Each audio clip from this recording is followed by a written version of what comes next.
Hello everyone, welcome to What If Albedo Secretly Plotted to Overthrow Demiurge movie. Before we start, please go support Cian 1993 for writing that awesome fanfic. This is the translated version I made.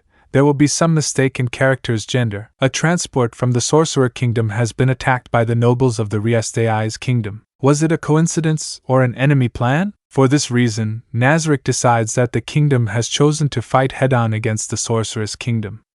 Prince Zanack, Blue Rose, and Brain find themselves in the kingdom of Re-Estize, still catatonic due to the massacre that occurred on the Kazze Plain, and now with the threat of war against the same enemy. Everyone is desperate at the prospect of fighting a war with no chance of victory. The kingdom is on the brink of collapse, and only a miracle could save them. Part 1. Prologue. Ainz's room was located on the 9th floor of the great tomb of Nazarick. The room, which had been converted from a bedroom to an office, was situated as close to the corridor as possible. Inside, its owner was nowhere to be found, but the faint sound of paper shuffling could be heard. Beside the desk Ainz frequently used, there was a smaller but equally exceptional table and chair. Upon this chair was where Albedo, the supervising guardian of the great tomb of Nazarick, sat to process the documents on the desk. Ainz had already prepared a separate office specifically for her, one that was equal in status to his room, a room reserved for future guild members. At first, she had been using that room as her own for administrative purposes, but nevertheless, the day came when she could no longer suppress her desire to work in the same room as her master.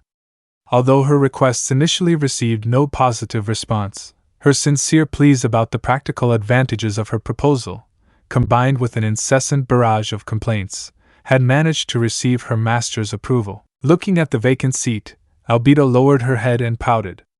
The maid assigned to Ainz's room for the day, not the one assigned to escort him, was standing silently behind her. Because of that, Albedo's odd expression went completely unnoticed. Her sole master was currently out attending to his duties and thus absent from the great tomb of Nazarick. He was currently attending to routine matters in Ainz City. Had she had her master's permission, he would have severely punished the idiots who, by organizing a meeting, had dared to encroach on the time she was supposed to spend with him. Of course, she knew that such a request would never be approved. So she forcibly suppressed her dream of turning Ainz into a sea of flames, but her efforts were in vain. The dissatisfaction in her heart grew and managed to boil over and manifest as complaints. How annoying those insects! Labored breaths filled with terror could be heard from the ceiling, but Albedo pointedly ignored them. She still hadn't forgotten the time they had ruined her opportunity, and was certain they deserved to be scared at least a couple more times. On the other hand, she had already forgiven Mare for her part in the incident for some reason.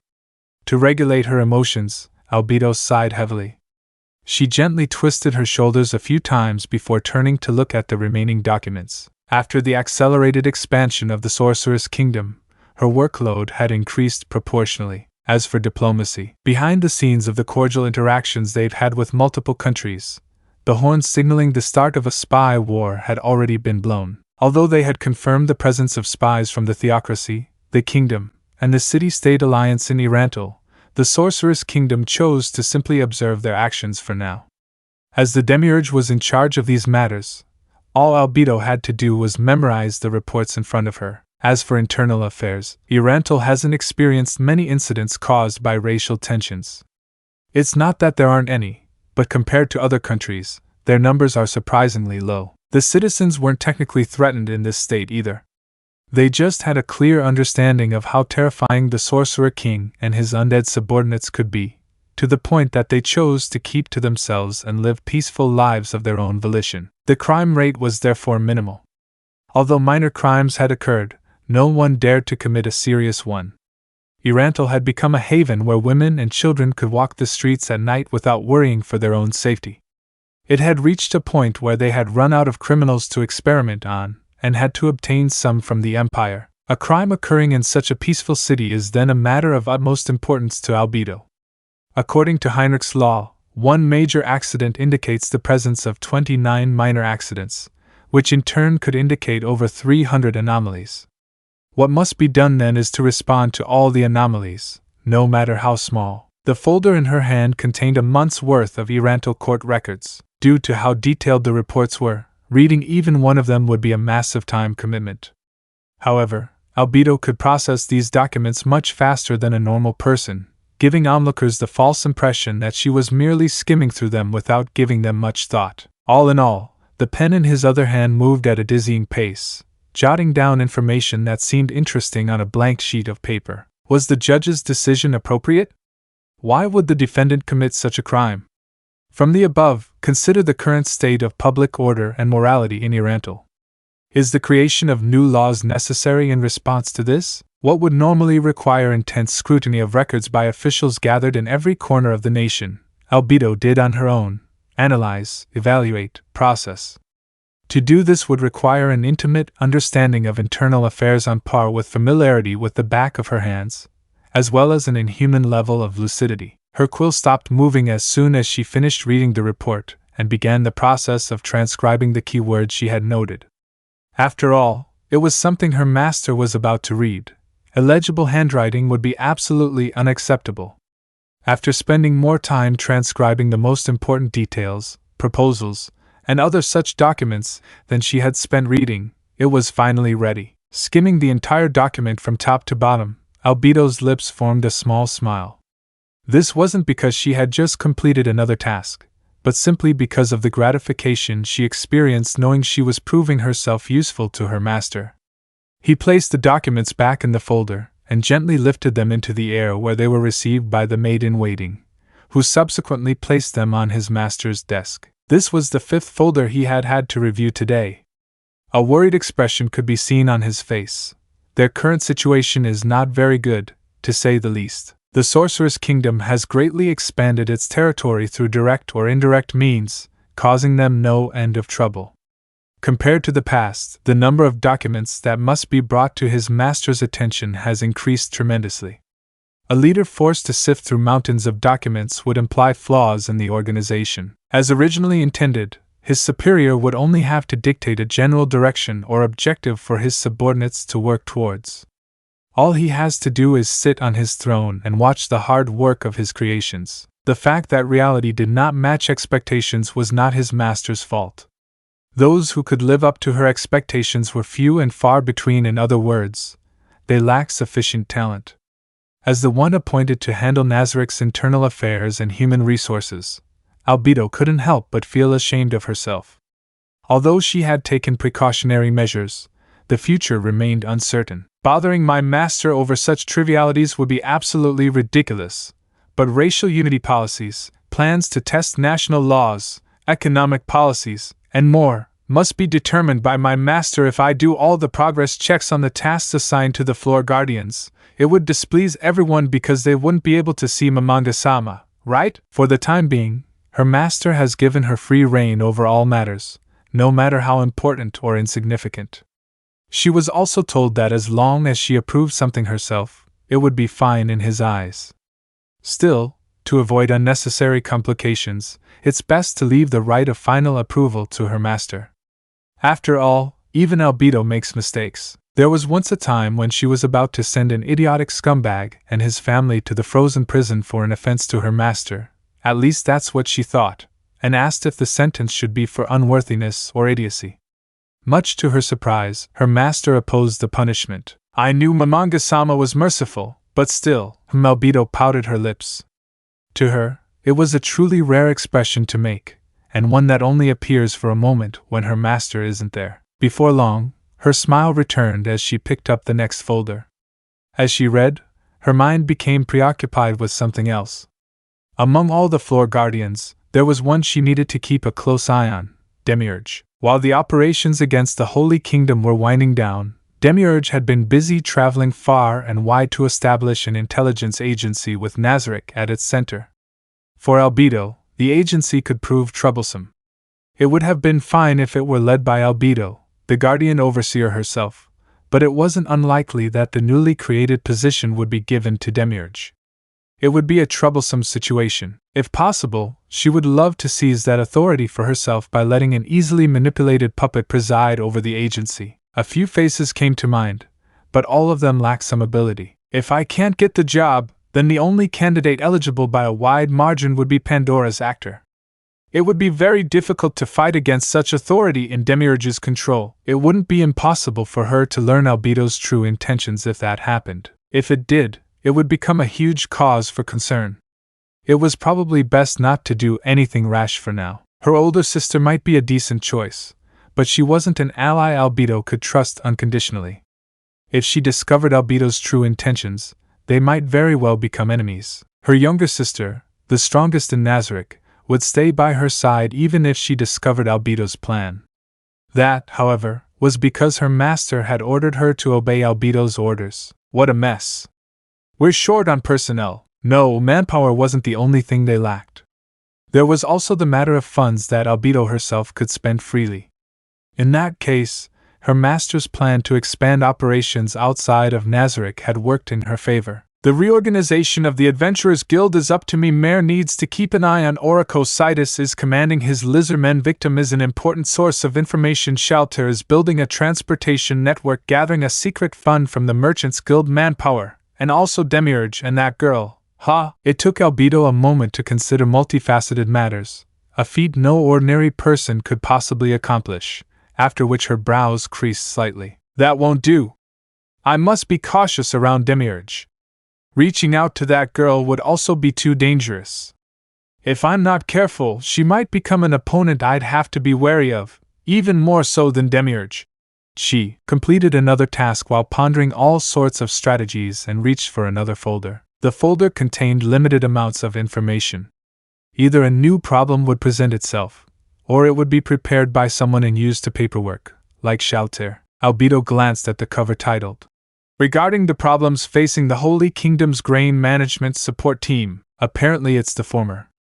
Albedo couldn't remember anything regarding such a problem. Did something happen? Albedo blinked a few times as she read, opening her eyes wide in gentle circles. She read it again from the beginning, and after confirming that its contents contained no metaphors or falsehoods, she opened her mouth slightly as if in a daze. Her normally dignified face seemed more puzzled than anything else, as if she couldn't comprehend what she had read. Albedo, one of the brightest minds in Nazarick, wore an expression rarely seen by others, a testament to the severity of the situation. Despite that, Albedo's lucid mind continued to move forward, contemplating the cause and possibility of the problem arising. It's very likely that the girl betrayed us, but did she accept a better offer from another organization? But according to my judgment, that offer should have been impossible to beat. No, nothing is confirmed yet. Once again, I lack information. Whoever filed the report must explain it to her in detail. At the same time, she must discuss the matter with Demiurge, her colleague who is likely deeply involved in the problem. Informing her master will have to wait until later. She looked at the other two reports, confirmed that they weren't as important, and said to the maid behind her, "We must hold an emergency meeting. I'll go to the 7th floor first to discuss matters with Demiurge. If anyone comes looking for me, tell them I'm absent for the time being." She activated the ring of Ainz Ooal Gown on her left ring finger as soon as she finished issuing her orders. As the Guardian supervisor, she had to keep track of the location of all the floor guardians at all times. Demiurge had just finished his work in the Holy Kingdom. In order to prepare plans against the alliance of states and the slain theocracy, he should have returned to his abode on the 7th floor. If Demiurge weren't there, he'd have to find Antoma and have her use message, or have his older sister investigate her whereabouts. With that in mind, Albedo initiated the teleportation. Part 2. And the Kingdom of Re-Estize and its capital, Re-Estize. There lies Rolente Castle, containing Valencia Palace, within which is an office. In the office where generations of kings performed their duties, its rightful owner, Ramposa III, was nowhere to be found. Instead, the room was occupied by the second prince, Zanack Valianigana Ralvezelf. Zanack's face darkened as he looked at the presented documents, a heavy sigh escaping his mouth. Surely no one could maintain a cheerful expression after reading said documents, as their contents detailed the current state of the kingdom. During the Battle of Kazze Plain, though it would be more accurate to call it a massacre, much of the kingdom's population lost their lives. Still, it wasn't as if the damage inflicted on the kingdom was lethal. Its population was around 9 million, and of those, 180,000 died, a mere loss of 2%. Furthermore, A multitude of them were the second or third sons of farmers, so they were practically spare men. In other cases, they had lost apprentices with barely any experience. So, while saying this out loud would sound cruel, nothing of value was lost with their deaths. Even so, they had lost 4% of their male population, those who were young and strong. Aside from that, the negative impact of this loss gradually became apparent, and all of this was clearly outlined in the document. Zanack groaned as he placed the document on the table, his vision shifting to the other person in the room. "Oi, sister.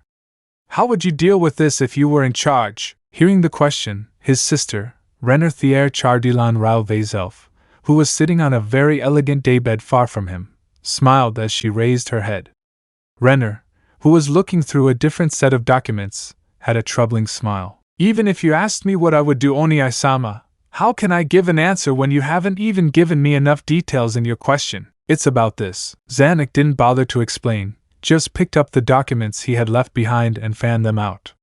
Renner stood up, walked over to Zanack, and took the documents from him. "This?" After examining the document from top to bottom, Renner replied in a casual tone, "That there's nothing we can do about it, right?" "Dear God." Zanack raised his head to the heavens. If his sister, who was far more brilliant than him, said this, then there really was nothing they could do about it. However, as rulers, they couldn't give up on something like this so easily. "Is this matter really that troublesome? Although our nation's strength has temporarily declined, it is only that temporary. I don't believe it's so severe as to warrant doing anything about it. If our nation's power weakens, people will start to starve, right? Due to the continuous clashes they've had with the Empire, their inability to store sufficient grain has continued to this day. It was under these conditions that they ceded the crucial grain-producing region of Irantal, which was directly under the king's rule, to the Sorcerous Kingdom. The loss of life on the battlefield also meant they lost a considerable portion of their workforce. Perhaps the consequential effects haven't been as noticeable for now, but years later, it was very likely that the decreased grain production would cause the price of grain to skyrocket to the point where the poor could no longer afford it. No, it was safe to say that this was definitely going to happen. "That makes sense," Renner said. "That's what makes it so hard to see. Tell me, sister, if it's as insignificant as you say it is, how are we going to deal with the possibility of a drought or a cold snap occurring, causing the crops to fail?" "High-level druids seem to have the ability to control the weather, so I think we'll at least have a way to deal with matters related to sunlight. Since we'd only need to hire adventurers for it, it would be very cost-effective.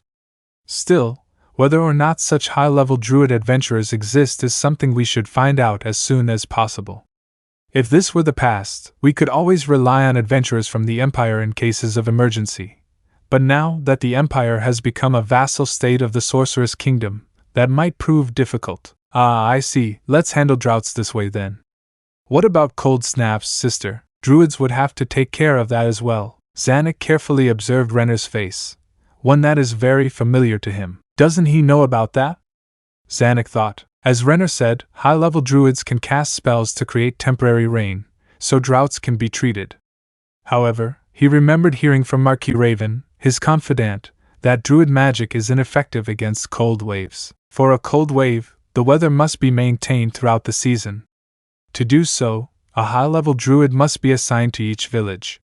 It simply wasn't realistic to gather a few hundred high-level druids, who were rare. This level of knowledge and magic wasn't part of conventional education, so it wasn't taught even in noble families. This fact also applied to royalty. The only reason Prince Zanack knew what he knew about druids was because he had diligently sought out that information. The fact that sorcerers held no status in the kingdom was likely the cause. If it were like the Empire, where someone as great as the magic caster of the three arts existed, it might have been a completely different story. However, the kingdom's ignorance of magic and focus on brave and strong knights had already been cemented in its culture. No sorcerer capable of changing the status quo ever appeared. As a result, nobles who believed that magic is cowardice on the battlefield passed that notion on to the next generations. Ignorance of magic turned into contempt, and a vicious cycle was born. For Zanack, magic was an art with incredible power. For people to distance themselves from her because of old, boring traditions would mean that there would come a day when the kingdom would irretrievably lose in the power struggle against its neighboring countries, crushing them completely. Therefore, Zanack had considered hiring a magic-savvy teacher for his future children. Some nobles should follow suit once they learn that royalty is being educated in that field, right? No, even without doing something like that, the appearance of the Sorcerer King, one who commands powerful magic, caused a paradigm shift in the minds of the kingdom's citizens, noble or not. Perhaps the era where everyone would want to learn about magic had finally arrived. Although it was disappointing that the trigger for the change was an external source, it was ultimately beneficial to the kingdom, so they accepted it. Considering the current state of the kingdom, it was only natural that Renner didn't know. Even a genius would arrive at the wrong answer in unfamiliar terrain. Blindly trusting his sister could prove very dangerous. Renner, however, was very close to the Blue Rose's Adamantite-class adventurer team, so obtaining detailed information about a spell probably wasn't too difficult for her. Was it really possible that her sister, a person who could be described as a singularity of intelligence, knew about the problem but didn't bother to consult with those close to her? Then again, Renner had no reason to lie about such a small detail. It was probably just a rare manifestation of her human side. In other words, she was being foolish. It was clear Renner had no interest in the throne. Her goals seemed tiny to Zanack. Better to say, her goal would become unattainable if she ascended the throne. Even if she plotted against him, it wouldn't directly benefit her. Sister, a cold snap is difficult to handle even with the power of a druid, is that so? If that's the case, then it would be quite unfortunate. Ah. But the problem is about the grain, right? We have plenty of supplies, so it's not a problem. That's excellent news, Oni-sama. Zanack made the opposite face to Renner's smile. By grain, do you mean that? I'd rather not touch that. Are you sure people don't turn into the undead from eating too much of it, if one were to ask? Does the kingdom have a supplementary supply of grain? The answer would be yes. A generous supply was waiting in the warehouses of some merchants. However, they shouldn't make plans that relied on such grain, because it technically didn't belong to the kingdom. The Sorcerous Kingdom, ruled by the terrible Sorcerer King, rented those warehouses to the kingdom's merchants and stored the grain there. Such a thing had never happened in the kingdom's entire history. Apparently, the merchants were allowed to sell the grain, but its price was slightly higher than the market price due to a fee. The price was set by the Sorcerous Kingdom with no room for negotiation. Therefore, the people didn't buy any of it, and it was kept in the warehouses. The kingdom's wealth wasn't flowing into the Sorcerous Kingdom for the time being, so frankly, this wasn't harmful to the kingdom. The current situation made it feel as if everything was fine.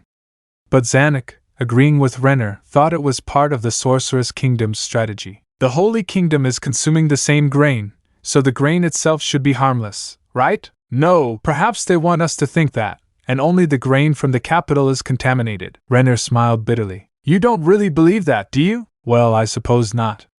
After all, we've examined their contents. As for the use of the capital's warehouses, the Sorcerous Kingdom's official statement was that it was to store grain to be used as food aid for the Holy Kingdom. Apparently, plans were made to transport the grain to the Holy Kingdom from these warehouses. As for logistics, due to the caravan's lack of protection, if they were attacked by bandits or monsters, the responsibility for that would fall on the Sorcerous Kingdom. Hiring mercenaries would be the obvious solution, but the Sorcerous Kingdom proposed simply installing a flag that made it extraordinarily obvious that those carriages belonged to them, ostensibly as a form of self-defense. The kingdom, eager to avoid unnecessary conflict, accepted the Sorcerous Kingdom's proposals under the conditions that their undead would not enter the kingdom's borders and that a transit tax would be paid.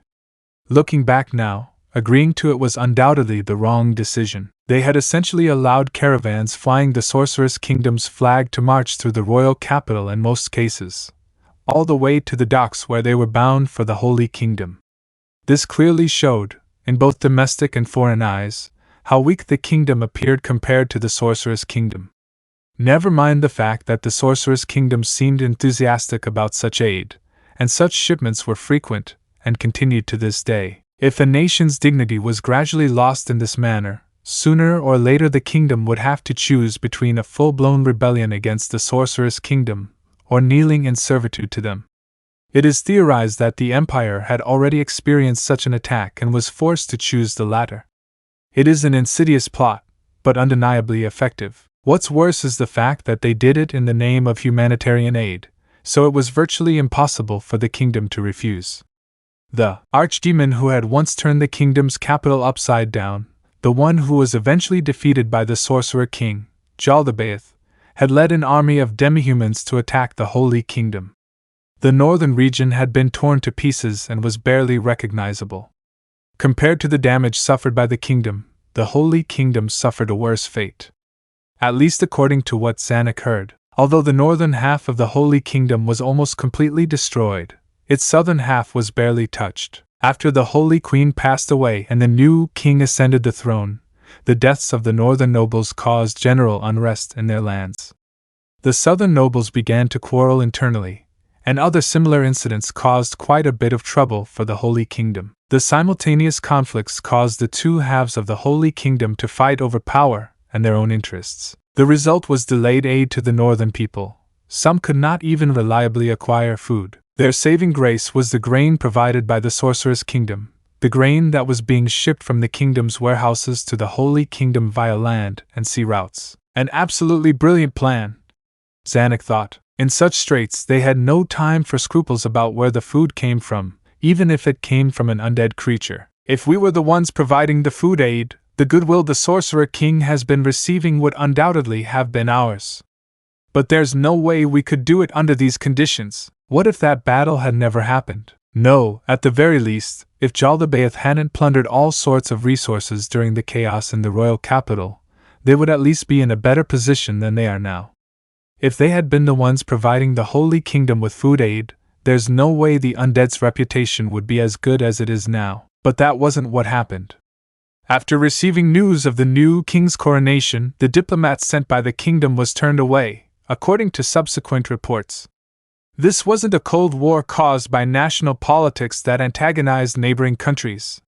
The relationship between the two countries had never been worse during the reign of the late Holy Queen, Kazze. Perhaps relations began to deteriorate before the grain shortage, when the kingdom refused to provide military support against Jaldabaoth's invasion of the Holy Kingdom. That could have dealt a fatal blow to their relationship. Of course, sending aid at that time was completely out of the question. After all, it had been an even more chaotic time for the kingdom due to the heavy losses inflicted by the powerful magic of the Sorcerer King, Ainz Ooal Gown. Furthermore, they had lost some of their most celebrated warriors, the most important of whom was warrior captain Kazze, renowned for being the strongest in the entire kingdom. What help could they have provided against such a powerful demon at that time? Whatever they might say now would only sound like the bitter excuse of a heartless kingdom, but any other country in the same position as the kingdom that received such a request for aid would respond in kind. Only the Sorcerous Kingdom had sent military and domestic aid, so the kingdom paled in comparison. In fact, the Northern Holy Kingdom had already leaned quite favorably toward the Sorcerous Kingdom according to the diplomats. Unresolved problem after problem causes a delay in the response. It was at this moment that he could finally see the bigger picture and the equally large problem. Although this seemed to be the confluence of numerous coincidences, the situation could give the false impression that everything was connected. No, could it be? Oni-sama! Oh! Hey sister. I can hear you fine, there's no need to shout. I'm not that old. Because you've ignored your sister standing right in front of you by getting carried away by your own thoughts, I will create some unpleasant memories for you as revenge. Or have you just discovered something interesting? Nothing, just I'm a little paranoid. Renner turned to him, her eyes filled with pity. You talk about negative things all the time, so naturally, your every train of thought would inevitably stray toward the worst-case scenarios. That makes sense, maybe. That has to be it about the Holy Kingdom. The rift between the North and South means they're one step away from a civil war, right? If that's the case, then which side will win? Although the exhausted North doesn't seem to have any fighting chance, well, maybe. The fact that someone of great renown from the North has died is an influencing factor. After all, that female paladin also died. I don't know much about that. Was she someone famous? From what I heard, she might be on the same level as our warrior captain. She visited our kingdom once. It's a shame we couldn't meet. Skipping the normal sequence of meetings to grant immediate audience to an unofficial envoy wasn't fitting for both sides. The royal family would be looked down upon if the meeting were held too soon. By the time the diplomats made that judgment, they had already left the capital. On second thought, they should have arranged a meeting with her regardless of the manners or rumors toward the royal family. Perhaps it could have helped them gain some other backup option for the future. Back then, your judgment was diplomatically sound. If it weren't for you telling me not to do it all the time, I would have thought it wasn't that big of a deal to meet with them. For the king to meet with them right away would definitely have been inappropriate, but if a prince did it, it should be fine. Wasn't Oni-sama the one who made the final decision himself? Renner pouted. It was an expression cute enough to easily win the hearts of most men. Countless people had already fallen victim to it. Oni-sama is the current successor to the throne, but not everyone approves of you behind closed doors. Any possible cause for gossip, no matter how small, must be avoided. I would be very upset if you don't secure the rights to the throne. Oh, and causing a rebellion right now would also be a problem. If that happens, you won't be able to keep your promise. That's true. He didn't disguise his intentions at all, but was convincing nonetheless. Normally this is how things would go. The Sorcerous Kingdom has been providing aid to the Northern Holy Kingdom. If all went according to their plans, they would have an easily manipulated country in their hands. Should we try contacting the South? If it was the Northern Holy Kingdom that maintained friendly relations with the Sorcerous Kingdom, then the South must view the Sorcerous Kingdom as its enemy. If the kingdom were to form an alliance with the South, it was possible that they could somewhat contain the Sorcerous Kingdom's movements. That's true, it would certainly be a desirable development. There's another reason the two halves are at odds, the Faceless Progenitor's new teachings, which can't be good for the kingdom either. Her, the Faceless One, a nickname for the proselytizer who appeared after the chaos caused by Jaldabaoth. Although it seemed her true name had become public, the nickname had already spread far beyond her real name. Her teaching, treasured by her many followers, was that weakness without the drive to improve oneself is a sin. Everyone should strive for the goal of becoming stronger. That was a more or less understandable concept for most people. Although there was widespread support for her teachings in the North, she was not only unpopular but also rejected in the South. However, this was a predictable outcome.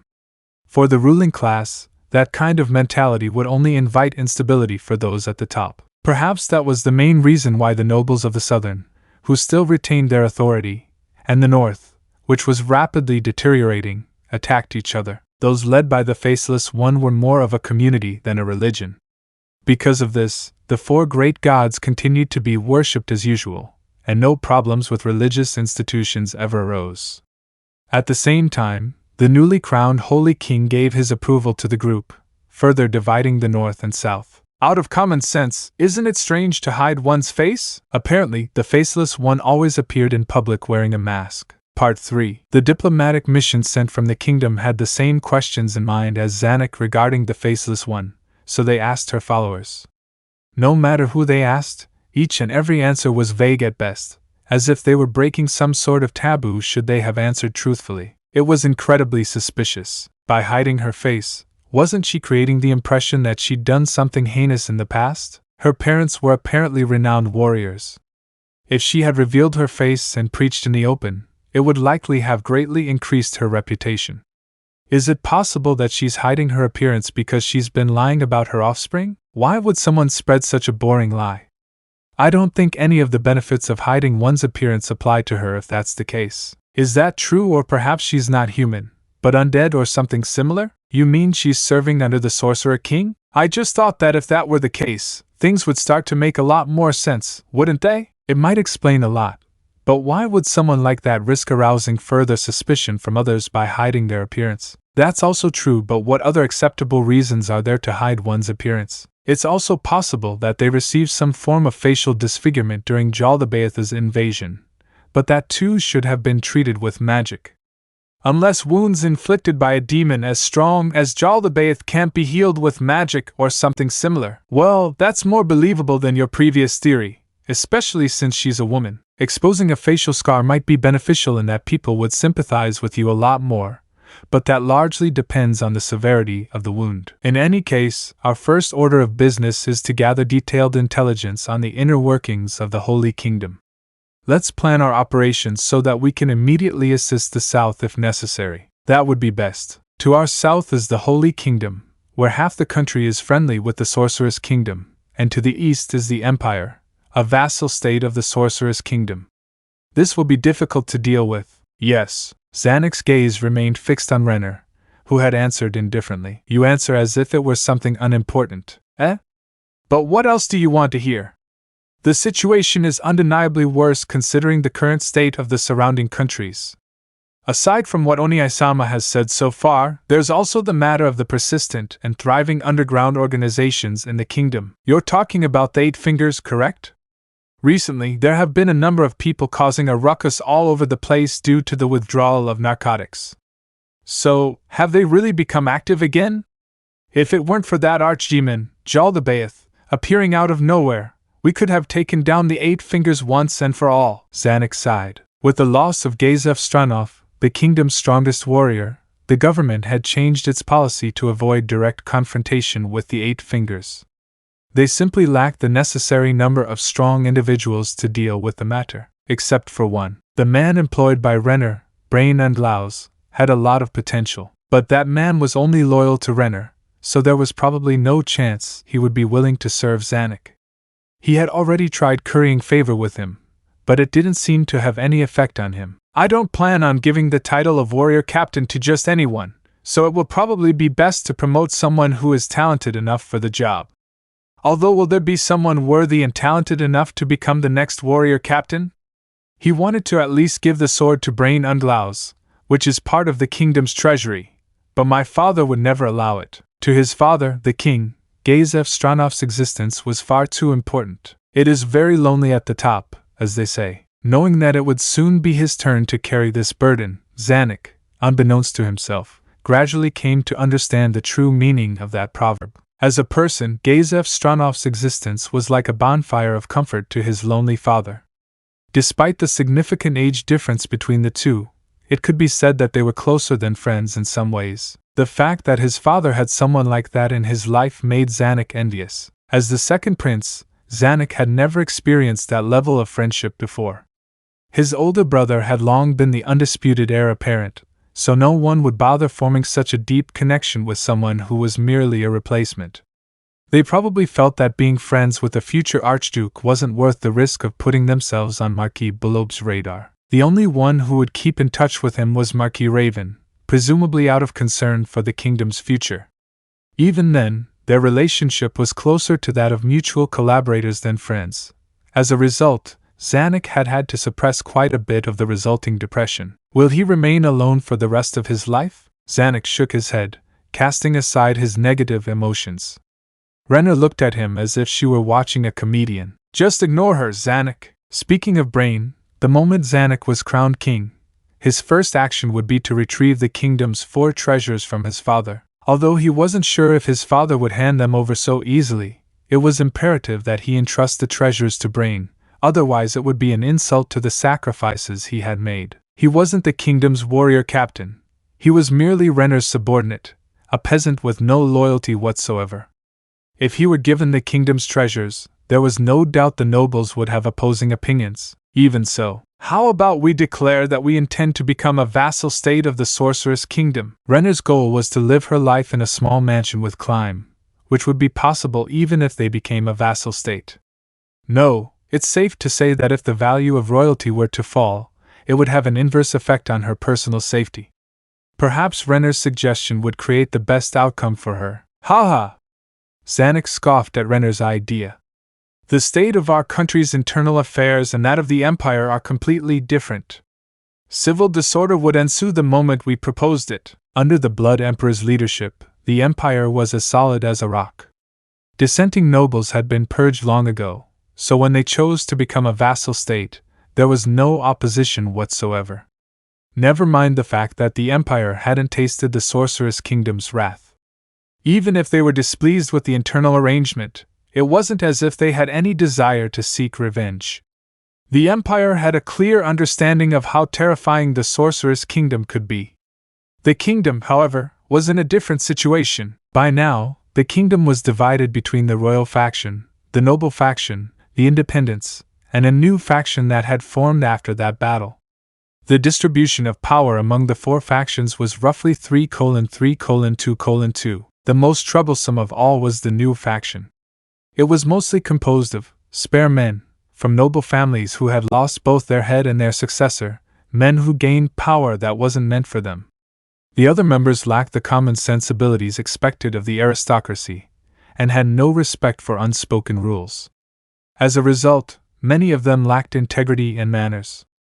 Spy reports showed that more than a few were drunk with power. They were the cancer of this nation. However, since they had autonomy in their own lands, nothing could be done about them unless they broke the law of the kingdom. Even if they did, there were no guarantees how the other factions would react when royal powers were exercised.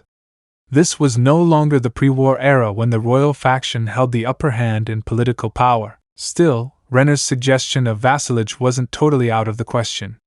It might be considered if the situation changed drastically. No, that won't happen.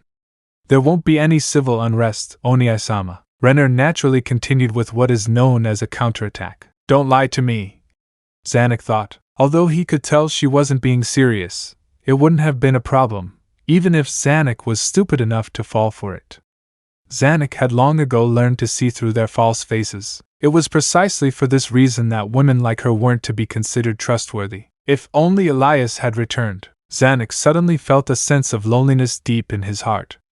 Although he couldn't call Marquis Raven a friend, he was still someone who shared Zanack's concerns for the kingdom.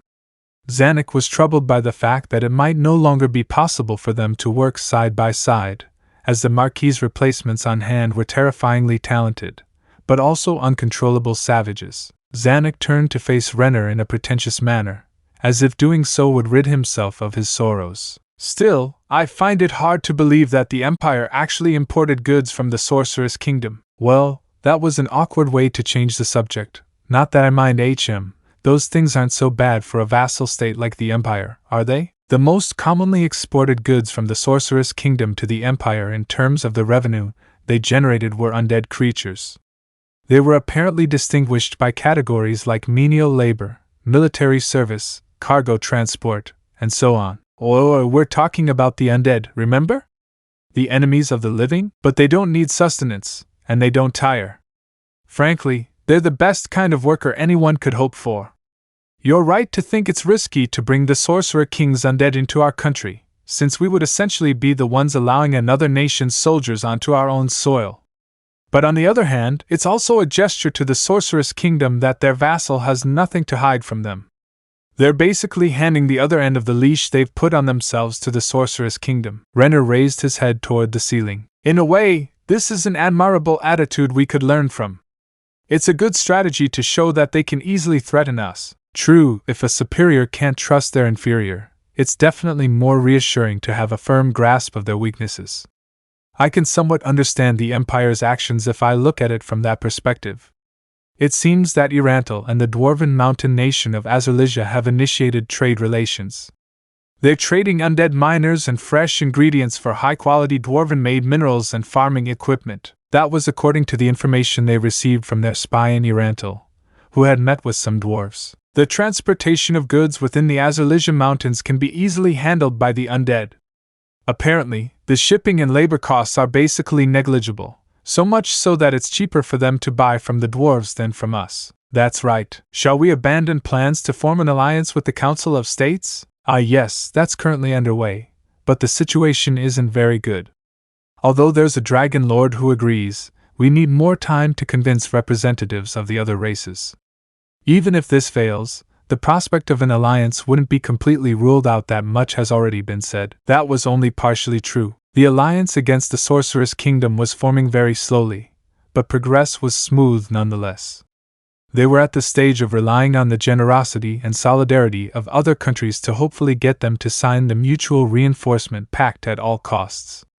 In other words, it was an unreliable relationship without written agreements. Something like this couldn't be publicly announced as an alliance. There were simply too many things to do to form a close alliance. They would need at least a few months to figure it out. Is that so? It would be great if we could form a military alliance as soon as possible. Now then, Oniai-sama, when do you plan to take the throne? I feel it's about time you kept your promise. The promise in question was that Renner would work alongside Zanack in exchange for a mansion to live in secret with Climb, as well as permission to do so. About that, just wait a bit. Surely you know how unofficial proposals will be treated soon? I've spoken with our father, and we've decided to wait for him to present his last major policy before making any moves. If the king makes a fatal error in managing the state, he will take responsibility and resign. If he doesn't make mistakes, he will only propose more and more policies intended to annoy the nobility, to allow the prince the opportunity to come up with solutions to reduce the nobles' dissatisfaction. The king would then resign in a way that would curry favor with the nobility. Although it might leave a stigma on the aging king's reign, the benefits to the royal family far outweighed the drawbacks. Speaking of which, how's the orphanage going? Do you plan to cook anything for them again? Do you need any financial support? That's not necessary. My money is sufficient for its operation. There should be around 50 of them now. This was a significant number, perhaps the highest among all the orphanages in the kingdom. Despite this, Renner hadn't sought outside support to carry out the orphanage's operations, which were funded entirely through her private funds. Although as the third princess, her allowance wasn't very high, it increased substantially once her two older sisters married. It's certainly not impossible for her to fund the orphanage on her own, but large cuts must have been made in the number of maids serving her to allow for it. Now that he thought about it, his sister seemed to be wearing only one set of clothes. Royalty should never do anything that would make the nobility look down on them. Zanack felt somewhat irritated, but also proud that Renner knew how to spend her funds wisely. You want me to share some of my allowance with you? After all, the orphanage is an impressive feat in the eyes of the citizens. I can't allow that. Her rejection was unusually firm. If there are any outstanding children in the orphanage, I intend to take them with me to the mansion. I won't allow them to take any of my future workers. So that's your plan? Exactly. I've asked Brain-san to help train them in swordsmanship. They should also start studying soon. My efforts to educate them have just begun. Then what about the children who aren't so exceptional? Even if they can only do simple calculations or write, there will be a job waiting for them somewhere. Everything will work out. So you would be fine with me taking the less capable ones? If you did, I would be very happy. I won't have to worry about some of the children staying behind. Renner's voice was interrupted by the sound of someone violently knocking on the door. What's going on? What's all this commotion about? Just as Zanack raised his voice, the door suddenly opened. Your Highness! Emergency! A nobleman dressed in a familiar court attire rushed into the room. He was one of the officers in charge of internal affairs. In his hand was a piece of parchment. What's happened? Zanack glanced at the parchment presented to him, and a shocked expression appeared on his face. It was as if he couldn't comprehend its contents. No, it was more as if he was in disbelief. What's wrong? Zanack didn't have the strength to reply. Instead, he just passed the parchment to Renner in silence. And then, the sound she made wasn't characteristic of her. It sounded like she was absolutely stunned. Oh look, she's exposing her human side again. Zanack smiled in a way that made her seem as if she had just given in to her despair. Chapter 1, Part 1 and 2, An Unexpected Movement. He took a long sip of fresh ale from a mug that was nearly overflowing. This used to be a drink he'd had no chance of obtaining in his past, but today, the taste of the first-class beverage flowing down his throat felt very familiar. He loudly belched the sweet fragrance of ale as he placed the large tankard, still halfway empty, on the table. If it were one of those wooden cups he was so accustomed to, he would have slammed it on the table without a thought.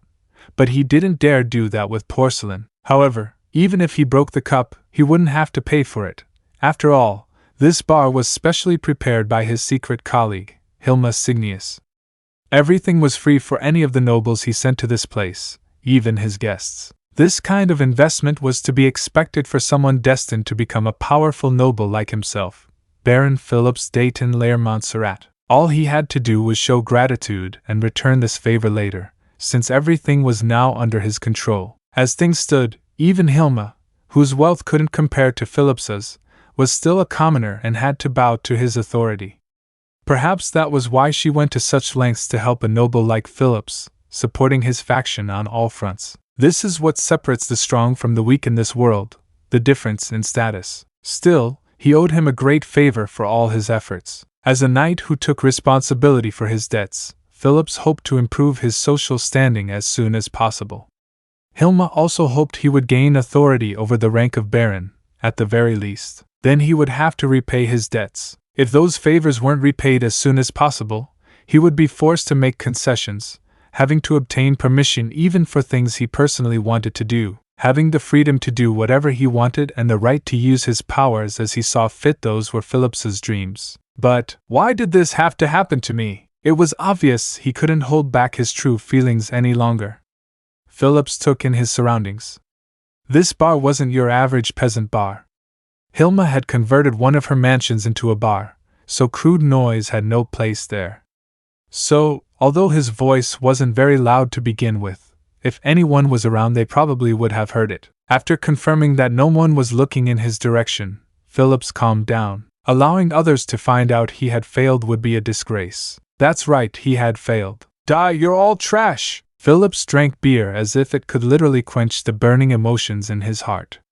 This only agitated him further though, because in his haste, drops of beer had leaked from the corners of his lips, causing his skin and clothes to feel sticky. Phillips's expression twisted in anger. If everything had gone according to his plans, his fief's production would have increased manifold, and he would have been surrounded by people grateful to have him as their new lord. His name should have been known by all after his noble neighbors learned of his accomplishments. So how did it end up like this? Not only did the grain productivity of his lands begin to fall, but he also felt the villagers he had visited look down on him. Insolent bastards! He was finally the head of the House of Montserrat, a family with a long and ancient history. Those villagers should have known very well how they should pay their respects. Could it be possible that the villagers were slacking off in an attempt to weaken his position? It was certainly possible. The world was full of morons who would envy the talents of others, after all. They couldn't even understand their abilities and only mocked and envied those who were talented. That way, they could create the illusion that they were the ones in charge. No, it wasn't as if all the villagers could coordinate that well. The villagers were fools after all, so there must be some other reason for it. For example, a neighboring nobleman could have paid them to sabotage Philip's political ambitions. It certainly wasn't impossible. Generally speaking, if you focus production on more valuable products, income would naturally increase by enormous proportions. This should have been common sense. Wouldn't it make sense to dedicate all available farmland to the most valuable crops and buy grain from merchants? It was so obvious, yet the number of people who disagreed with him was uncountable. Absolute garbage! How about I ask Hilma how I should punish these fools? If I do, they're sure to start working hard for me again. I still need to investigate whether they're plotting against me, your lord. Though, if it's something as simple as doling out punishments, it would be fine if I approve it on my own. In theory, it would be the same as whipping cows and horses to make them obey you. Yeah, there's no need to tell Hilma any of this. If I end up owing her another favor because of this, Hilma has been good to me for a while now. It's about time I repaid her generosity. For a soon-to-be great noble, the debt owed to a commoner like Hilma could be swindled. It was an easily exploitable situation. But unfortunately, doing so would make him no different from a common thief. As a noble among nobles, such an act was completely despicable, so it was best to pay her back as soon as possible. It would be a big problem if he let Hilma have something to threaten him with due to his generosity. If that happens, Hilma could always have her way and shut Phillips up. The question is, what would be the best way to repay her? If he honored the previous agreement, he would have to return the gold collected from the increased income of his land, but that obviously wasn't possible. It would be difficult to do so at the moment. So, what could he do to demonstrate his brilliance and also harness the power of the new faction to benefit Hilma? I say that, but I still don't have full control over this faction. As a member of the faction, Phillips had had the opportunity to connect with all kinds of people. Although the number of members supporting Phillips as the faction leader was increasing, he hadn't garnered the support of the entire aristocracy. Hilma had helped him in that quest, but considering his age, social standing, and so on, there were still some significant obstacles he had to overcome. If Phillips was going to be in this position, sooner or later he'd have to make some concessions and prove he was better than the others. The same speech from a senior earl or a minor baron wouldn't be enough. But doesn't it sound like they're just conforming to the traditions of the more established factions? Phillips thought. As members of a new faction, they couldn't act like an aging organization, but rather introduce radical changes to the system. As a man with the courage to experiment and innovate, Phillips was perfect for the role of this faction's leader. All the other guys are so inflexible. Blinded by his feelings of irritation, Phillips didn't notice that his cup had run dry. Hey! More drinks! Yes, my lord. A maid who seemed to be employed by the establishment was passing by, so he shouted his orders to her. After bowing deeply, she walked away in an awkward manner, as if striking a pose, and Phillips couldn't tear his eyes away. Was it because her uniform was too thin? He could see the shape of her buttocks. Oof. An attractive rear end is obviously a desirable quality to boast about, but this maid has demonstrated a clear understanding of what constitutes acceptable interaction between a superior and an inferior through her work ethic. This pleased Phillips greatly. Phillips had already borrowed 2 maids from Hilma who were not so different from the one he was looking at. These ladies would do anything you asked. You could even increase their wages. Every one of Phillips's household matters had been handled by them. Hilma also recommended people like butlers and exclusive merchants. Although Phillips wanted to dismiss those who had been under his family's employment for a long time and only keep his subordinates on hand, his father's fervent rejection of that proposal made him give up. If he was the one paying for those servants, then he would definitely have dismissed them to save expenses. While Phillips was vaguely thinking about these matters, someone suddenly spoke to him. Oh, hello, Baron Montserrat. What's wrong? You look worried. He turned his head toward the source of the voice to see 2 nobles standing before him. They had inherited their baronies at the same time, friends who belonged to the same faction.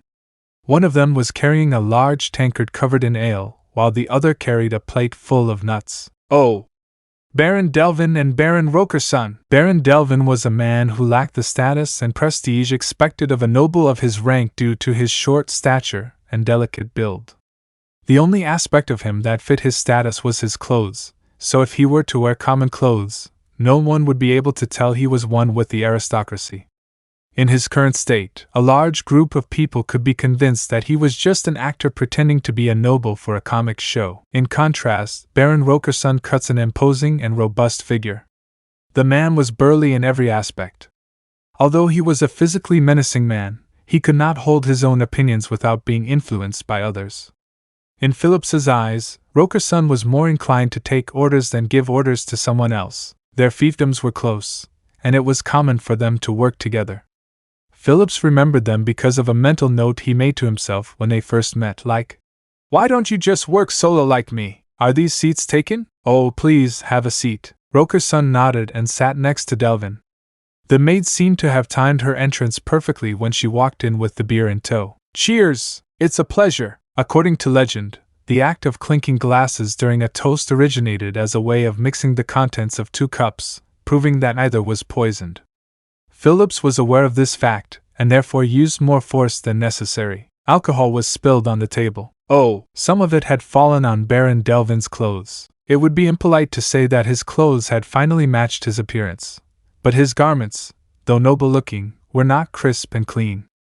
No, it would be more accurate to say that they recalled a more traditional style, something Phillips would have worn in the past, like a garment handed down from his elders. Phillips felt pity. What he was currently wearing were top-quality fabrics he had ordered Hilma to prepare for him.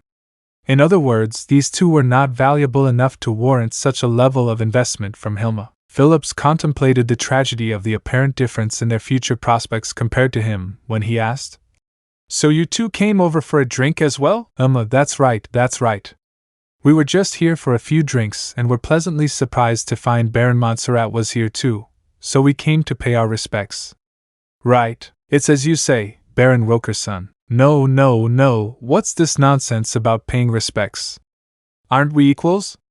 Comrades who support each other? Oh, I never knew someone as great as Baron Montserrat saw the likes of us as equals. Now that does bring joy to our hearts. Doesn't it? It's just as you say. Now, if you would, please try some of these. The man on the other end was quick to recommend the appetizers. Thank you very much, Baron Wilkerson. Oh my! We're not strangers, Baron Montserrat. Feel free to call us Wayne and Igthorn. Understandable. Then I would ask that you both refer to me as Phillips. The three shared a hearty laugh as they downed their pale beers. But anyway, Phillips-sama, what's been bothering you? You seemed quite preoccupied just now. Just now? At this point, the alcohol had dulled his mind a little, yes, just a little, so his rage flared anew. Ah, those useless idiots keep giving me headaches. Oh, I'm talking about the parasites living on my land. Ah, that I understand completely. It's understandable that someone as shrewd as Phillips Kazze would be angered by those who could never hope to grasp his thoughts. Ordinary people like us aren't on the same level as you, are we? Exactly, it's completely understandable that someone as intelligent as Phillips Kazze would get angry over such matters. Phillips was touched that they agreed with him. They were nobles like him, so was it only natural that they could understand his problems? They too must be disturbed by the stupidity of their own subjects. Do you two understand what I'm going through? We do. Although I'm not as outstanding as Phillips Kazze, I've also had my fair share of experience with the problems you face as a noble. Exactly, it seems we've run out of beer, oi. Why don't you pour Phillips Kazze some beer? The maid who was summoned immediately brought a beer directly to Phillips.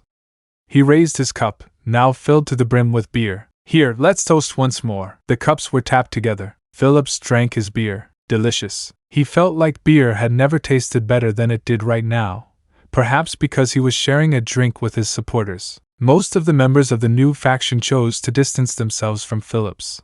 One of the reasons was that Phillips was in charge of the faction. Consequently, he hadn't been able to make any friends. That was why Phillips was in such a good mood. These two who had approached him gave him comfort. He was so happy that he wanted to rub shoulders with them. Ah, Phillips Kazze! I'm honored to be able to share a table with you, but your beer might spill. How about you drink a little first and then? He spilled some beer again. Although it was free, being so wasteful would be an insult to Hilma. Phillips separated his arm from the other noble and drank boisterously. Whoa!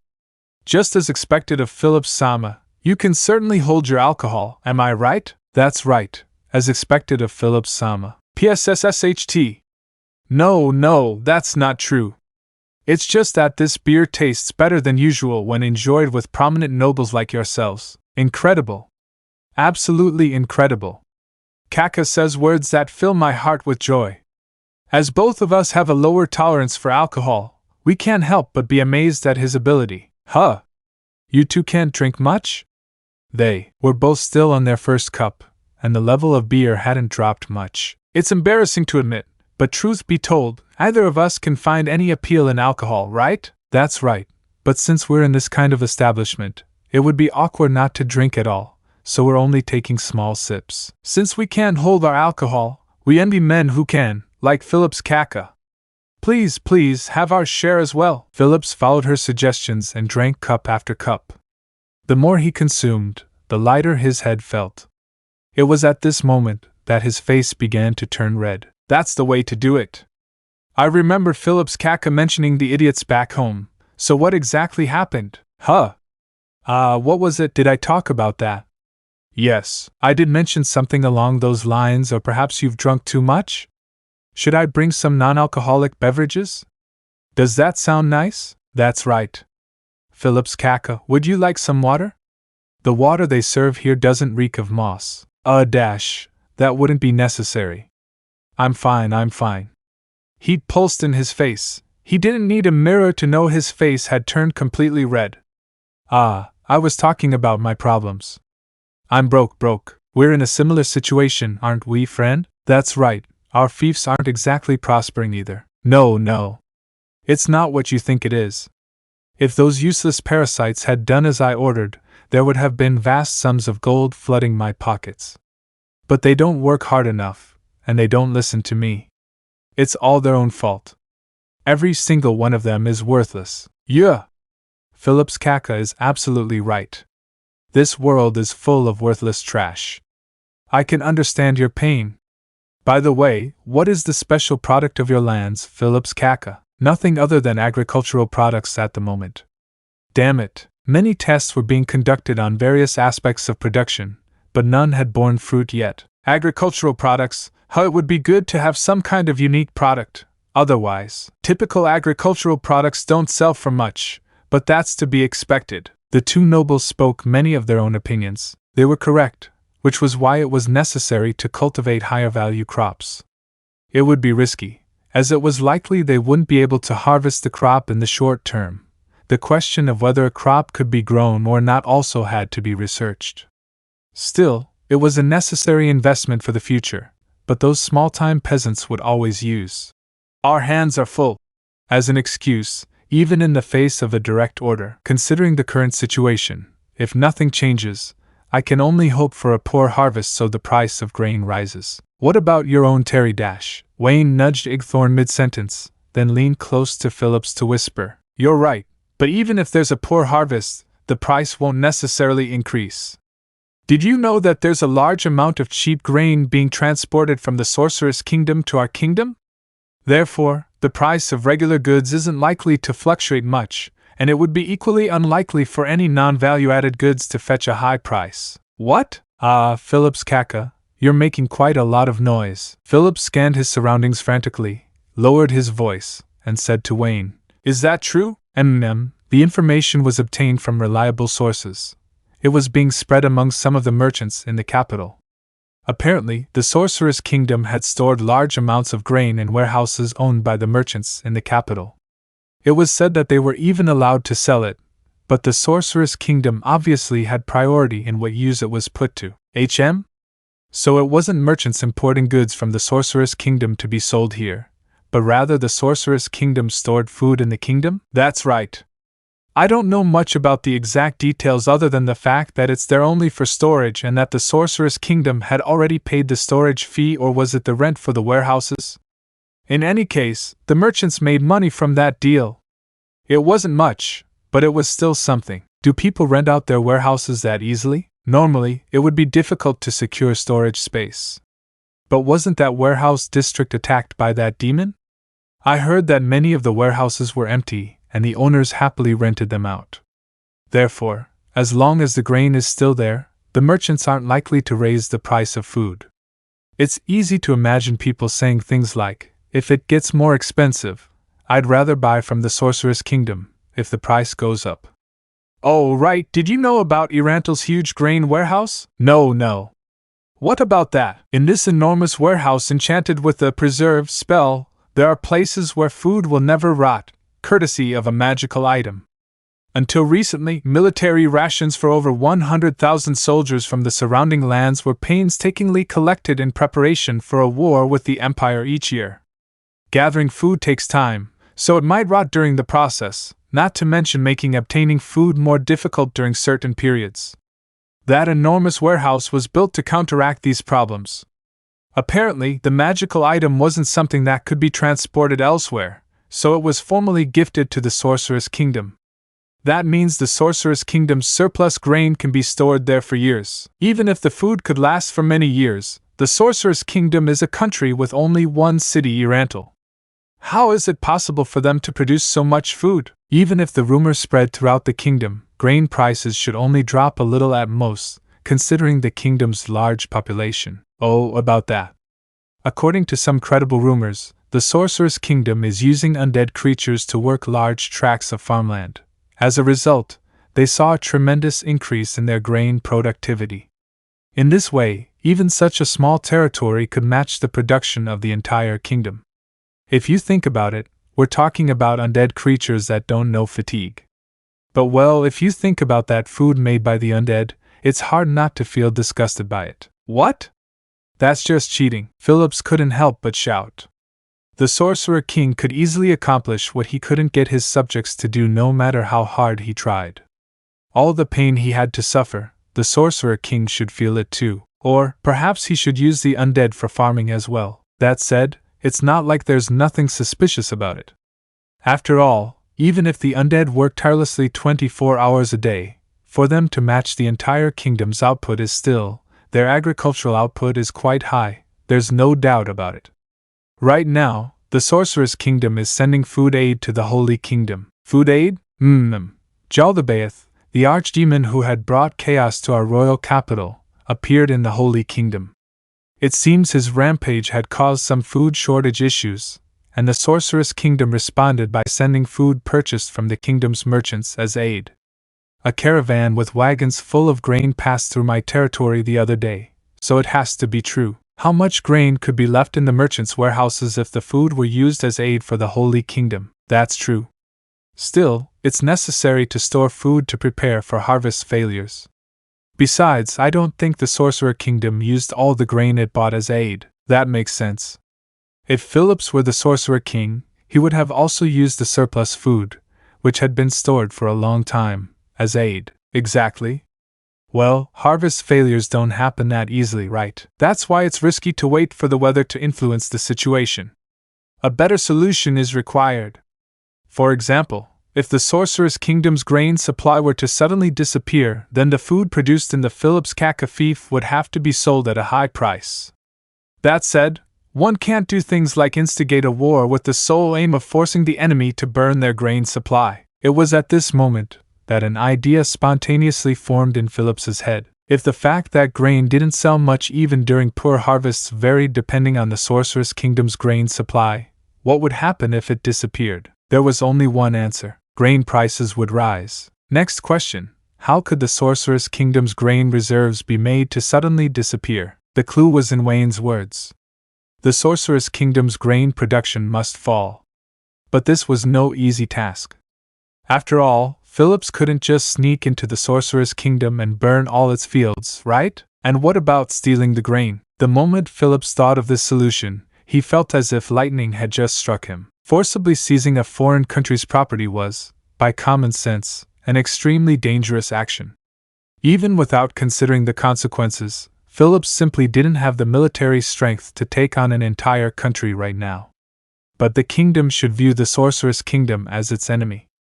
After all, a significant portion of its own citizens died in the war. It would be strange not to view them as enemies. If that's the case, wouldn't it be a fantastic move to steal from an enemy? That way, Phillips could gain the support of the kingdom's ruling class, and perhaps there was even a chance he would be promoted to a higher position in light of his contributions. Not bad. Isn't that a great idea? As the icing on the cake, he could also sell the grain stolen from the Sorcerous Kingdom. This is like killing 3 birds with 1 stone. A plan that was so perfect it couldn't be improved. But how could I steal the grain? Should I discuss it with Hilma and hire mercenaries? No, that's no good. Mercenaries have no sense of honor. Only idiots would leave a trail that could be traced back to them and used as blackmail material. Following that logic, only his own soldiers would be able to work. He would call them soldiers, but in reality, they would just be a few armed villagers. He had considered forming a group with trained soldiers instead of villagers who could only do farm work. Paying said soldiers with the grain they would take would be an excellent option. But even so, marching directly into the Sorcerous Kingdom's territory still sounds dangerous. Phillips' fief was some distance from the Sorcerous Kingdom, so the cost of marching an army wasn't something he could ignore. No, wait, didn't he mention some of the Sorcerous Kingdom's caravans passing through his lands? What if I attack them? Was Phillips strong enough to take on such large caravans? There was a limit to the number of villagers he could mobilize, but overwhelming numerical superiority, enough to make the enemy surrender without any resistance, was absolutely necessary. Are you two free to chat? I have something I want to discuss with both of you. We are.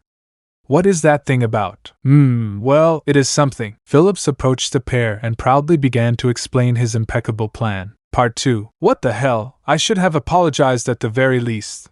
Wayne sneered after bidding Phillips farewell. The beer-stained garment was his father's and was quite old in both texture and design, making it a rather rare item. He had originally planned to appear at formal social gatherings in it, but now he would have to make preparations all over again. At the end of the day, the aristocracy was nothing more than a group of beings whose eyes couldn't see beyond their appearances. Attire was very important to them, so what had just happened was absolutely unacceptable. But the truth was, Wayne was at the bottom of upper-class society, so what good could owning some nice clothes have done? On the contrary, This shabby garment could signify the owner's weakness, and was therefore very useful for someone who desired to be under the protection of their superiors. A garment like this was a must for him to pull off the role of a weak nobleman on the stage that was a drawing room. So until he took on the role of another character, he would be safe with his facade. That was why it was even more unbearable than usual to see his clothes sullied. "That's true," a voice next to him sounded, prompting Wayne to look at its source. "Enough, that's enough." His voice turned somber along with the atmosphere around him. If Phillips had witnessed this change, he would have been speechless. Wayne was never an extrovert. He just disliked conversing with other people. To do so, he'd have to create layer upon layer of facades while desperately trying to pretend he was an extroverted and effusive guy. "Sorry, friend. I can't stand that kind of facade, so you had to take care of most of it." Igthorn had also changed from his previous personality.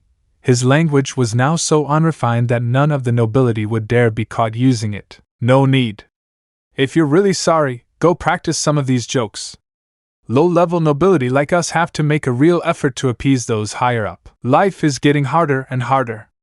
I thought once we inherited the barony we could join in the aristocracy's racket. Shameless flattery and ingratitude. Those two things alone bother me a lot." "Pfft, what are you talking about? Peasants have to deal with the same shit. No matter who has it worse, everyone who works under someone has to be some kind of ass-kisser. And that's why I never wanted to grow up, man. I miss the days when we were carefree enough to swing sticks and pretend to be dragon slayers. There's no going back, so don't think about it. Anyway, learn how to flatter others. That jerk seems like a good candidate for practice, right? Even if we screw up, our losses would be small. For high society nobles or those with more life experience, basically those who've seen it all, nothing will satisfy them unless it's done perfectly. That's why they had to gain experience whenever they had the opportunity." "Really? Well, the next time we meet him, I'll try really hard to put on a brave face." "Yes, that'll do. No one dislikes a joke. If someone you're talking to is annoyed with you, it just means your ability to hold a conversation isn't there yet, Igthorn. I know this is difficult. I'll compensate for your flaws, and you can compensate for mine. That was our deal, but you can't stop trying to overcome your own weaknesses because of it. It's not like we'll be together forever." Although Wayne may be smarter than the average person, he was completely outclassed in terms of physique. Igthorn was the complete opposite. If they were the same type, perhaps they would have been rivals instead. That was why they were grateful for the fact that neither of them thought of each other in that way. It was unusual for neighboring lords to be friendly with each other, but as they were the third and fourth sons of their family, they weren't indoctrinated with the animosity of the past. That was why they were so close. Most importantly, they had chemistry. "Is that right? And what about what we discussed with him?" "Absolutely terrible." Wayne didn't hesitate for a second before answering his friend's question. For someone like him, being in charge of the faction was too dangerous a situation. "But wasn't that guy easily manipulated?" That's true. That faction was, frankly speaking, a dump. Its members were only in it to capitalize on their status as nobles, and had no interest in developing their lands.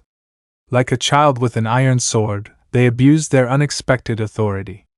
They hadn't accomplished anything at all, yet they were so self-confident that they believed they were omnipotent. These people were beyond saving.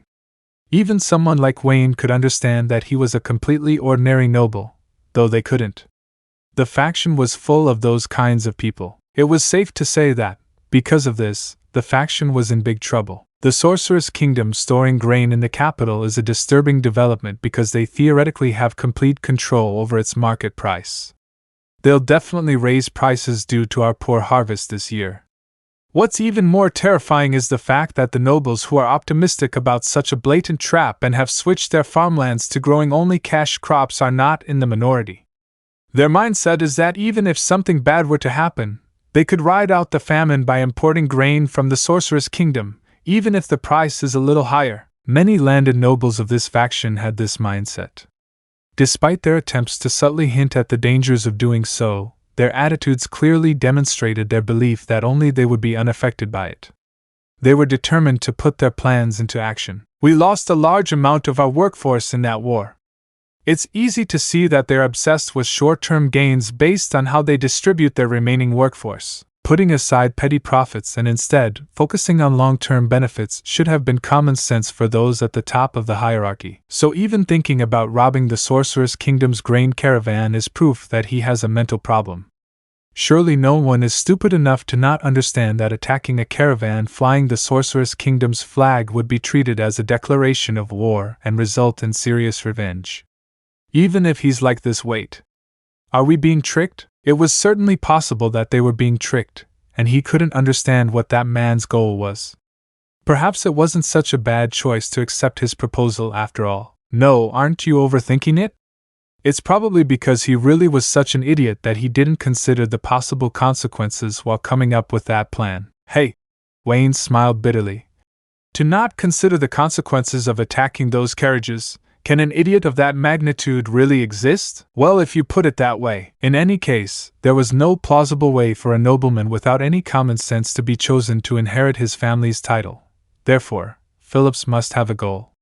What could his goal be? It's best if we consult Cygnius, right? No, don't tell him. Hilma Cygnius, the woman who did everything possible to establish this faction. She was rumored to be the lover of a certain earl. But the formation of this faction would not have benefited said earl in any way. And so, the source of her abundant funds and extensive connections remained a mystery. It was likely an organization, not an individual, that was behind the woman. By the simple procedure of elimination, one could easily arrive at the organization that would have had such capabilities. The Eight Fingers, the crime syndicate controlling the kingdom's underground society. In that case, Hilma was probably someone who could be easily dismissed, like a mannequin. No, Wayne's intuition told him. The few conversations he had with her indicated that she definitely wasn't a simple sacrificial pawn. In fact, it was more than likely that she was one of the highest-ranking members of the organization. Having someone like her in the faction was troubling, to say the least. Although some nobles had the power to make covert pacts with the crime syndicate, Wayne didn't want to get himself involved in such illegal organizations. It was precisely because they didn't think highly of themselves that they wanted to take advantage of her while maintaining a smooth operation. Why, you seem to be thinking of something I won't be able to understand again.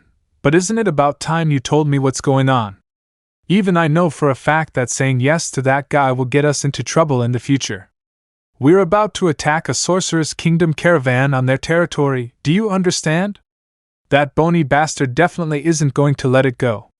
There's no way that guy won't lose his mind after this, and yours might not stay connected to your neck for long either. Igthorn was absolutely right, but Wayne had an idea. He'd agreed to the proposal with a full understanding of the risks involved. Perhaps that is that idiot's plan, to shift all the blame onto us and pocket the stolen goods for himself. How about we go along with his plan? We'll patrol our own territories and by chance encounter a group of bandits, the group responsible for the attack on the Sorcerous Kingdom's caravan. After that, we'll kill them all. It's crucial that we alone are responsible for taking care of them. If an individual's caravan were attacked, no victim would simply retreat after receiving news that the perpetrators were killed. This applies even at the national level. Retaliation would have been more than justified. That's why they shouldn't leave any evidence of their involvement. Besides, they'd made it easier to defend their innocence by fabricating that they were simply dealing with an incident that had happened by chance on their lands. What do you think? It's not a bad plan to curry favor with the Sorcerous Kingdom, is it? Even if we're suspected of being involved, we can say we were trying to help the caravan. We'll be fine as long as the perpetrators are all dead. You know what they say, the dead tell no tales. We're getting ahead of ourselves, but we have to consider the possibility that there are priests who can raise the dead. You know what they also say? The priest isn't lying. Do you really think there are priests skilled in resurrection in the Sorcerous Kingdom? In a country where the undead are said to walk proudly through the streets, tormenting the living? No, I suppose so. Wayne smiled as he agreed with Igthorn. Regardless of that man's goals, an attack on a Sorcerous Kingdom caravan is beneficial to us, no matter the outcome. It doesn't matter if the attack succeeds, which I don't think it will, or fails, because the Sorcerous Kingdom would be on high alert for future attacks, either way. They could stop storing grain with the kingdom's merchants. That way, those idiots would get a wake-up call and start making plans on a more solid foundation. Besides, Wayne laughed mockingly, that man will be finished no matter what. Is he worth all the trouble? For us to take all these risks just for him? Of course it's not worth it personally, but it's necessary to thwart Signius, the woman behind him, even if only just. She must be planning to use him to manipulate the faction and draw attention away from herself, ultimately allowing her syndicate to operate in an overt manner. If that weren't the case, there'd be no point in investing so much money into the faction. The royal and noble factions had already lost much of their power. If one could freely manipulate this third faction of theirs, they would be able to wield a terrifying amount of authority. This meant that the Eight Fingers would be in charge of the kingdom's legal and illegal affairs. I would only be able to find temporary solutions for these things. But you've already thought of this, huh? As Igthorn said, such an idea should be beyond the reach of nobles, let alone a lowly baron. The truth is that not all barons are equal. Some possessed more land than higher-ranking nobles. Unfortunately for the two of them, their territories were the appropriate size for a baron, so they were just average barons of the kingdom. All the nobles without connections in either the royal or noble factions wished to do was better develop their lands. For this to happen, the kingdom must also change for the better. They came up with the idea not only because they were nobles, but also because of their own ambitions. What they desired was to become richer and happier. To that end, they would exploit any beneficial opportunity to the fullest. But even if we switched to a better faction, we'd have to rebuild our reputation and connections all over again, right? Yes, right. They had joined the faction to gain opportunities that wouldn't otherwise be available to them if they had joined a more established faction. However, they never expected the Eight Fingers to appoint such a jerk to their leadership position. It seemed that joining this faction was a mistake. Speaking of which, can the Sorcerous Kingdom use this as an excuse to declare war on the kingdom? Wayne thought for a moment and shook his head. Unlikely. The Sorcerous Kingdom is a nation with only one city. They lack the manpower to occupy the entire kingdom. Even if they have a lot of undead, they're only suitable for simple manual labor anyway. They won't be able to stand up to a country, so even if war were to be declared, they'd only ask for the land closest to them. At most it shouldn't be a problem for nobles like us, whose land is far from the Sorcerous Kingdom. So now, he raised a closed fist as he spoke, and Igthorn mimicked his movements to give it a fist bump. Let's do it! Yes! Chapter 1 Part 3. Phillips had finally reached his destination, a stretch of road in Baron Delvin's fiefdom. He had hurriedly brought his soldiers, starting the day before and camping overnight, to the site of the attack. According to intelligence, a caravan from the Sorcerous Kingdom would pass through this place. Phillips was on horseback, looking at his soldiers lined up. They were soldiers, or more accurately, villagers, under his command. A total of 50 were gathered. He had sent out recruitment orders throughout his territory, but not many men responded to the call. The most common response was that they had already served their obligated time. The truth was, this annoyed Phillips greatly. The plan was designed for the future prosperity of his lands, for the good of everyone who lived there. There was also an abundance of potential spoils of war, which Phillips had thought about and proposed should be distributed to everyone. Still, no one came to help. They're too stupid, a bunch of ignorant people who couldn't tell whether something benefited them or not. No, this was the exact reason why they had to be guided and dominated by a genius like him. Despite trying to convince himself otherwise, his anger at those who didn't understand flared. He had considered forced recruitment, but that would definitely infuriate his father, who already had one foot on death's door. In the end, he paid them in advance with the money Hilma had lent him. After all his hard work, he managed to gather 50 men, but these were either old men past their prime, sickly young men with frail bodies, or men with inflated egos who went around looking for fights in their villages and were generally troublemakers. To put it bluntly, they were the dead weight of their people, and none of them were worth the money. Still, Phillips felt an indescribable thrill enjoying the looks on his soldiers' faces. He had a hunch that a widely reported heroic tale of his own was about to unfold. No, it had already begun. As his territory inevitably expands, so will his status. He will soon be thrust onto the world stage on a shining stage. He was about to strike the first blow against the Sorcerous Kingdom, a feat no one else had accomplished. As a ploy to contain the Sorcerous Kingdom, this would surely allow Phillips to receive high praise from the royal family and a rank befitting this achievement. Perhaps he could even marry that beautiful princess, So, my lord, can we really attack them? Phillips, who had been indulging in his fantasy, was pulled back into reality as if a bucket of cold water had just been thrown over him. He came back to his senses and looked at the soldier who had asked him the question. The soldier was an ordinary man, about 30 years old. He wore shabby clothes and, for some reason, was holding a wooden shovel. Even a club would have been better than a shovel, otherwise even some of the sticks lying around would have worked better. Phillips wanted to say something about it, but the shovel was probably the result of his ordering them to bring their own weapons. Frankly, seeing that some of the villagers were short even of sticks gave Phillips a bit of a headache. Besides them, however, the group as a whole seemed as if they were destitute bandits. Perhaps they could even trick their opponents into believing it. The soldiers around him apparently agreed with the man's doubts, as everyone in sight turned their heads toward him as if to say, "Yeah, I was thinking the same thing, we'll be fine. This is a move to save the kingdom. My lord, we don't really understand the whole kingdom thing. It's too complicated for us. They won't tie us up and cut off our heads, will they?" Another man asked, and soon the others began to echo along with their yes. Phillips was greatly surprised by the questions that showed a complete lack of understanding of justice. It's precisely because so many people like them exist that someone as talented as me has to lead them. No one obeyed my plans regarding crop management because these people could only think on a superficial level. I said there won't be any trouble. Are you all deaf? No, we're not. The soldiers weren't convinced.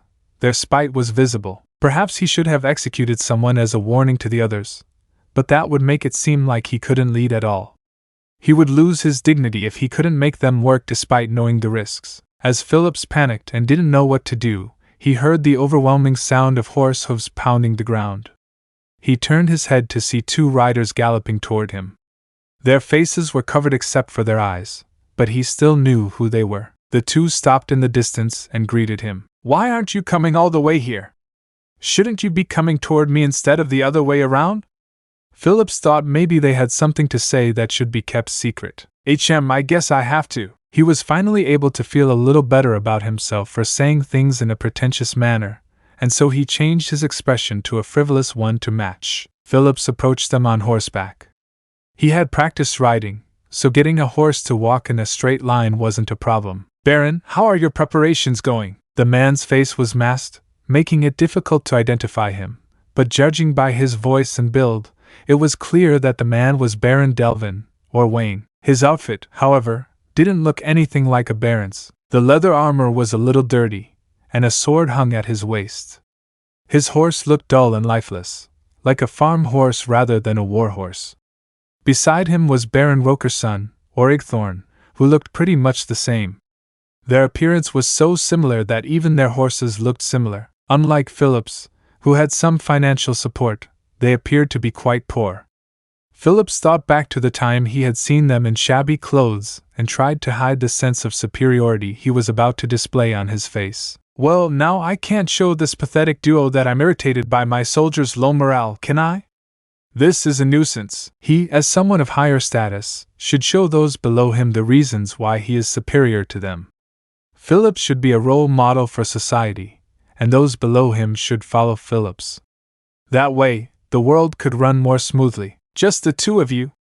What about your men?" "We've already prepared them, haven't we?" "Exactly, our soldiers will flank Phillips' Kakas, and we'll set up the crane wing formation." "Oh, the crane wing formation." Even Phillips knew about that formation. Deploying such a famous formation was very gratifying. It was as if he had become the protagonist of some storybook. "So, in case things go wrong, please spread out to the left and right. The enemies won't scatter if we only go in one direction. Remember to spread out as much as possible when you retreat." "I understand." "Okay, you don't need to remind me. Wouldn't it be better to decide in advance who should go in which direction? A successful retreat can be difficult in the heat of battle. This applies to Phillips' Kaka as well. Which direction will he retreat in?" They spoke as if they had foreseen their defeat, which made Phillips quite displeased. "So you're convinced I'm going to lose?" No, it's nothing like that, Phillips' Kaka. Haven't you heard of the tactic of feigning a retreat to exterminate all the enemies pursuing you at once? "Ah, yeah, I have." "Oh, I see."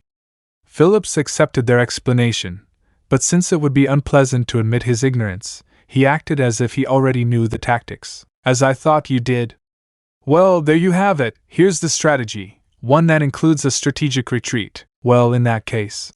As Phillips prepared to discuss where to retreat, he realized he was missing one important piece of information. Before you answer, I have a question. You still haven't told me the size of your forces. How many men have you brought? 75 each. Phillips was so surprised that they were able to muster more men than he could at the thought. With these numbers, escaping in any direction would be the same. Never crossed his mind until later. Phillips rationalized that since this was their territory after all, it made sense that it wouldn't be that difficult for them to do so. If it were simply a matter of quantity, things would have been much easier. The problem lay in his prior considerations. Phillips estimated he could have mustered at least twice as many men if this had been his land. If we have this much manpower, doesn't it make more sense for us all to attack at the same time? After all, we have around 200 men here. While that would be a viable option as well, it wouldn't be the crane wing formation. For it to be a crane wing formation, Phillips Kazze's soldiers must advance first with our forces covering the flanks. So that's why. Right, because of that. He managed to completely forget about it. Wayne let out a sigh into the air. As his face was completely covered, no one could see his current expression. I'm glad you can understand. Now then, which direction should we retreat in? Yes. We'll retreat toward Igthorn Kazze's direction then. So, toward the left flank, I understand. Then I'll ask you to stick to the battle plan we had discussed before. Please also be careful of archers. It's not that uncommon for horses to kill their riders in a stampede once they've been hit by arrows. As long as I have this armor, I'll be fine, even if a horse steps on me. This is a high-grade item that was handcrafted by a renowned blacksmith and enchanted by sorcerers. Phillips's armor set was a gift from Hilma. The armor had been enchanted with magic that boosted its defense, allowing it to surpass the arsenal that had been passed down as a family heirloom in her house. Although she had received this gift some time ago, she had never had the chance to test it. This will be the armor's debut. Unlike him, those barons over there could never have anything of such high quality. Phillips did his best to keep his sense of superiority from appearing in his voice. Still, it's better to err on the side of caution. It would all be for nothing if Kazze were to die in the fray. This is the truth. That's correct, because Phillips Kazze is our general. Even if he dons such excellent armor, there are still weak spots where an arrow could strike. Furthermore, no matter how durable the armor is, it can't defend against most spells. Please don't let your guard down because of the armor. After all, Phillips Kazze is our general. Their repeated warnings annoyed Phillips greatly, but he understood where they were coming from. If the general were to be killed, the battle would be over. That was common sense. Knowing that these two viewed him as their leader, Phillips couldn't help but smile. Of course, I understand. Also, where will Phillips Kazze deploy our formations? It would be too dangerous to deploy them on the road. I think it would be best to stay behind. That way we could come to his aid if we have to retreat. It would help if he told us his position, Phillips agreed. When the general was in danger, it was the duty of his subordinates to come to his aid. Although this was common sense, Phillips was surprised that he wasn't the one who suggested it in the first place. I would have noticed these things if I were my usual self. I'm just too excited right now. It's the first time I've organized a battle of this magnitude. Phillips gulped lightly and took a deep breath. What's wrong? Nothing. I was just trying to temper the burning passion for this battle in my heart. Oh, I see. Is that so? So where would Phillips Kazze like to wait for the caravan? First of all, Phillips glanced to his left and right. The paved roads were quite wide, enough room for two wagons to pass side by side. This road seemed to be an important source of income for Baron Delvin. There were lush forests on the sides of the road, but the spots closest to the road where bandits normally hid had been completely cleared down to just grass. The forest was under human management, ostensibly to allow pigs to search for acorns and the like on the grounds, so there was no need to be on the lookout for monsters or wild beasts. If that's the case, we'll set up the ambush in the forest. I see. If that's the case, I know a suitable place. There's a patch of forest where the branches, weeds, and everything else have already been removed, which might allow us to retreat on horseback. What do you think? Is there such a place? Indeed. When Philip's Kazze decided to spring the ambush on these lands, we knew something like this was necessary, so we took the time to prepare that spot. Phillips had repeatedly chosen this ground for the ambush in their previous meetings. Although he had asked Wayne and Igthorn for their opinions, they both deferred to Phillips. It must have been quite troublesome for them to make the preparations afterward. Then I'm very grateful to you. Nonsense.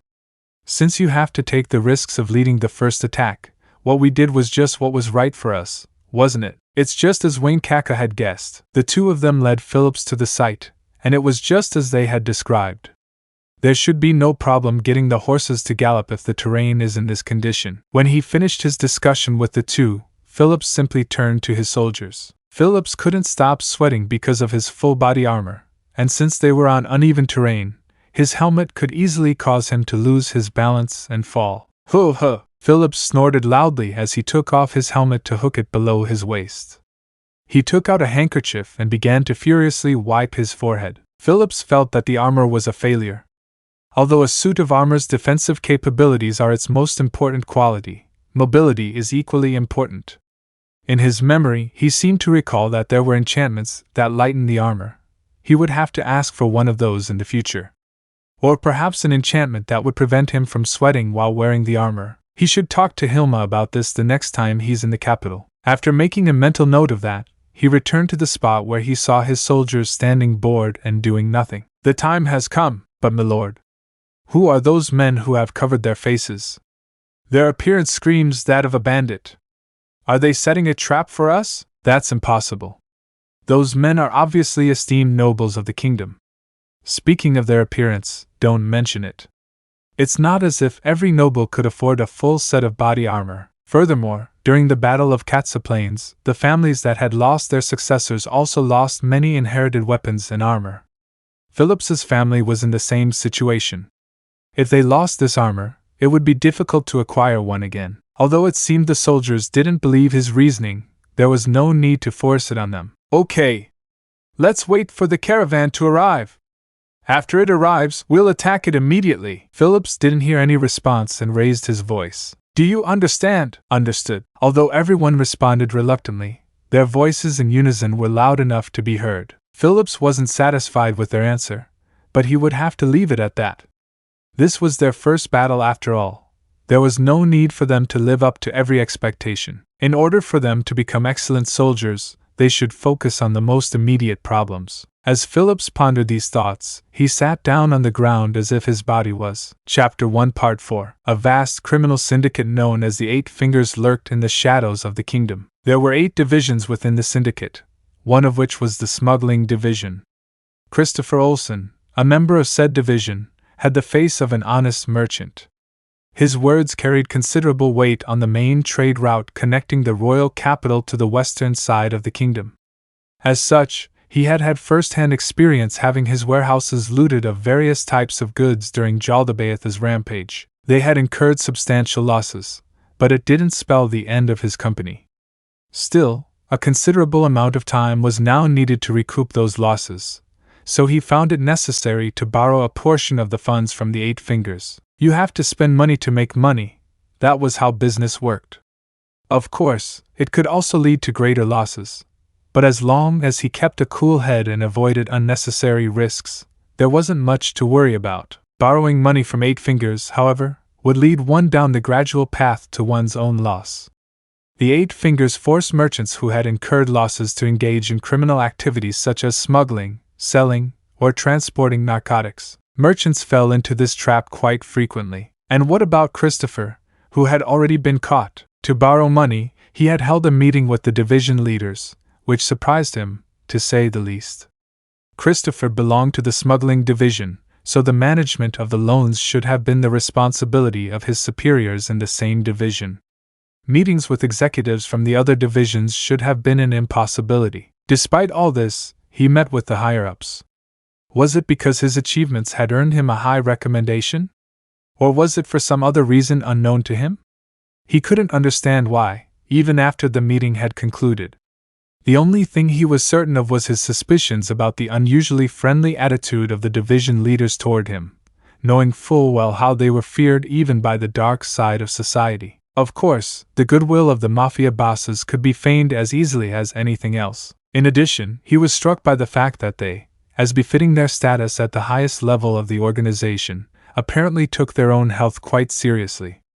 Although he wondered if perhaps they were too thin, they were definitely healthier compared to an overweight body. Such important people had given him a job on the spot. The type of job given depended on several factors, such as the amount of money borrowed, the person's value as a human being, and whether that person could be useful to the Eight Fingers in the future. Those with better qualifications were given more secure jobs, and vice versa. The job he was given was transporting grain from the Sorcerous Kingdom. Huh? It's still unclear whether it's safe or not. What's wrong? Did he say something, sir? Oh, don't mind me. I'm just muttering to myself. The one who answered his question was the leader of the mercenary division. He was a robust man, very different from Christopher, who was 40 years old and kept a thick layer of fat around his waist.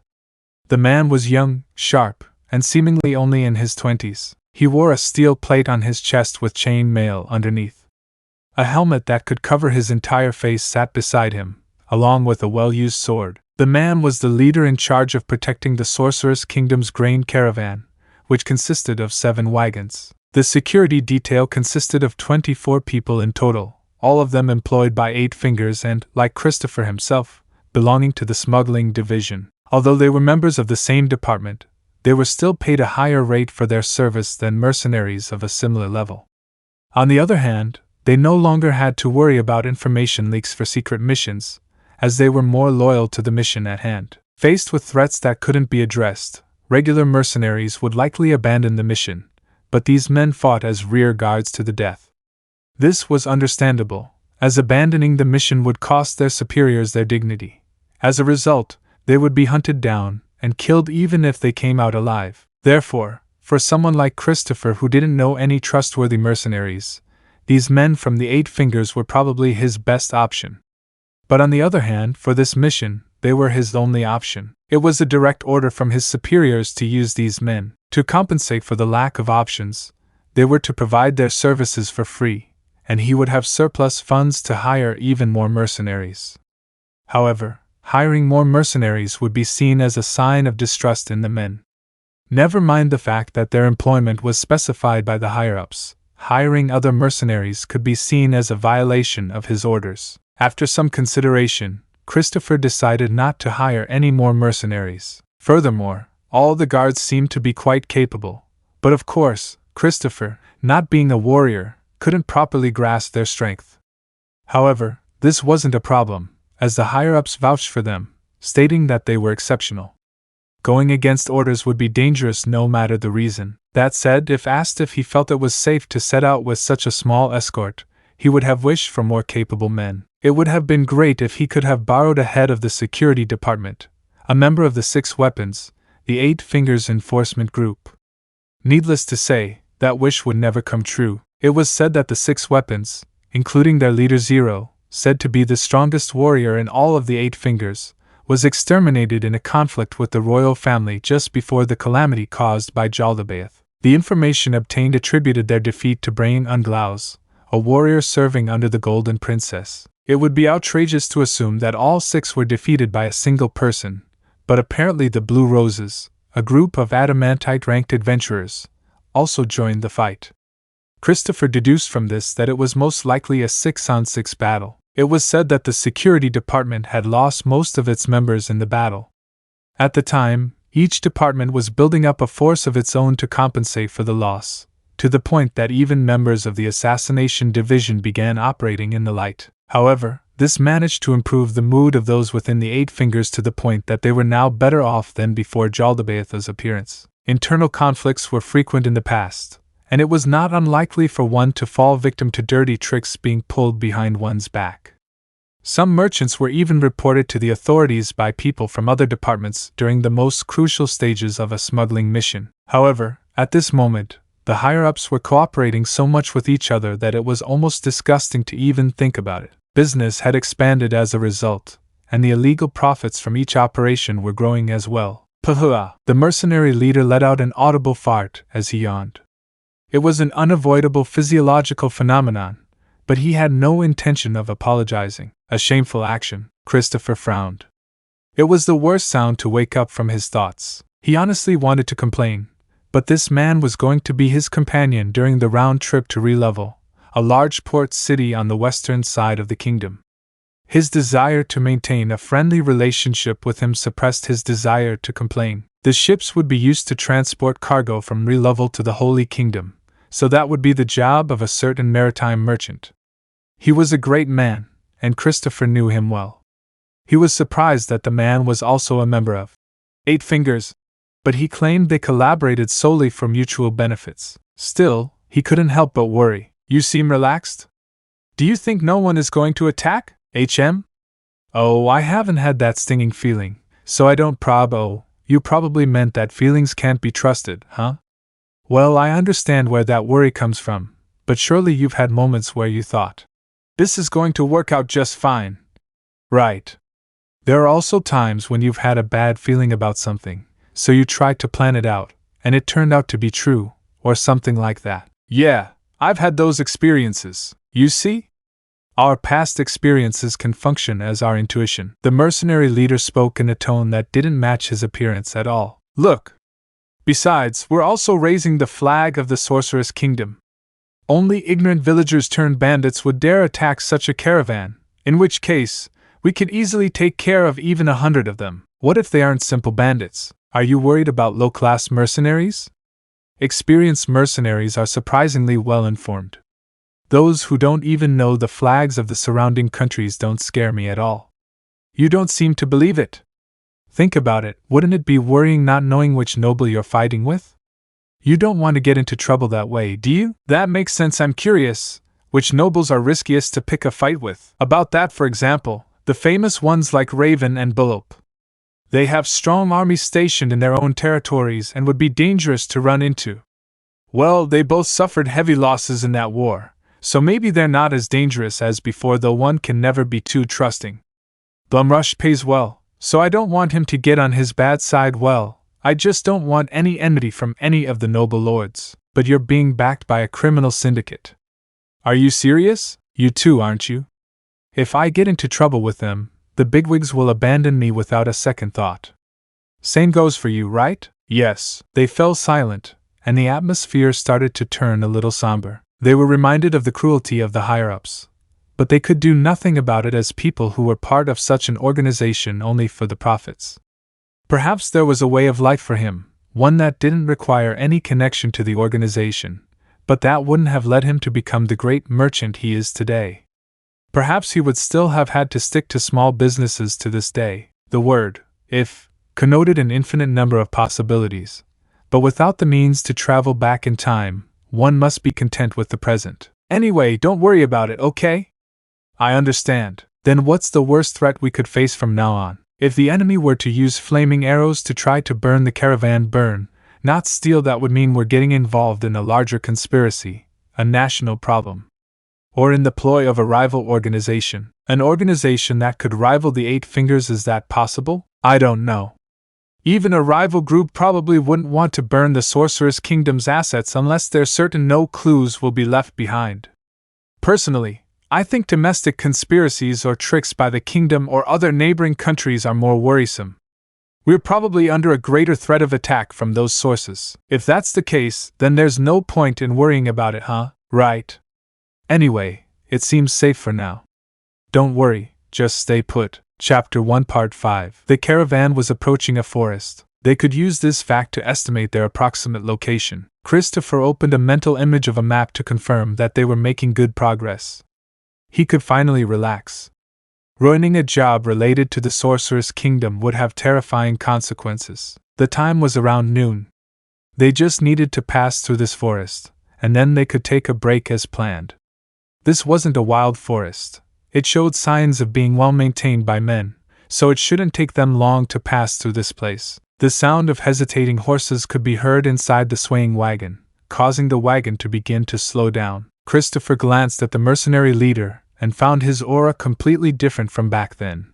Things were getting serious. Excuse me, but it seems I have work to do. Two men poked their heads out from behind the curtains of the wagon, subordinates of the mercenary leader. "Sorry, boss. This guy said there are many villagers hiding in the forests." The merchant listened to the two talking as he turned to look at Christopher. The one he'd referred to as "this guy" was his scout. "They're not bandits, but villagers?" "Really?" "Yes, I only need to look at their equipment to know that right away. They have no weapons or armor.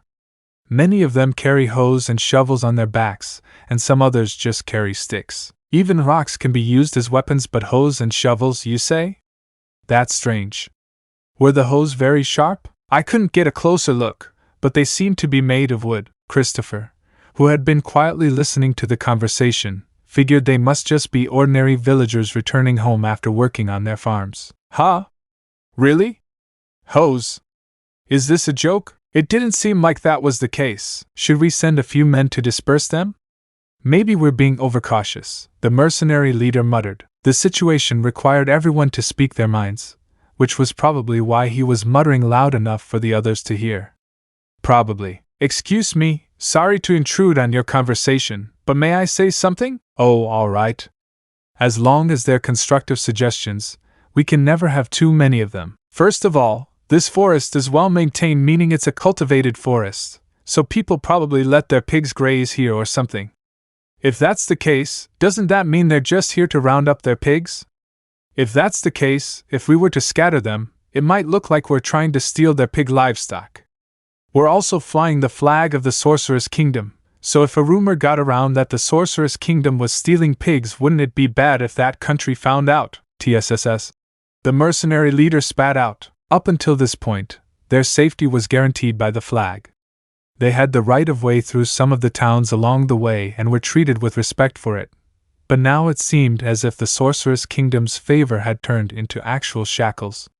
To bring shame to the Sorcerous Kingdom would be to bring disaster upon themselves. That was why Christopher didn't dare bring any contraband to sell later. "You said there were a lot. How many is a lot?" "For a rough estimate, it seems there were around 50 men. I think that's too much manpower for simple farm work. What do you think?" Even though he had childhood experience doing farm chores, even though his parents were merchants, Christopher had no experience raising pigs. No.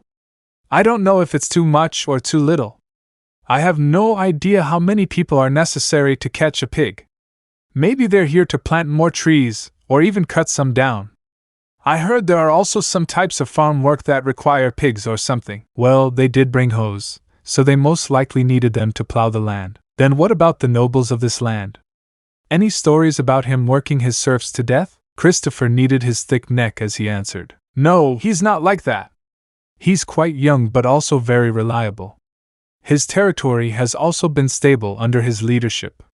If he learned more about aristocratic etiquette and political strategies, he would have a bright future ahead of him." Although she didn't know him well, they had had conversations when Christopher supplied alcohol to a tavern in the capital that was being financed by the Eight Fingers. It was unfortunate that Christopher hadn't received a warrant of appointment, so he'd never done business with that noble before, even when he had to pass through this stretch of road in his territory. The lord here had potential worthy of Christopher's attention, and he was by no means the type to mobilize villagers to attack caravans. From what Christopher could remember, there weren't many villagers in that man's fief hungry enough to attack a trade caravan, never mind 50 of them. There was a vast difference between him and the man Hilma Signius introduced to him. No, that man was simply peerless in his inferiority. Christopher couldn't help but tense his brow at the memory of being mistreated there. "Chief, even if they were to attack, it's only 50 unarmed and unarmored villagers. We should be able to defeat them easily." "What are the chances that this is bait, and there are more soldiers waiting in ambush?" The two mercenaries glanced at each other upon hearing what their leader said. "That's possible. Should we explore our surroundings? If so, we'll need some time. Better safe than sorry, do so. Please don't take too long. If we stray too far from our plans, I'll have to pay the most expensive shipping company to make up for lost time." "Understood, it'll just be a look. Go back as soon as possible." The scout nodded and hurried off. After about 10 minutes, he returned to report that other than the 50, there didn't seem to be anyone else who might want to ambush them. They concluded they must be there for farm work and continued on their way. Not even 5 minutes had passed before the carriage stopped again. "Skipper, I apologize, but may I trouble you to step outside for a moment?" The villagers have blocked our path. If they had any malicious intent, we would have scared them off, but they seem to remain indifferent, lethargic, or don't look well. So I was hoping you could step outside and talk to them. Of course, your safety is our primary concern, so we've prepared this shield for you. Truth be told, Christopher really wanted to decline the mercenary's request. He didn't believe in his own abilities. After all, he had avoided every violent confrontation throughout his life. But this wasn't something he could ignore. If they got into a dispute over what happened today, it would cost Christopher his access to this road. In that case, it would affect not only him, but also his children who will inherit his business. Yes, let's go. Christopher and the mercenary leader got off the carriage together and walked to the front of the retinue. They were escorted by mercenaries carrying a large shield known as a tower shield, which could cover half their body during negotiations. Furthermore, they were also followed by halberdiers who were there as a deterrent and archers who hid in the forest. Of course, the mercenary leader was also there. He had warned Christopher to listen carefully to his orders if a situation arose. Between the two sides of the forest on the road ahead of them sat some chatty villagers. There was no doubt about it. They could only be villagers returning home after finishing a day of farm work. But if that was the case, why did they stop in the middle of the road to block them? Perhaps the mercenary leader had sensed Christopher's concerns when he began to murmur to him in an attempt to start a conversation. Hey, quite disconcerting, isn't it? If they're planning to jump us, they should have split into two and hidden in the forest, or something. There are many ways to set up an ambush, but none of them would require you to show yourself in the middle of the road. No commander would be stupid enough to make such a mistake. Could it be that they're trying to scare us? Scare us? With their equipment? With those numbers? Wouldn't it be a grave insult to us if that were the case? Has my employer only employed such low-level mercenaries before? It was just as he had said. Christopher didn't bother to reply, but just stared at the villagers. That said, the distance between them was vast, and there were rows and rows of mercenaries in front of them. Still, he had to speak to them and settle this without shedding blood, preferably. Please listen. I'm just a simple merchant who has accepted a transport contract. If you're on the road to beg some noble or whatever, we want nothing to do with it. Please leave the road, or else we will be forced to take up arms against all of you in the name of self-defense. A man appeared from the forest just as he had finished speaking with the villagers. The man had donned exquisite full-plate armor, but since he wasn't wearing his helmet, Christopher could see his face. It was someone Christopher had met before. Unfortunately, for the future of the kingdom, I cannot allow you to pass. Ha! Christopher couldn't help but vocalize. It wasn't just him either. The mercenaries surrounding him had made similar sounds as well. I see. It seems there's some kind of misunderstanding. We're just transporting food aid from the Sorcerous Kingdom to the Holy Kingdom. I know. Ahem. That's precisely why I'm doing this. What the hell is this guy talking about?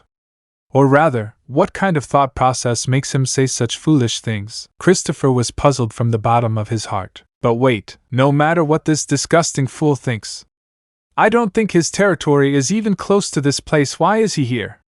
Are they plotting? But would the lord of this land even bother working with this guy? Whatever, Christopher thought. The man had already admitted his guilt. Now Christopher could report to his superiors that they were delayed by fools who got in the way of the Sorcerous Kingdom's caravans. It shouldn't even be a problem with the kingdom or the Sorcerous Kingdom if they killed all these fools. Just as he was about to ask the mercenaries around him to kill them, he felt a strong feeling that he shouldn't. The man they called Phillips is a noble who has the backing of Hilma Signius.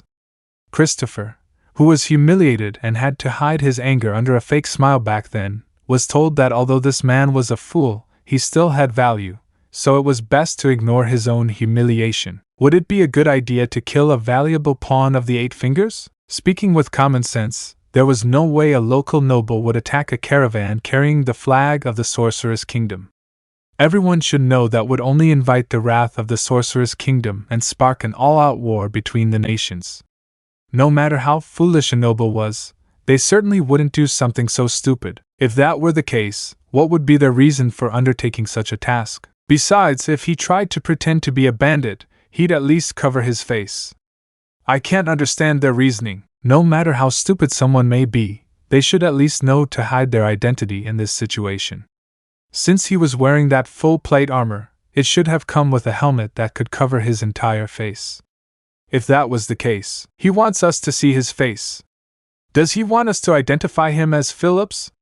Why? Christopher suddenly remembered the existence of illusion magic. That's it.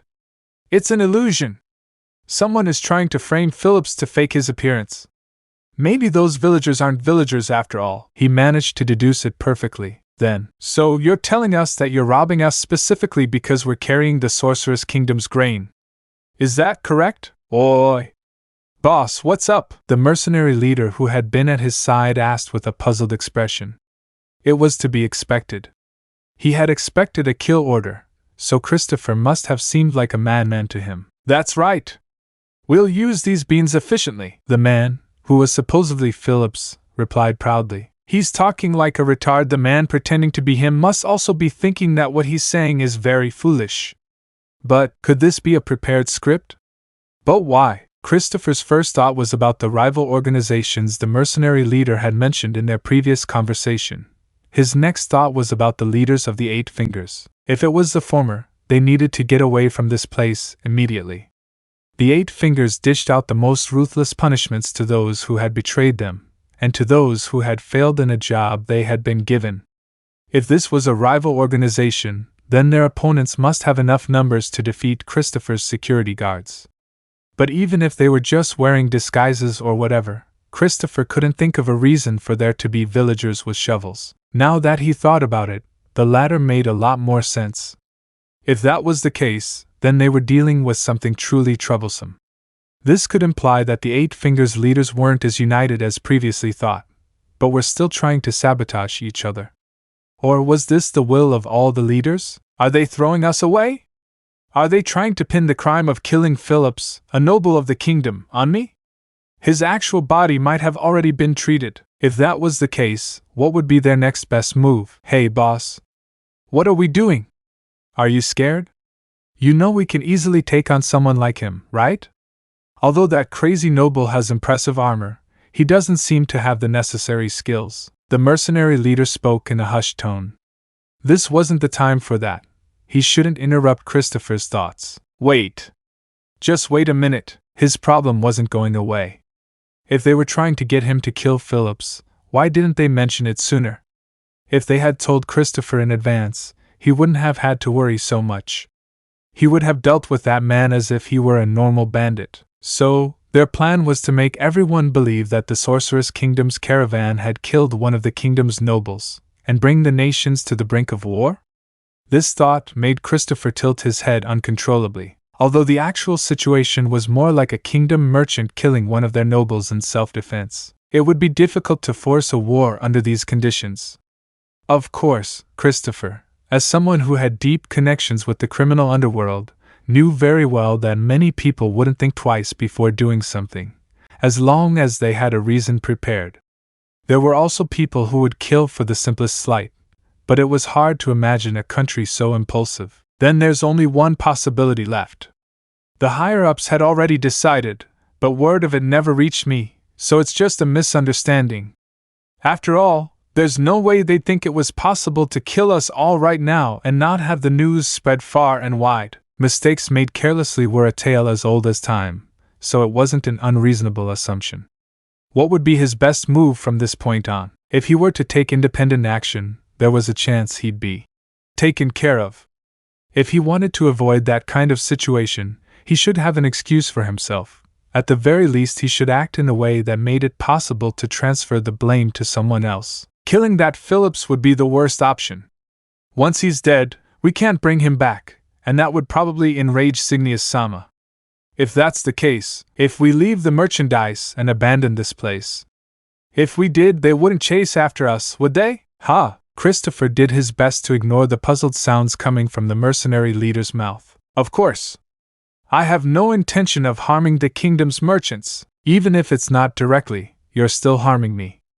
Although those were his hate-filled thoughts, Christopher didn't let it show on his face. Oi! Are you serious? Are you being serious right now? What's wrong?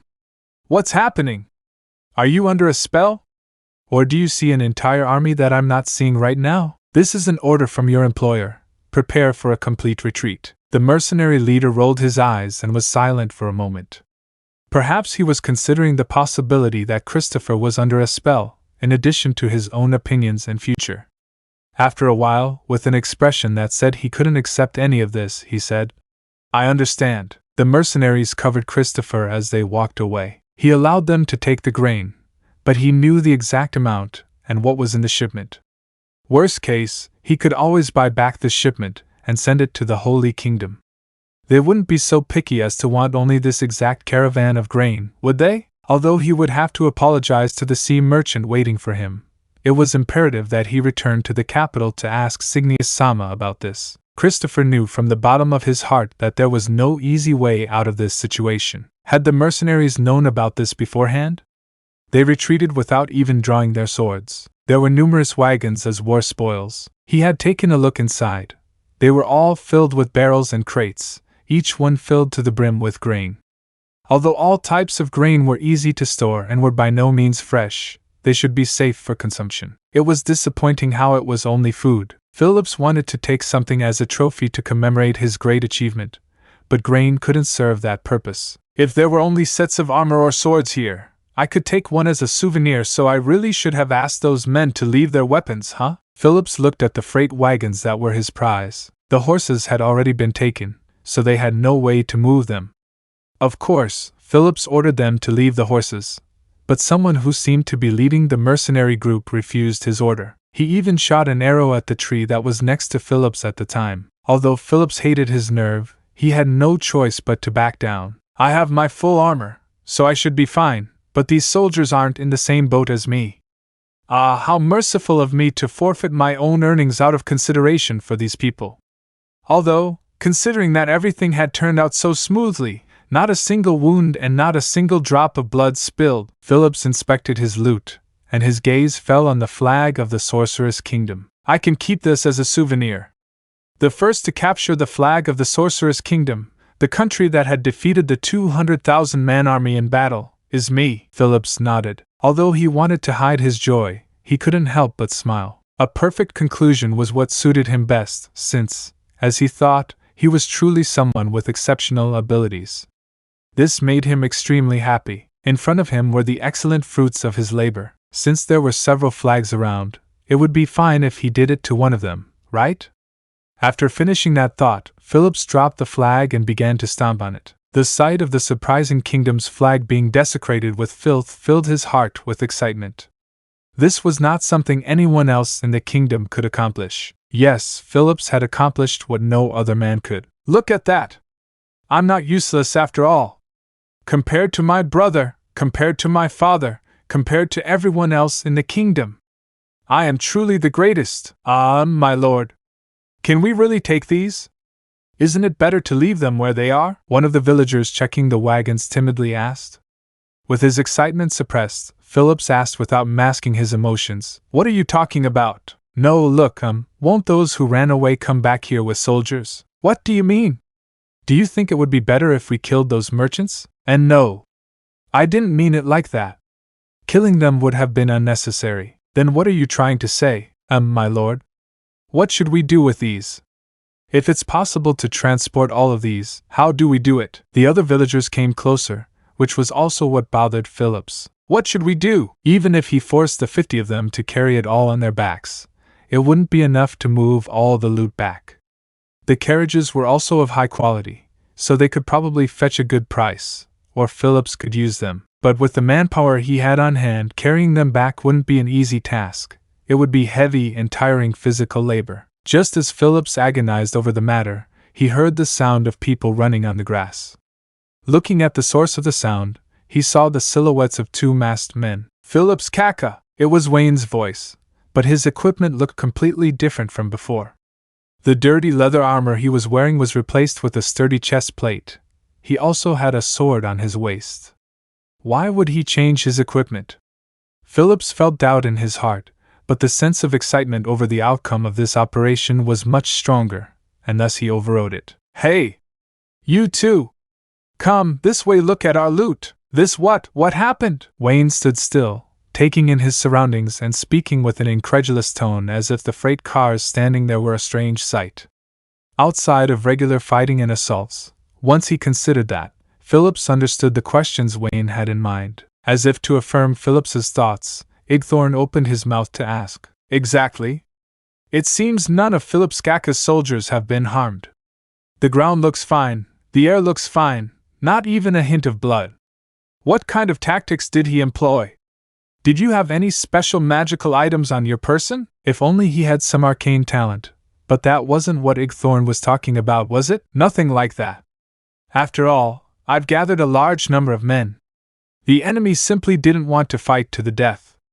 Somewhat they did. The two turned to look at each other, but since both had obscured faces, he couldn't see what their expressions were like. Now then, how should we divide this? If he was being honest, the spoils of war in front of them were there entirely because of Phillips's actions. He was slightly irritated at the fact that he had to split the prize with two people who had just been spectators. However, if Phillips were to take it all for himself, surely they would be unhappy as well. After all, they also had to mobilize the villagers in their territories. 80% of the loot must go to Phillips. Those two can take the rest. To take 1/10 of the loot each just for mobilizing some villagers, there's no way they'd want more, right? There's no need to worry about that. It doesn't seem right to us if we take a share of the loot without doing anything at all. Please, Phillips Kaka, you should take it all. I trust there's no objection. That's right, Phillips Kaka should take everything, including the freight cars. Even someone like Phillips would feel guilty taking everything after hearing such cordial words. Although they said their villages were too small for Phillips to stay there, the fact that they had set up camps near the forest and prepared food for him meant those favors should be returned. Nonsense, nonsense. Aren't we partners? I'd have to leave some of the loot anyway.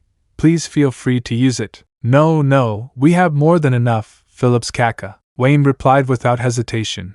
There wasn't a single hesitation in his answer. All of this was earned through Phillips Kaka's efforts. As the etiquette of nobility dictates, we cannot accept it. Is that true? Yes, they both replied simultaneously. They seemed to have an unbreakable will on this matter, so there was nothing he could do about it. This is all mine! Phillips's heart stirred at that thought. Since it's come to this, I'll take it all. Also, though I'm embarrassed to ask, I have a request for the two of you. Could you lend me some horses to pull these carts? Horses? We'll discuss this privately for a second, please excuse us. The two who had temporarily left his presence seemed to be exchanging their opinions, but from this distance it was hard to tell if they were speaking at all. They seemed to come to an agreement after a while and quickly returned to Phillips. We'll prepare the horses as soon as possible. However, since they're not war horses but work horses, could you please return them soon after you've used them? Thank you very much. One important thing to note. It would probably be best to lower the flags of the Sorcerous Kingdom. You wouldn't want to be seen by ordinary people while transporting your loot back, so although it will be difficult, please consider transporting it through the forest. Understood, I'll do it then. The two of them walked away as soon as they finished speaking. Soon their silhouettes could no longer be seen in the forest. Phillips returned to inspecting the freight cars. This was proof of his victory. They were as bright as his future. On the other hand, what now rested beneath Phillips's foot, the soiled flag of the Sorcerous Kingdom, was a representation of that country's eventual doom. Chapter 1 Part 6. Ainz walked proudly through the streets of Irantal. Mammon walked beside him. Needless to say, this was actually Pandora's actor. To match Mammon's appearance, he had been equipped with full plate armor and two great swords hanging from his back. His regal and austere gait had earned him much praise and prestige. In fact, his version of Mammon seemed to be even more heroic than Ainz. To be honest, Ainz had considered asking him to adopt a worse gait in case the citizens were able to differentiate between the different versions. Of course, this wasn't something he would say out loud, so he thought he could at least try to copy his gait secretly. To that end, he had been sneaking glances at Pandora's actor from his side view, and fortunately, he didn't seem to have noticed yet. Silently following behind the two to watch their rear was Naib Narbro Gamma. Although it seemed as though they had no bodyguards, in reality, multiple Hanzos were hidden around them and were on alert. Consequently, Naib, whose level was lower than them, was largely redundant. However, considering her behavior since debuting as Mamon's partner, Ainz felt it unnecessary to order her to stop. It was important to note that these three were walking through the streets of this city with no goal in mind. It was a common exercise for everyone. Through this procession with Mamon and Nabe, Ainz was able to demonstrate several different things to the crowd. It was also for this reason that Ainz had not brought the maids. This act served multiple purposes, the most important of all being to validate the fact that Ainz was still working with Mamon, so it would not be appropriate to exclude Narbro from this operation. After all, Mamon was always seen in full armor, and his appearance was not known to many. So, if they hadn't brought Narbro, rumors would start circulating that Mamon was already killed by the Sorcerer King and is actually an undead wearing that armor. In fact, those rumors had already started circulating, so it was crucial for them to avoid creating any more misunderstandings. Pedestrians stood to the sides of the road as if it were a no-man's land upon seeing the trio's silhouettes. This was, of course, mainly due to the Sorcerer King's presence. If Ainz had walked these streets as Mamon, this wouldn't have happened. Although a long time had passed between the founding of the Sorcerer Kingdom until now, the citizens were still terrified of Ainz. It wasn't just the humans who reacted to him that way, but some of the demi-humans as well. This was because Irantal, which used to be a city inhabited purely by humans, was no longer so. Demi-humans could be seen scattered among the crowds. If one looked around where they were, the outlines of a number of demi-humans, though not many, could be seen in the shops. They were both employees and customers, and were sometimes even the shop owners. The part of the city that used to be a slum was renovated into residential areas for demi-humans under Ainz's orders. If they had been in that part of the city, it wouldn't be such an unusual sight. But Ainz and the others had been walking along one of Irantal's main streets, far from the slums of yesteryear. It was easy to see, from this fact alone, how there had been a considerable number of demi-humans moving in and out of Irantal. Although this wasn't due to any special policy Ainz had put into place, after all, the person who had put in the effort in these matters was Albedo. He still felt proud of this fact. Everything seemed to indicate that the plans to unify the races were progressing at a steady pace. If this were the case, I would like to enact policies that could accelerate the process of unifying them all. In fact, he already had a plan in mind. Ainz had considered holding some sort of event in Irantal in order to attract more tourists and increase his income from foreign sources. What he hadn't considered was how unfestive and non-participatory this world generally was, which was the cause of his boredom all this time. While a gladiatorial arena like the one in the Empire wouldn't be bad, Ainz wanted something that hadn't been done already, something truly special. If he was going to hold a grand event that involved audience participation or anything that would allow an interracial team to shine, that would surely boost racial unity. If people had something in common to talk about, it would surely be easier for them to get along. How about some sort of ball-based sport like baseball or soccer? Or should I do something to spice up an already existing event? While pondering these matters, Ainz also observed an orc vendor who seemed to be in a serious discussion with his human customers. They were likely the orcs he had encountered in the Holy Kingdom, the ones who had been ravaged by the evil lord's wrath and then united under Ainz. He could not recall any other occasion when he had brought orcs to Irantal. Who this orc was exactly, Ainz had no idea. Although he had incorporated a large number of orcs into his domain, the main reason was that Ainz, as one with human sentience, could not differentiate orcs at all. Similarly, he couldn't distinguish members of the other races either. For example, female Zerns were differentiated by their color. Speaking of Zerns, he couldn't help but wonder, how did they see, anyway? In any case, they all looked more or less the same to Ainz. This issue applied to most people anyway. It was just as difficult for an orc to differentiate between two humans as it was for a human to differentiate between two orcs. For this reason, they had stuck to recognizing humans through traits like hair length, pupil colors, and so on. But incidents still arose where goods reserved for a specific person were sold to someone who looked similar, even though to someone like Ainz the two people looked completely different. The Sorcerous Kingdom didn't have any problems with public order. Petty crime rates were low, never mind serious crimes. However, this wasn't due to strict enforcement of the law, but rather to the people's fear that their corpses would become undead to serve the country after their deaths. For this reason, misunderstandings were settled quickly and without much fuss.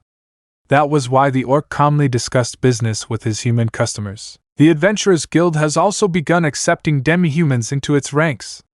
I believe that all demi-humans will be able to reach their potential in the near future, Ainz said softly and without much thought, causing Pandora's actor to reply, Ainz-sama, it is exactly as you have surmised. Those demi-humans, upon witnessing the undead Ainz-sama had created, must have thought that the career of a common soldier was no longer feasible. Those with talents in the arts, manufacturing, and research would be more inclined to utilize said talents to their fullest potential. The Sorcerous Kingdom followed the system of, your race is quite good at this, so you should probably seek employment in this field. However, as citizens' knowledge of the other races and their respective cultures increased, they would likely begin to desire other professions. Although this change was still in its early stages, the desire for self-determination would surely blossom over time. The main impetus for this change was the fact that all domestic work was now handled by the undead. Albedo seems to be managing that sector of the country well. After all, it's imperative that we stop the development of problematic crafts. Ainz and the rest were already at their peak levels, so it was necessary to plan ahead for those who were weaker than them and therefore had the potential to become stronger. As part of those plans, they couldn't allow their own people to achieve a superiority in experience over them. The weak should remain weak. At the same time, they had to ensure that their country's supremacy as a whole was well maintained against its neighboring countries. Perhaps Albedo was the only person who could maintain this delicate balance. To that end, we desperately need spies capable of obtaining top-secret information from our neighbors. We are still too weak on that front. To create a monster that Nazarick couldn't automatically reproduce required two ingredients. One was the monster's data, and the other was the corresponding amount of Yggdrasil gold coins. Although Nazarick's library contained data on various types of monsters, it didn't contain the data on every type of monster in Yggdrasil. Some monster data was also of limited use. For example, they had already exhausted their supply of data on Hanzos, and the library didn't contain any data for the creation of 8-edged assassins. Creating higher-level monsters came at the cost of a large sum of gold. If that were the case, shouldn't weaker monsters suffice? Although he wanted to say it, using them would mean there would be a higher chance of them being caught when they tried to infiltrate somewhere. Among the neighboring nations, it wasn't inconceivable to think that they were the only ones capable of employing monsters. It would be best for them to use higher-level monsters that were harder for others to detect while their country was still modest in size. Or perhaps, human spies? Ainz accidentally spoke his thoughts aloud. Nabe, hearing him speak, approached him to say, Ainz-sama. Speaking of which, how has the training of those spies gone? Should I make sure those pigs know who their rightful master is? Ainz lowered his voice and replied with, Nabe. You are the companion of the folkloric hero Mammon now. Do not forget your position. After all, they had made it seem that Mammon and Nabe were bound to this city for the safety of its inhabitants, so they were working with Ainz Ooal Gown only to maintain the status quo. Perhaps enough time had passed for their personalities to change their ways and they stayed in the city out of reverence for the Sorcerer King. That being said, it would be safer to discuss this matter beforehand with Albedo and the others to formulate a better script before committing to anything. Until then, it was best not to make suggestions to Ainz directly. It was better to discuss such matters within Nazarick and avoid such topics altogether while away. I deeply apologize. You are forgiven, would have been what he would have said, until he took a good look at his surroundings. Many people were staring intently with horrified expressions, hoping they hadn't heard what Nabe had said. Ultimately, it wouldn't have been feasible for him to kill them all out of suspicion of what they might have heard.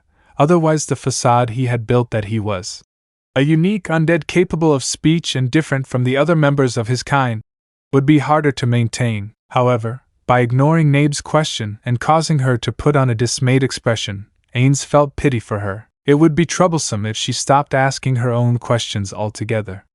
With that in mind, Ainz muttered his reply in a volume incomprehensible to those around him. All the Hanzos are busy. Tira is currently in charge of training them. But if I'm being honest, they're no better than a simple 8-edged assassin. Just consider it an investment for the future. Although it was unlikely that they would receive a return on investment proportional to the gold and time they had invested in this program, it wasn't as if it was completely impossible. The same applied to their investments in runesmithing and other magical technologies. They were going completely blind as to whether those efforts would bear fruit or not, so it was best to reduce their investments to a minimum for now. Ainz stopped talking, and just like that, the trio continued walking down the street in silence. Occasionally, they would run into patrol teams consisting of death knights, death mages, death warriors, death priests, and death assassins. Although they also walked through the streets, they maintained a tight formation with the death assassins silently keeping watch at the front. This wasn't due to any perceptible danger, but rather the fact that they were only following their original orders to patrol in formation. One notable thing was that although Death Slayers were bad at hiding, they had a high damage output thanks to their high critical strike chance. If an enemy let their guard down because they believed a Death Slayer posed no threat to them, then it would be able to deal an alarming amount of damage. This was the reason why Ainz couldn't make spies out of them. Although we are exporting undead, those exports mainly consisted of weak skeletons. Of course, they charged very different prices for weaker undead compared to stronger ones, so the most popular product was still the one designed for cheap labor. Consequently, the number of undead around the Death Knight level they had exported was minimal. It would be a waste not to utilize his daily limit of create undead, so Ainz had been exhausting his daily use skills. As a result, the number of undead he had created had already become a nuisance to him. If I were to lower their rental costs and raise them in the future, no one would rent from us again. Besides, I don't want to lower the prices directly. Should I create a reward system? The Empire rented many Death Knights from us, so we should probably focus on marketing to the nations directly. But Ainz glanced at Pandora's actor, who was beside him. It's a bit awkward to walk silently like this. But there's not much I'd like to talk about with him. If people perceive that their relationship isn't so good after all, then there would be no point in this exercise. Ah, Miss Nabe, a conversation with Pandora's actor would be insufferable, so Ainz chose to speak to Nabe instead. Yes, wait, you don't have to answer so vigorously, you know, Ainz thought, but didn't bother saying it out loud. Their actions weren't so strange in hindsight.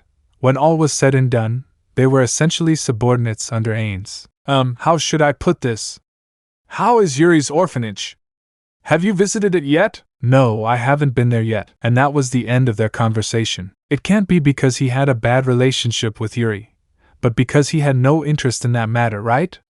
Wait a second. Would someone be so disinterested in the workplace of someone whose existence is their closest equivalent to a family?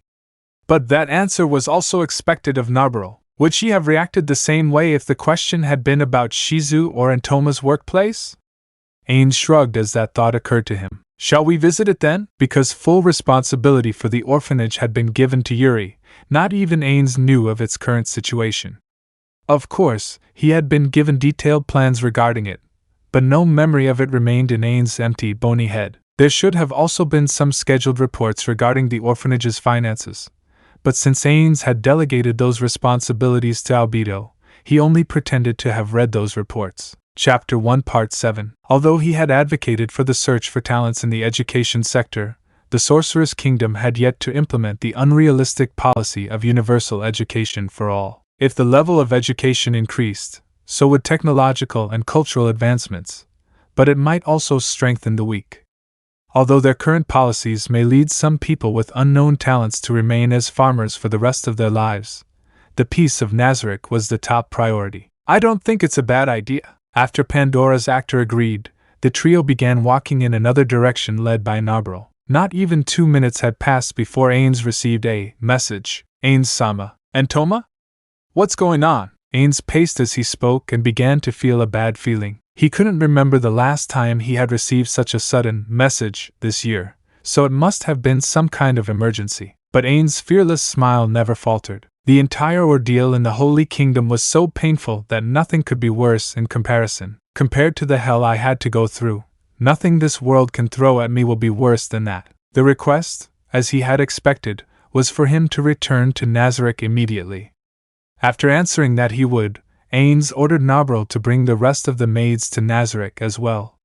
He opened a gate, after bidding farewell to the two of them to allow the Hanzos who had been securing its perimeter to return. Only then did Ainz return to Nazarick itself. After seeing the Hanzos off, he took the ring of Ainz Ooal Gown from Solution, who had kept it for him.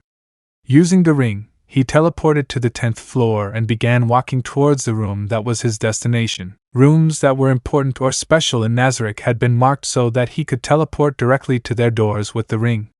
This wasn't the case with the rooms, which had been considered normal from the beginning, and thus, one couldn't teleport directly into them. This could be seen as the ring's only flaw. It allowed its user to teleport freely within Nazarick, but it was no longer possible to modify its functions.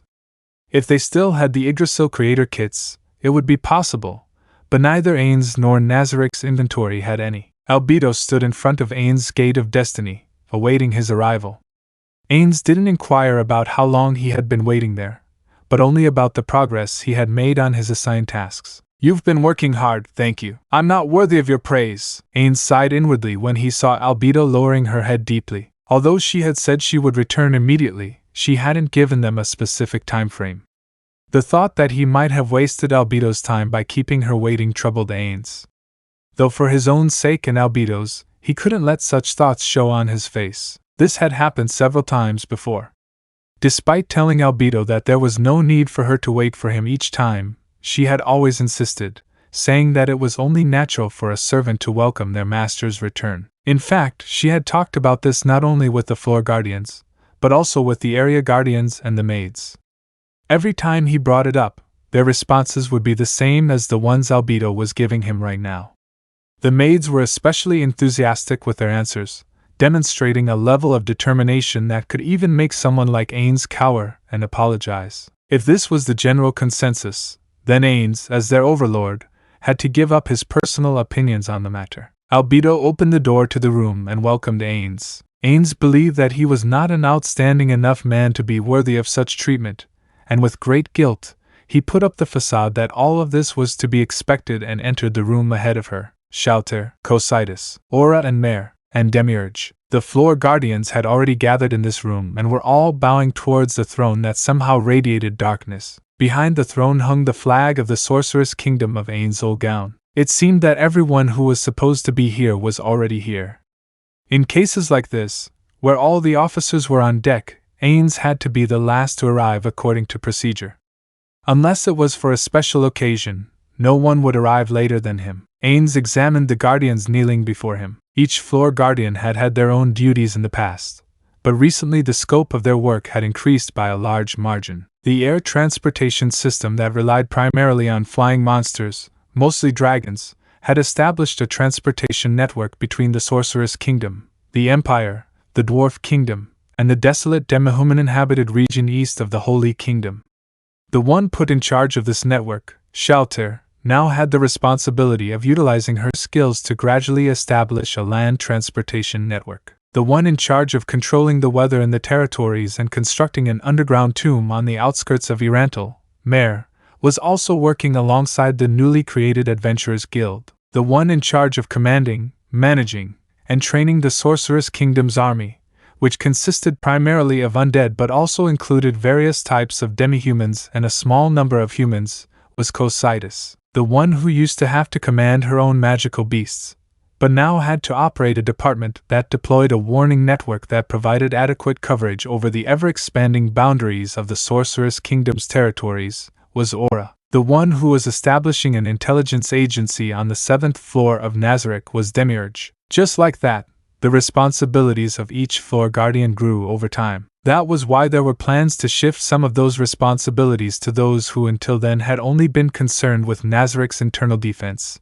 the area guardians. Needless to say, the one in charge of monitoring everyone's progress, receiving requests or suggestions, and approving the Sorcerous Kingdom's various matters, Overseer Guardian Albedo, had been the busiest of them all. The truth was, no one was as unoccupied as Ainz. His daily duties amounted to simply practicing how to act more like an overlord, so it was a deeply embarrassing fact to admit. He had basically been summoned for something that those occupied with the most important tasks had deemed required his presence. Ainz walked in a dignified manner through the center of the room. Albedo closed the doors behind them and followed closely behind. He sat down in the only seat in the room. Albedo knelt in front of him and said, Ainz-sama. The floor guardians of each floor have arrived. What do you mean, have arrived? They were already here. Of course, Ainz didn't say it, and couldn't say it out loud. You floor guardians have been working hard.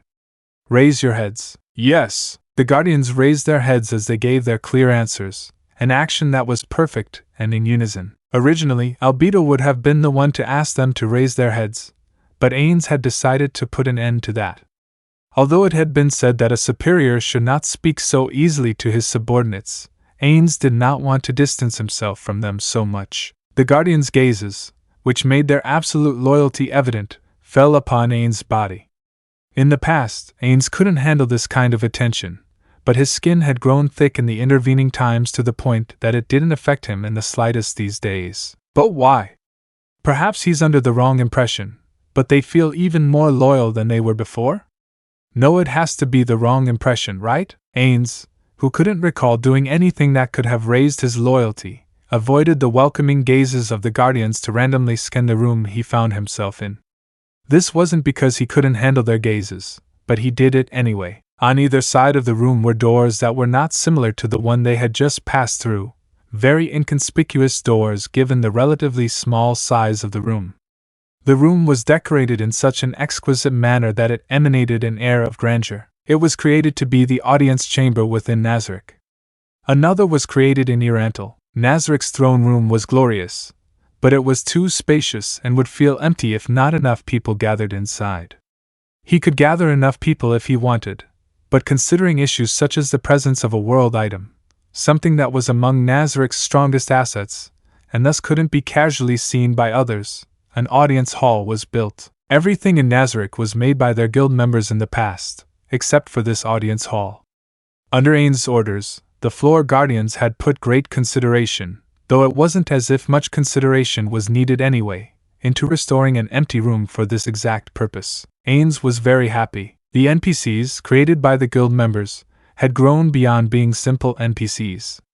It was as if they had become players. There will always come a day when chicks leave their nest to fly on their own, huh? Ainz mentally smiled. Every single one of them had made him proud. Suzuki Satoru didn't have any children, and neither did many of the other guild members. He wasn't sure, but perhaps this was what it felt like to be a father. In any case, this wasn't what it felt like to be a mother, probably. He lost himself in his own thoughts for a moment. However, no one would speak until he spoke, so he was forced to do so despite not being the master of ceremonies or anything similar. So, Albedo, tell me the reason everyone gathered here. It's something important for Nazarick, or rather, the Sorcerous Kingdom, right? Yes. Simply put, our grain being transported through the kingdom to the Holy Kingdom was looted 4 days ago. Oh, and who did that? A noble of the kingdom. The light in Ainz's eyes flashed for a moment. Albedo was being vague. Normally, she would report the name, military power, and objective of the nobles all at once. Why is that? Ainz thought about it as he wondered. Didn't the Eight Fingers merchant in charge of transportation have mercenaries guard the caravans? Furthermore, the rule was that our flag should have been flown, yes? Did this perhaps mean that the kingdom has chosen to start a war with us? He had thought, judging by the kingdom's actions, that they were trying to avoid a war, but now that seemed to be an incorrect judgment. Or was the incident itself some sort of strategy? Ainz realized another possibility as his thoughts developed. Could it be that the Eight Fingers have betrayed us? No, well, Albedo lowered her head as she muttered, then looked at Ainz as if she were trying to sneak a peek. Ainz thought that her current attitude was quite odd. Rather, this might have been the first time she displayed this kind of behavior. She was behaving like a little girl who was afraid of being scolded, definitely different from the overseer she had always been. What is it, Albedo? Is something wrong? Ainz carefully maintained his dignified facade and felt as if his back was drenched in sweat. Ainz, of course, couldn't sweat. Was it a mistake Ainz had made? If that was the case, then Albedo's reply would make sense. She was behaving like an employee who had had to point out the mistakes her boss had made, and who had messed everything up. A noble of the kingdom? What does that mean? Did I do anything? I didn't do anything funny these past few months, did I? No, could I? When Ainz, who couldn't even remember the documents he had signed a few weeks ago, thought about it, it felt more and more like a mistake. His anxiety grew along with his thoughts. No, wait. I got it. I got it. Didn't I tell Albedo and Demiurge during the Holy Kingdom? And I told many people the same thing after returning. Yes, I deliberately made a mistake. Ha ha ha. Beyond me, it's impressive. Wait, now's the time perhaps I should tell the truth. Ainz had always thought that the title of an absolute lord was too much for him to bear. It was about time he took it away. He had a cordial smile on his face. Don't worry about it, Albedo. Tell me about it. Yes, Ainz-sama. Surely you remember our plan to make use of an idiot noble in order to gain control of the kingdom, Ainz mentally wondered. What she said was not what he had expected, but at that moment Ainz knew what to say. Did that fool have something to do with it? Albedo nodded. Yes. That imbecile has caused this incident. Ainz-sama has likely already realized the possibility that this could be a scheme by the kingdom's ruling class. More misunderstandings, huh? Ainz began to think. He could not see the deeper aspects of such a scheme, but it was likely beneficial for the kingdom to condemn a noble associated with Nazarick. That way, they could purge a plague from their ranks. I understand, but does the blame really lie with that fool? It's not some ploy of the kingdom, is it? Though wait. You should have already investigated that information. Sorry for the unnecessary questions. No, such questions are natural for you, Ainz-sama. We have prepared a witness for this purpose. Shalter, understood. Shalter bowed, stood up, and then walked out the left door. Right after that, a woman held on both sides by the Death Knights returned with Shalter. She was so thin that her bones were visible as if she were ill. She also had heavy bags under her eyes, didn't wear makeup, and her hair was messy. Tear stains could be seen around her bloodshot eyes, which darted uncontrollably like a terrified little creature. Ainz remembered seeing that person somewhere, but he couldn't recall important details like her name and position. As he did his best to search through his memories, the Death Knights released her. The woman knelt down in one smooth motion. It was perfect, one could even say beautiful. It was something only possible through an adequate amount of training. Ainz even felt a bit of respect for her because of that. Su Majestad. Her voice trembled greatly. She paused for a moment, and then returned to speak. Your Majesty. The room fell silent. Realizing that it was his turn to speak, Ainz said in a deep voice. Woman, I permit you to state your name. Hilma Signius, Your Majesty. His waking memories spread out like vines. She was one of the leaders of the Eight Fingers, the kingdom's crime syndicate. Ah, yes! It was unknown how she understood the noise Ainz had unconsciously made.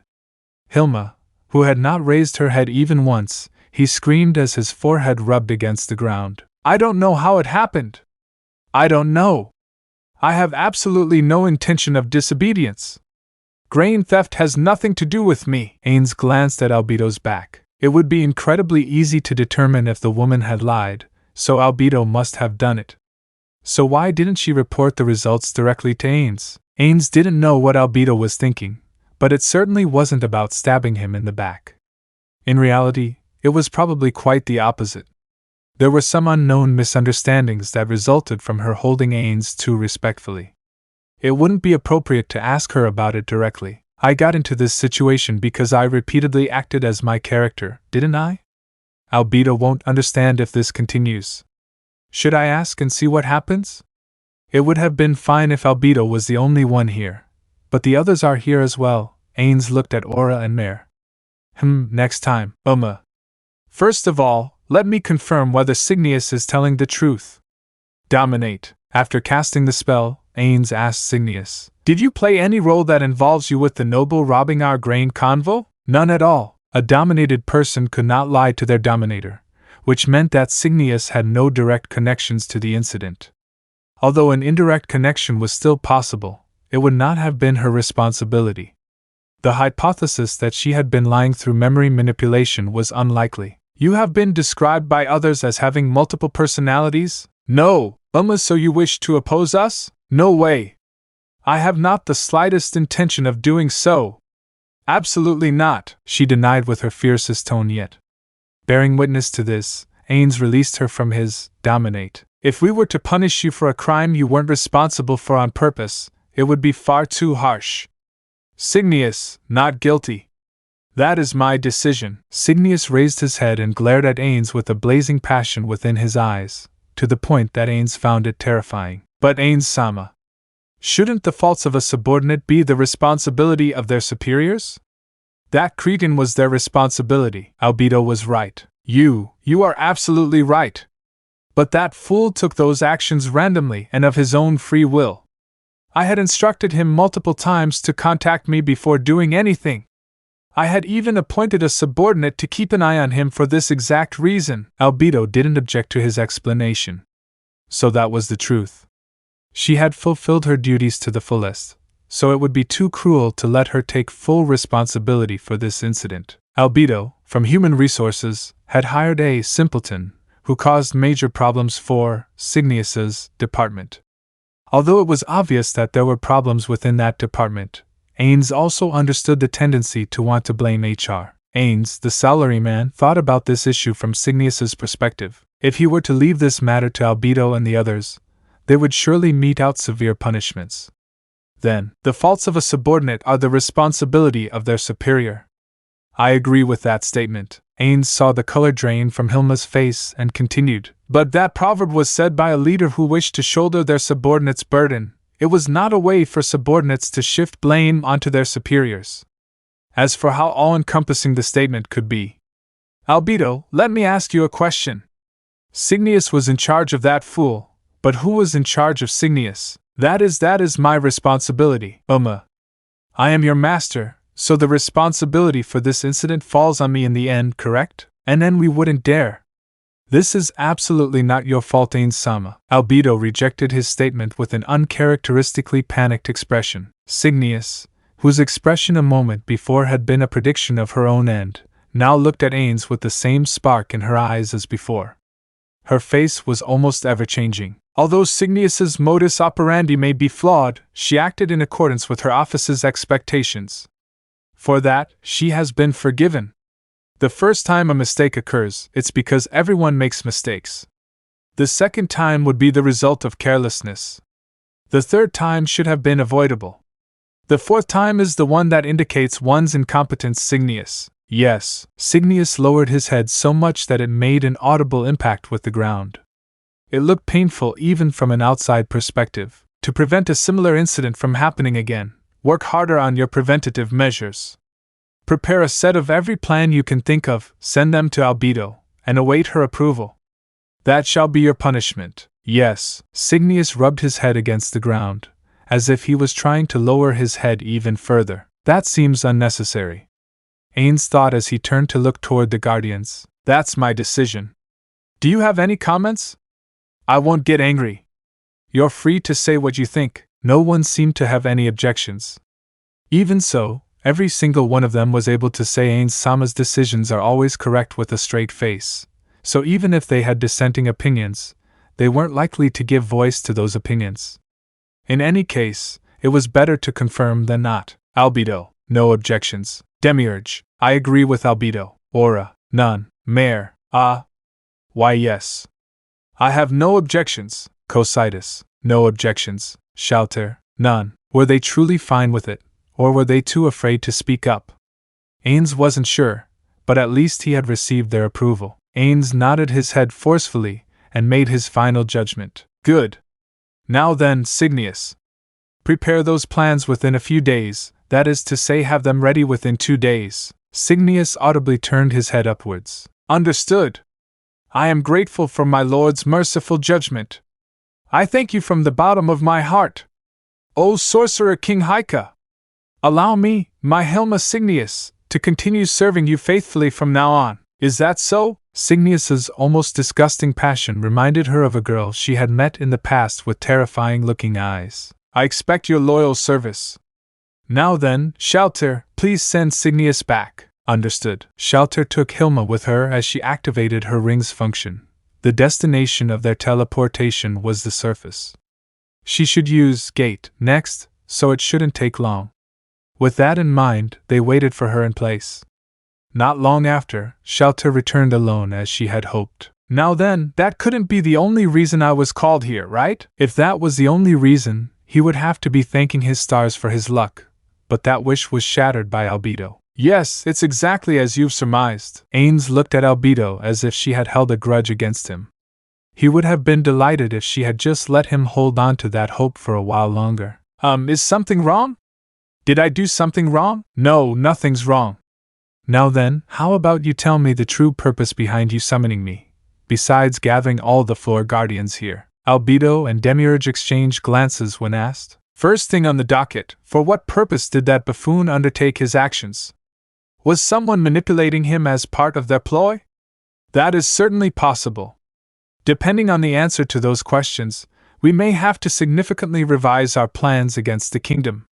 For that, it would be good to know what Ainz-sama's thoughts are on the matter, so I propose that we request his presence. Up until this time, our strategy against the kingdom had been the carrot and the stick, hadn't it? Have you explained the concept to Aura, Mare, Kazze, and Shelter before? Demiurge and I were in the process of doing so, but we have yet to explain the specific details of the plan. Is that so? Then Albedo, share the information with everyone. Any suggestions or opinions from all of you might be helpful. Understood. Albedo began her explanation to the four. The carrot and stick strategy, the term, coined by Ainz, was popular due to its ease of understanding. To prepare the kingdom for a takeover was, in essence, a plan to destabilize the kingdom from the inside to the point where a portion of the kingdom's citizens would actively expect a peaceful foreign intervention by the Sorcerous Kingdom. Was it because Demiurge was also involved in the planning process? The plan started to sound more and more like what they had done in the Holy Kingdom. It was a strategy that relied on internal conflict, and would therefore cause massive loss of life at first. His preference for internal conflict over physically invading a country was likely because he was a demon. If Kazze or Shelter were in charge of the planning, they would likely prefer more direct methods, such as a full-blown invasion. But apparently this plan had been formulated by someone within the kingdom, and Albedo and Demiurge had only made slight modifications to the original. That noble jerk was a crucial element of this strategy. It was destined to start a revolution.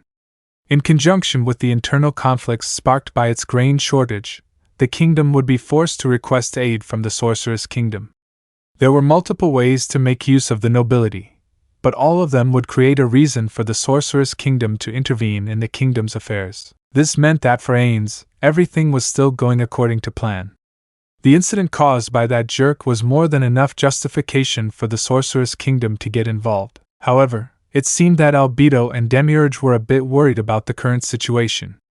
There had to be something Ainz didn't understand. Now then, Albedo. Although I want to ask questions of a fundamental nature, do we really have evidence that a noble caused the incident? Do we have any clues that this was a ploy by the kingdom? I remember something about Albedo's scheduled correspondence with that noble we were supposed to influence. Albedo had complained to Ainz time and time again about having to send letters to that unpleasant noble, a mere human, or something similar. She had also asked Ainz to proofread said letters, so he had to read them numerous times. If it was simple paperwork, Ainz would still know a bit about it, but he had no confidence in his ability to proofread or edit. He tried to avoid having to do it, but Albedo had begged him in earnest, so he had to do it. Incidentally, although it had been a long time since he came to this world, Ainz still hadn't learned to read the language. The best he could do was write his and Mamon's names and recognize numbers. Compared to Albedo, Demiurge and Pandora's actor, who understood the languages of several countries, it was easy to see how their brains worked on a completely different level than his own. It was for this reason that Ainz had to rely on magic items to understand any text. If he was being honest, he didn't think any editing was necessary, so he simply returned them to them like he did to Albedo. I've also seen the letters the noble sent in reply, and frankly it seems as if he's completely charmed by you. I didn't think he'd be the type to oppose the Sorcerous Kingdom. He had heard a saying that the betrayal of one's crush could lead one to be irrationally hateful. Like finding out your favorite voice actress has a boyfriend. As this thought occurred to him, Ainz could see a reflection of his friend of old crying tears of blood in Shelter's place. He could also see in Aura and Mare's place, that friend's sister laughing at him. Yes, we have carried out detailed investigations into this matter. It is undoubtedly certain that that man was the mastermind behind the grain theft. But the possibility that he could have been charmed, brainwashed, or controlled in any other way is certainly none. The only thing we could be certain of is that he committed the crime. Perhaps this was a ploy by someone of an even higher intellect than us. If that was the case, then there is a possibility that they are somehow profiting from his actions. Albedo wore a troubled expression, and so did Demiurge. What Ainz found unbelievable was the possibility that someone who could rival the intellect of these two could simply appear out of nowhere. Or rather, perhaps that noble did what he did without thinking? If that was the case, then it would make much more sense to Ainz. Ainz-sama, I don't think that's possible. Albedo said it in a tone as if she was apologizing. This was the first time she had adopted such an attitude, and Ainz couldn't help but feel refreshed by this new kind of behavior. No, wait a second, Albedo. We can only make preemptive moves against some geniuses' strategies, but Ainz-sama could even see through the rash actions of an idiot. There's always the possibility of that being the case, isn't there? No, isn't that explanation the most plausible? But being so stupid, is it really possible? But Ainz-sama, if Ainz-sama said so, isn't it true? Albedo, I suppose so. I think, for some reason, Aura and Mare had backed up Demiurge's argument, stunning Ainz, who had merely muttered a throwaway remark. If that's the case, Albedo and Demiurge frowned and began to debate. Wait a second. Let's hear the other floor guardians' opinions regarding the operation. You must have quite a few questions, so let's set aside some time for that. Those of you who have questions could simply raise your hands and Albedo or Demiurge will answer them. Please don't ask me questions. Ainz had already put up a white flag in his mind. I have a question, Aura said as she raised her hand. Why didn't we just lure out as many nobles as we could at the start of the operation? If we did that, we could have killed that troublesome noble and continued the operation as planned, right? The one who answered this question was Demiurge. We considered it during the planning phase, but ultimately decided to abandon that idea after deliberations. It would have been fine if we had attracted outstanding nobles, but they aren't exactly known for their intellect, are they? With that in mind, the more people we attract into the fold, the more likely an unexpected information leak will occur. That was why we had decided to focus on one individual and have them form and manage a new faction. Things were the way they were because they didn't expect that person to be a wild card. The next one to raise his hand was Cocytus. Couldn't we make use of exceptional nobles? It wasn't as if we couldn't. In fact, we had already recruited someone like that. It's so easy to blackmail a caring father. We had considered the fact that we would want to avoid nobles who were at least somewhat capable, which was why we chose the expendable portion of the nobility. Don't you think it's necessary for us to eliminate the imbeciles so that the country can become one worthy of being ruled by Ainz-sama? That was why we formed a faction that was filled with people who were incompetent in various ways. As a metaphor, think of it like preparing a trash bin before throwing the garbage away. Of course, we had received information about the kingdom's talented people, but we also wanted to gather information of our own directly from the source. Because the Sorcerous Kingdom has no need for nobles other than a few of them who are talented ascetics or hard workers. 137/568, Chapter 1, Part 8. I have a question, Shalter said as she raised her hand. I'm not sure I understand Ainz. Even if that noble was being manipulated into doing what he did, didn't his actions constitute an attack against the Sorcerous Kingdom? If so, shouldn't the Sorcerous Kingdom use that as a casus belli to invade the kingdom Ainz? If it really was a trap set by someone, couldn't we simply crush them? That's correct. We should have done so, especially if there were no hidden masterminds but him. Albedo looked at Demiurge, prompting him to reply. That's right. Demiurge turned his gaze toward Ainz before looking toward the Guardians. It is extremely difficult to find the right balance in dealing with the situation. Though now that we have Ainz-sama's superior insight, we have come to understand that the noble had committed this act without giving it much thought. If we were to punish him lightly for this transgression, the Sorcerous Kingdom would be looked down upon by other nations. So, what do all of you think is the fitting punishment for someone who has attacked a caravan flying the flag of the Sorcerous Kingdom, something that essentially signifies Ainz Sama himself and has sullied Ainz Sama's public image. We should kill him. Yes, I believe Wani-chan is correct. That's right. That's how it should be. Now then, I must ask all of you. Do we let this matter drop after we've killed the criminal? That won't work. Your master must pay for this crime. Cocytus nodded his head silently. Ainz had never been more shocked than at this moment. Although it was surprising that the Guardians would have such an exaggerated reaction, it wasn't too out of the ordinary considering their personalities. What surprised Ainz was how they accepted his despicable remark about the noble as a truth at first glance. To be honest, it was quite frightening. That's right, I also agree with Shouter's judgment. To be foolish enough to make a fool of Ainz Sama, I say we must impose appropriate punishments on the entire kingdom. Although, back then, Ainz Sama once said that ruling over a ruined nation would be bad for our reputation. I've also heard that Ainz Sama has no interest in standing atop a pile of rubble, so we must do our best to avoid that kind of situation. Hearing what Demiurge had to say, Albedo nodded her head. Ainz had two questions in mind as a response. First, had he said something like that before? If you were to survey hundreds of Nazarick's citizens on the question, who is right, Ainz or Demiurge? Perhaps the majority, no, 99 of them would be certain it was Ainz.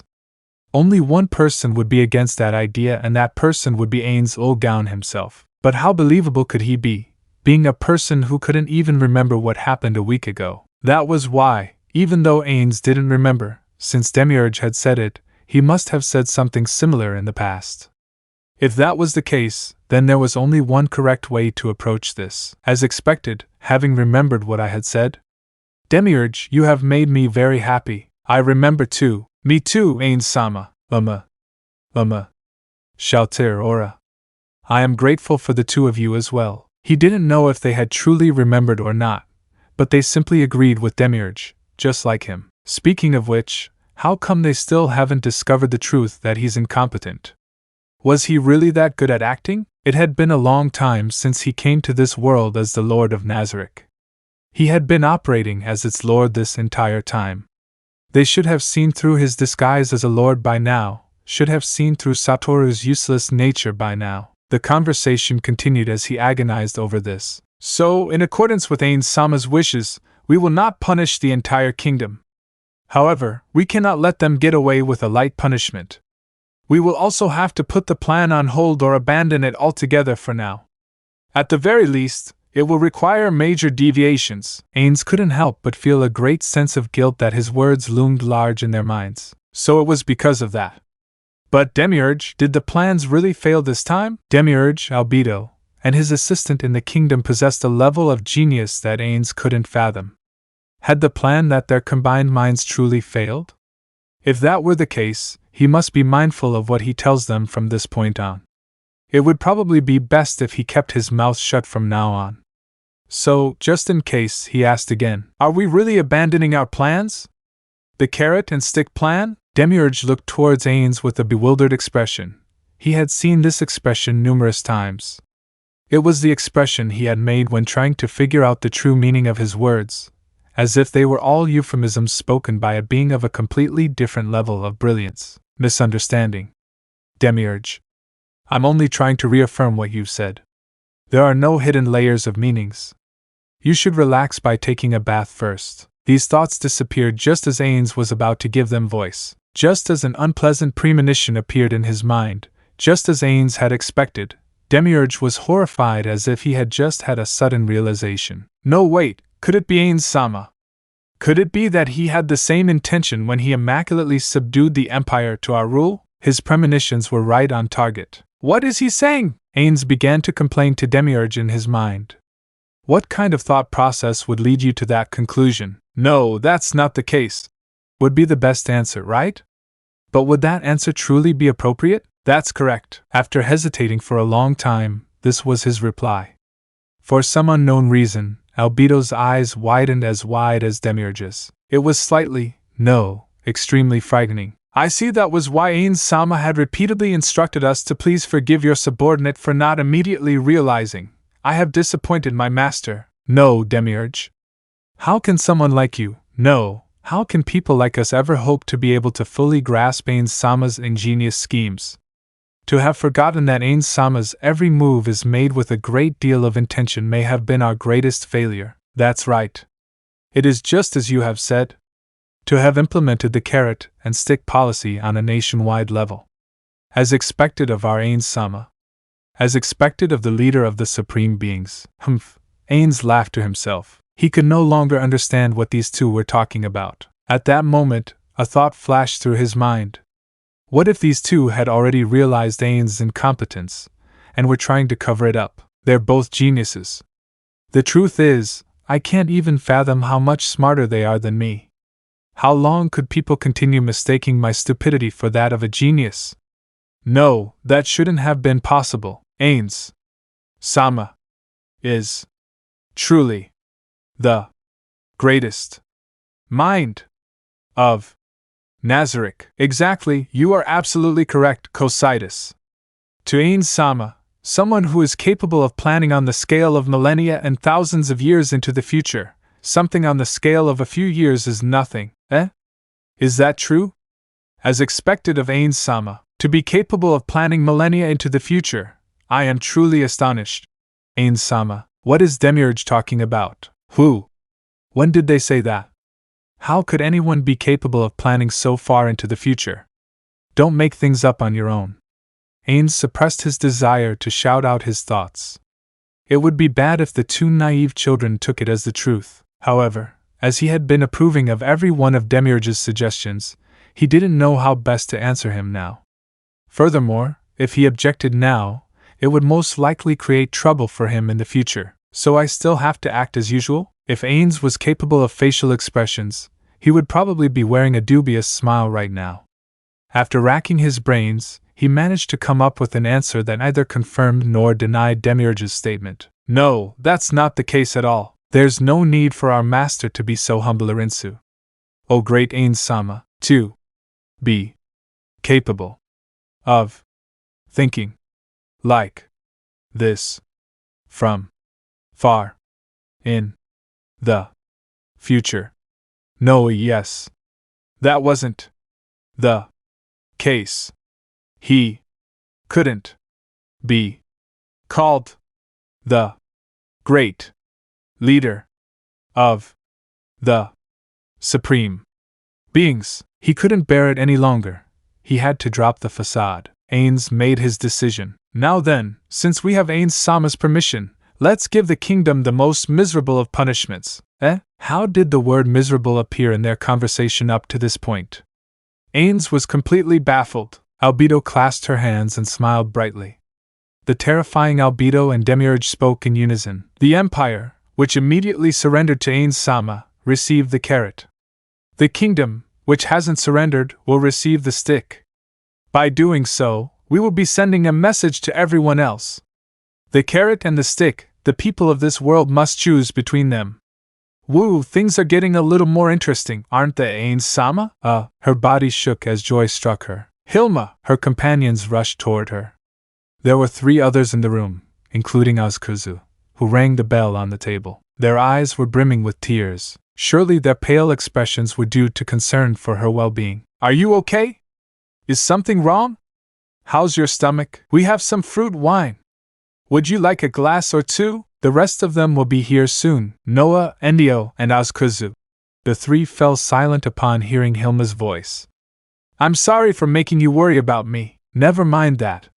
You must have suffered a lot. You should rest immediately. Noah wiped the tears from the corners of his eyes as he said this. He must have thought she had experienced it, or something equally horrible.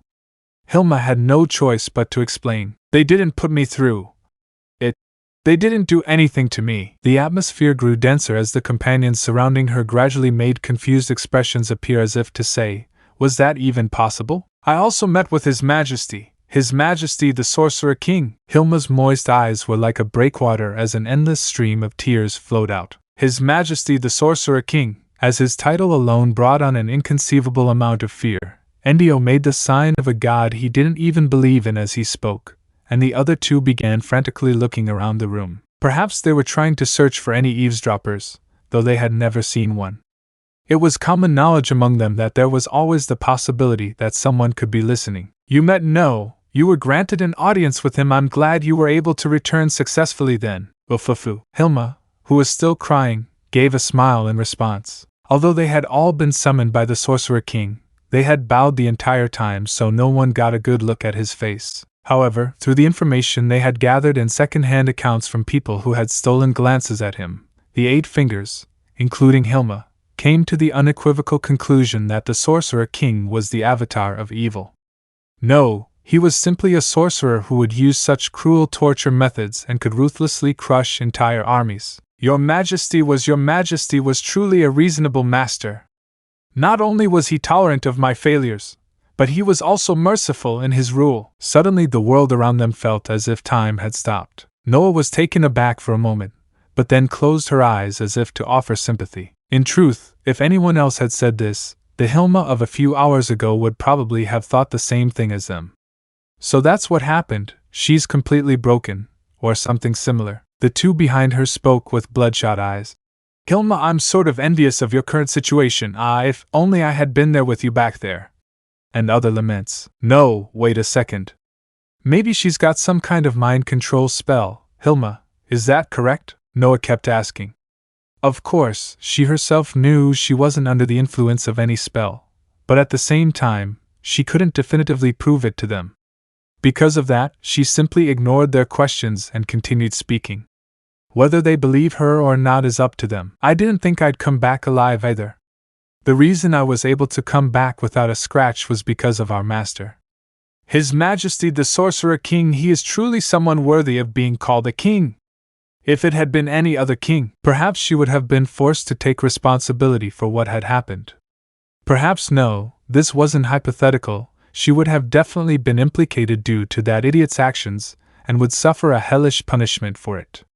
The Prime Minister of the Sorcerer Kingdom, Albedo, definitely would have done it. If she were in her place, she would have also made someone take the fall for it, even if the punishment wasn't death, but merely pain and suffering. So from her perspective, the Sorcerer King's decision was infinitely more merciful than the one she would have given. Hilma, I'm sorry to interrupt your rant about His Majesty's mercy, but that was outside of his carrot and stick policy. Is that so? Perhaps that was the reason. Although she had said so, Hilma didn't believe that to be the case. Hilma could tell a person's inner thoughts from the fluctuations in their voice, their expressions, and their biases. This wasn't an unusual ability, but something she had learned over time and experience.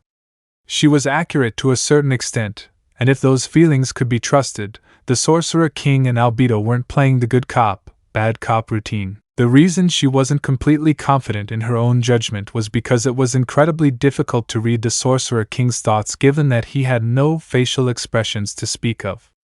So there was a chance her assumptions were correct. That's right. After all, I've done it in the past too, so I'm quite familiar with it. But how sweet is the candy for those who've tasted the pain the whip can inflict. Perhaps we were lied to. Perhaps His Majesty the Sorcerer King is a terrifying being who couldn't empathize with people and his confidants were there to make sure he didn't overstep his bounds. Even so, I'd still be inclined to believe him. No, I want to believe him. Ladies of the night who were easily swindled by men and then ravaged was something Hilma had seen far too many times. She knew she was no different from those troubled women she'd seen in the past. Still, she couldn't resist the Sorcerer King's ability to draw people to him. Hilma, you've witnessed countless types of men. You're the best of all in terms of understanding people, especially men. Tell the truth, what kind of man is His Majesty the Sorcerer King? As a high-class prostitute, it was true that she had seen all kinds of men, especially those of high status or with great authority over people. She had seen those kinds of men so often that it had become tiresome to her. If she were to compare and contrast them, if I had to describe him with a single phrase, it would be a merciful master. He has the clarity of mind to think and judge, but also the flexibility to accommodate his subordinates' constructive suggestions into his own train of thought. He doesn't seek satisfaction as a hobby, which would have been normal for someone of his might. How can I say this? He didn't give off that kind of aura, you know. Of course, he would still give out callous punishments if he felt they were necessary. That's high praise coming from you. The slightest hint of a smile broke out on Hilma's tear-stained face as she laughed. That's right. Although our master is an undead being, he embodies justice and mercy. Even when he is being cruel, he is not. After all, the consequence of failure is punishment. He could have killed me to send a message to all of you, but His Majesty did not. He didn't know who had just gulped audibly, but the sound reverberated through the spacious room. I hope His Majesty the Sorcerer King remains with us forever. If we had been with him from the beginning, a depressing silence weighed on their hearts. Someone breathed like a missionary would if they had witnessed a miracle. They didn't know when that hellish fate would befall them, but as people who had lived in constant fear, this was salvation. I see, so you're saying we should be even more loyal than we already are, right? Yes, Noah. We should now that we know. But the Prime Minister of the Sorcerer Kingdom, Albedo, is still a terrifying person. I can't imagine her saying the same words His Majesty the Sorcerer King said to me. Although she had muttered that last sentence to herself, her companions who had heard her had surprised looks on their faces. It was difficult to read the thoughts of the demon known as Albedo, but her intuition had told her something was wrong at that moment. Perhaps it was because her brain was in overdrive under those extreme conditions. Her intuition told her, although the Sorcerer King could be considered a compassionate figure, Albedo was someone who viewed people as mere insects. Something like that. Hilma truly wanted to do her best so that she and her companions would become the Sorcerer King's direct subordinates. He would be the kind of master who rewarded someone based on their performance, and wouldn't treat his subordinates unreasonably. Everyone. Let's work even harder for His Majesty the Sorcerer King, Hilma said to the three in front of her, and shared her thoughts. Afterward, she began seeking help from various sources for the task the Sorcerer King had entrusted to her. Chapter 2 Part 1. In the capital of the Re-Estize Kingdom, in Valencia Palace, one of the rooms felt a kind of warmth typical of the number of people gathered inside. Although that number wasn't high at all, the room wasn't spacious either. The point was that the people in that room were so serious and busy with their tasks that they had begun to raise the temperature of the room little by little. In the center of the room was a rectangular meeting table, and Rampasa III sat in the most important seat in the room. To his right sat the second prince, Zanack, and the rest of the seats had been occupied by the kingdom's courtiers and ministers. Due to the fact that they were all elderly, if one took a look at the room, all one could see were white hairs on shiny, bald heads. If this were a normal situation, everyone except the king would have stood up to pay their respects, and then properly start the meeting. This was protocol, after all, but that wasn't what had happened. Each of them had a cup of tea in front of them, signifying the potential prolongation of this meeting. After confirming that everyone had received the materials they had prepared, Zanack said loudly, "Let's begin the tribunal meeting then. The topic of this meeting will be the declaration of war we have received from the Sorcerer Kingdom." He had used such an intense term as declaration of war, in the hopes that everyone would treat this meeting with the gravity it deserved. The truth was that the white-haired interior minister, who was around his father's age, had the most unpleasant expression of all. It seemed like he was deeply troubled by the emergency situation. Zanack stole a stealthy glance at the side of his father's face. What worried him most was his father's judgment. Was his father still capable of fully grasping how dangerous this situation could be and taking appropriate measures against it? He probably has some grudges against the Sorcerer King who had killed that guy. He had heard that after his father received the news of warrior captain Gazef Stranov's death, he had been shaken to his core and couldn't think straight. After it was explained to him that resurrection wasn't possible, he had become enraged beyond belief. Zanack witnessed it all, having been there with his father when it happened. Since then, his father seemed to have aged significantly. He had lost all motivation and was as inert as a mannequin constructed of flesh and blood. Would his father, who had been so traumatized, be able to calmly judge his sworn enemy, the Sorcerous Kingdom? "It'll be up to me then." Zanack felt uneasy and glanced at the ministers. The subject of this meeting was something delivered to them days ago by an envoy from the Sorcerous Kingdom, an official document bearing the royal seal of the Sorcerous Kingdom. The document's contents read, "A grain convoy intended to serve as humanitarian aid from the Sorcerous Kingdom to the Holy Kingdom was forcibly taken over by a citizen of the kingdom. We deem this a hostile action against the Sorcerous Kingdom and declare war on your country. The document also bore the seals of other countries approving of the Sorcerous Kingdom's actions. From now on, the envoy had remained in the capital, waiting for the kingdom's response letter to be returned. Since this was an official communication between countries through documents, it wouldn't have been unusual to give the other party a week or two to respond. Even then, for them to reach a consensus on an answer, finish their preparations, complete investigations, and so on, it would likely take more time than they have on hand, even if they rush through each process. I'm very sorry, but because we had to investigate 2 of the 6 seals on the envoy's document, it's taken us quite a while. The one who had lowered his head was the Minister of Foreign Affairs, who was also the Minister of Seals and in charge of the investigation into the seals approving the Sorcerous Kingdom's decision. The ones we were certain of before were the seals of the Sorcerous Kingdom, the Empire, the Draconic Kingdom, and the Holy Kingdom, correct? The Minister of Foreign Affairs nodded in response to the Minister of Finance's question. That's correct. Of the remaining 2, one of them is from the Dwarven nation. Although we had identified the design as Dwarven, the seals still had some variations compared to the documents we have from them from 2 centuries ago. After receiving Reblomershur's help with the investigation, we found a similar seal, so we judged it to be likely a remake of the original after a certain era. The other seal, the one next to the Holy Kingdoms, seems to be the seal of the so-called Faceless One. They put an individual seal next to the state seals? The Minister of Military Affairs was completely incredulous. He was the youngest of the ministers. Both he and Zanack lowered the average age of the room quite a bit. That said, he was already over 40. His appearance didn't do justice to his rank as Minister of Military Affairs. He was skinny, weak, and had a face that suggested he was neurotic. He looked more like a financial officer than a military one. His relationship with Kazze hadn't been very good, or rather, he had deliberately flaunted his dislike for him, so he wasn't very dependent on Rampasa and was absent from court meetings quite frequently. The lack of contact between them made Zanack unaware of his capabilities. However, since Marquis Raven had praised his skills, he should be someone who could earn his keep at the very least.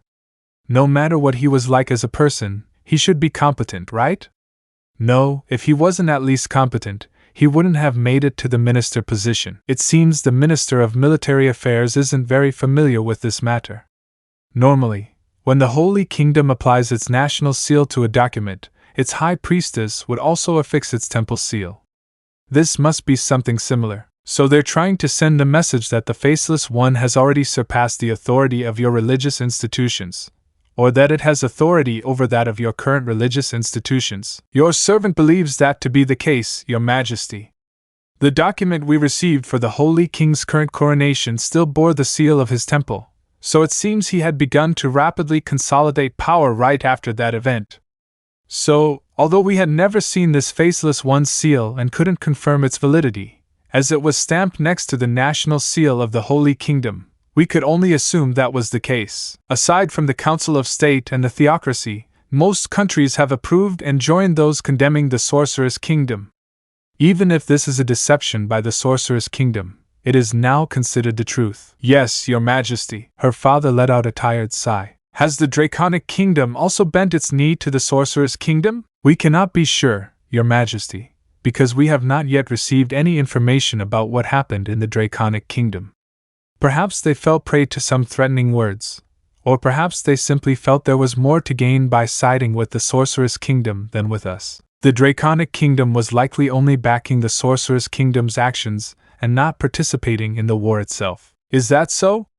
I understand, Minister of Foreign Affairs. Thank you for your hard work. Now then, Minister of Internal Affairs, how many nobles in the kingdom believe the contents of this document? Yes. Although we're not entirely sure about the entire kingdom, about 7/10 of those at court believe this is a ploy by the Sorcerous Kingdom. About 1/10 of us believe it was done by bandits, that portion of the peasantry who would be crude and foolish enough to do such a thing. The remaining 2/10 believe this could be the conspiracy of a third nation. If it were a plot, its goal would most likely be to weaken the kingdom and the Sorcerous Kingdom, or simply disrupt the peace between the Sorcerous Kingdom and the kingdom. If that were the case, it has to be the Council of State and the theocracy. Your Majesty, I think that conclusion is too hasty. There's also the possibility that the Empire is planning to annul your vassal state status.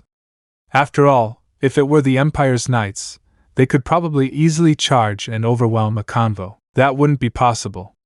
The incident occurred on Kingdom soil. Didn't our investigations reveal that there were dozens of men? Even if it was the Empire or the Council of State and the Theocracy, there was no way they could have brought so many soldiers to our soil behind our backs. Or perhaps they had help from within. Perhaps they had hired bandits within the kingdom. Mercenaries would also be an option. The details don't matter. What matters is that we as a nation have made a mistake. The Minister of Military Affairs stated that it was impossible for this to be a plot executed by soldiers from outside the kingdom. Everyone knew how hard he had worked to maintain the public order that had nearly collapsed within the kingdom after that battle. He had proven his aptitude through adversity. Perhaps that was why he trusted his own judgment so much. It would have been difficult with the bandits, but I still hope we can absorb some mercenaries into our ranks, but we simply don't have the capital to do so. Are you saying our finances aren't in order? I didn't say that at all, but you hinted at it. Minister of Finance, Minister of Military Affairs, please stop arguing. We don't have time for that. The two lowered their heads upon hearing the king speak. The Minister of Military Affairs continued speaking to the now silent room. But I have no doubt that this is some kind of plot by someone. I have testimony from the gate guards that the caravan carried the flag of the Sorcerous Kingdom and had impressive security when they left the capital. Most of the people in the kingdom knew about the massacre the Sorcerous Kingdom had committed on the Kazze Plains, so no one within the kingdom would dare provoke such a terrifying country. If they had to deduce who was behind all this, there was only one country that checked all the boxes. The Sorcerous Kingdom. It all made sense once they considered it as a self-orchestrated and self-executed plot. They had probably ordered the caravan to burn or dispose of its cargo, or perhaps they simply didn't load those wagons in the first place and concocted the excuse that they were attacked by some non-existent entity. It was hard to imagine a more plausible explanation. Zanack, although it hasn't been long, how much progress have you made in your investigations? Actually, your son has already discovered who started this incident. All the courtiers wore shocked expressions. It's just that, this is a bit complicated. I have doubts that this is a conspiracy precisely because it's so easy to find the culprit. Would you be so kind as to give me a little more time? Of course, we need to investigate the exact details of this incident, but given the situation, any amount of information would be helpful. Can you report what you have learned, what you are absolutely certain of? As you wish, my king.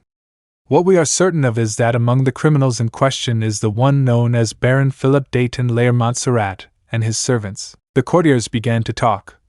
Montserrat? You have heard of that name? A baron and his servants attacked the convoy? Were they trying to avenge someone who died in battle? Perhaps he is one of those who does not think much about his actions. Emotions can lead one to wreak unexpected havoc, cannot they? In the midst of all this, the one who spoke was the Minister of Justice, who seemed to be quite angry. Your Majesty, this has to be a scheme by the Sorcerous Kingdom, correct? His servant can't understand why a noble of the kingdom would plan something like this. I agree. Isn't the Sorcerous Kingdom a country that would carelessly use the charm person spell in its courts? It's quite possible that they wouldn't mind using similarly sorted methods on a domestic level.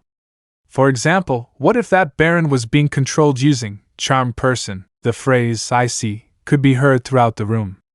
Zanack couldn't help but feel regret for leaking that information after hearing the accusations the minister made in the second half of the rhetoric. If that's the case, we need to offer protection to that baron as soon as possible. Although I'm not well versed in the subject, I've heard that the spell called charm person leaves the victim with the memory of what happened when the spell was cast on them. Therefore, I wouldn't remain silent. Zanack wasn't as adept at magic as the minister, so he made a rookie mistake. Summon that baron. Investigate what happened. At the same time, protect him, my king. Zanack didn't want to say, but after standing firm, he said, after we find out what happened, could we offer that baron's head as an apology to the Sorcerous Kingdom? What are you talking about? His father's gaze was so sharp it seemed to pierce right through him. Even when reduced to a skinny old man, the man who had held the title of king for the longest time still had an aura worthy of praise. I doubt I have the same level of majesty, but I won't back down so easily. Even if this was a plan of the Sorcerous Kingdom, was it really worth fighting a battle on the battlefield the enemy had specially prepared for itself? He was terrified by the prospect of them continually arguing about whether it's a plan or it's not a plan, to the point where they would engage in a full-scale war. Rather than wait for things to reach that point, it would be better to give up the head of the noble who had started it all sooner rather than later and hope that would de-escalate the situation. It would be absolutely foolish to fight against an opponent who had already demonstrated their superior powers in their previous battle. If a war were to occur, it was hard for him to imagine that the nobles who knew of that tragedy would still send their taxes. Even if they were willing to send their own soldiers, they would only be endangering themselves. My king, I believe we should avoid a war with the Sorcerous Kingdom, and so you would be willing to offer an innocent noble as a sacrifice? Is that something the heir to the throne should say? My son, think before you speak. Zanack licked his lips and replied, My answer remains the same regardless of what anyone else says. I believe it is imperative that we prevent a great loss of life with a small sacrifice. If we did that, should we then hand over the head of another loyal servant every time the Sorcerous Kingdom comes knocking? Do you understand that simple logic? I understand, but father should have seen the tragedy of the Kazze Plains that I didn't. Would he still risk conflict with the Sorcerous Kingdom with that in mind? His father sighed and curled his lips into a grimace. Zanack pressed his advantage by following up with, I am against the idea. Let me repeat myself. I believe a war with that kind of country should be avoided at all costs, even if we have to sacrifice an innocent noble. His speech was unbecoming of the heir to the throne. He might be called weak behind his back and lose the loyalty of a few courtiers because of this. But Zanack believed this was the only way the kingdom would survive. Your Majesty, your servant also supports your Highness's proposal. The one who agreed with him was the Minister of Internal Affairs, but he was about to add an extra to Zanack's proposal. Your Majesty, your servant understands your desire to protect all citizens. So, how about we become a vassal state of the Sorcerous Kingdom? The courtiers began to shout. What are you talking about? Have you lost your sense of honor? And so on, listening to what the Minister of Internal Affairs had to say. The minister ignored them all, his gaze fixed on Zanack's father. At a suggestion that he had branded the suggester a traitor, his father slowly broke into a smile. That, above all, I cannot do. It would be like betraying the loyalty of generations of people who have served this kingdom. How can we possibly confront them then? I apologize to you, Count. Thank you for your suggestion. Your servant does not deserve an apology. Zanack saw that they were communicating on a very deep level through their gazes. Would he be capable of having such loyal courtiers? His father was a merciful man, but nothing more. No, perhaps that was why talented people were willing to serve him. His father was exceptionally talented at recruiting people more talented than him, like warrior captain Kazze Plain. Zanack, he felt it was better for him to become king instead of his brother, who was more likely to become a puppet of the Eight Fingers or the noble faction and doom the country to failure. That was why he had worked together with Marquis Raven to become a king or a powerful Grand Duke to prepare for the future. But now, Zanack couldn't help but feel inadequate compared to his sister's genius and his father's charisma. Even if he became the king, it wasn't likely he would have made the kingdom a better place. The only thing he could do was improve himself, but it wasn't an easy task given his age and personality. Plus, he never wanted to self-improve anyway. He would probably maintain his personality until death. Minister of Military Affairs, I want to propose a hypothesis. What could we do to win a war against the Sorcerous Kingdom? Could we form an alliance with another country before that? Should we face them alone? Zanack, Ramposa III, and the Minister of Foreign Affairs exchanged glances. Zanack, as their representative, responded with, We have not been successful in forging an alliance with the Council of States. We had begun negotiations with them some time ago, right after the battle had ended. We were not able to form a congenial alliance back then. If they knew that our relationship with the Sorcerous Kingdom had worsened, the possibility of rejection would only increase. Is that so then, Your Majesty? Although this question may be misplaced, what would you consider the condition of victory in this war? Do we have to drive off the enemy in battle? Or do we have to kill, or rather, destroy the Sorcerer King? If it's the latter, I don't think we have any chance of victory. Minister of Military Affairs, that would not be the case. What if we only had to force the enemy to withdraw their forces? Let me think about it. The Minister of Militia tilted his head as he contemplated. The answer occurred to him: luck would have to be on our side.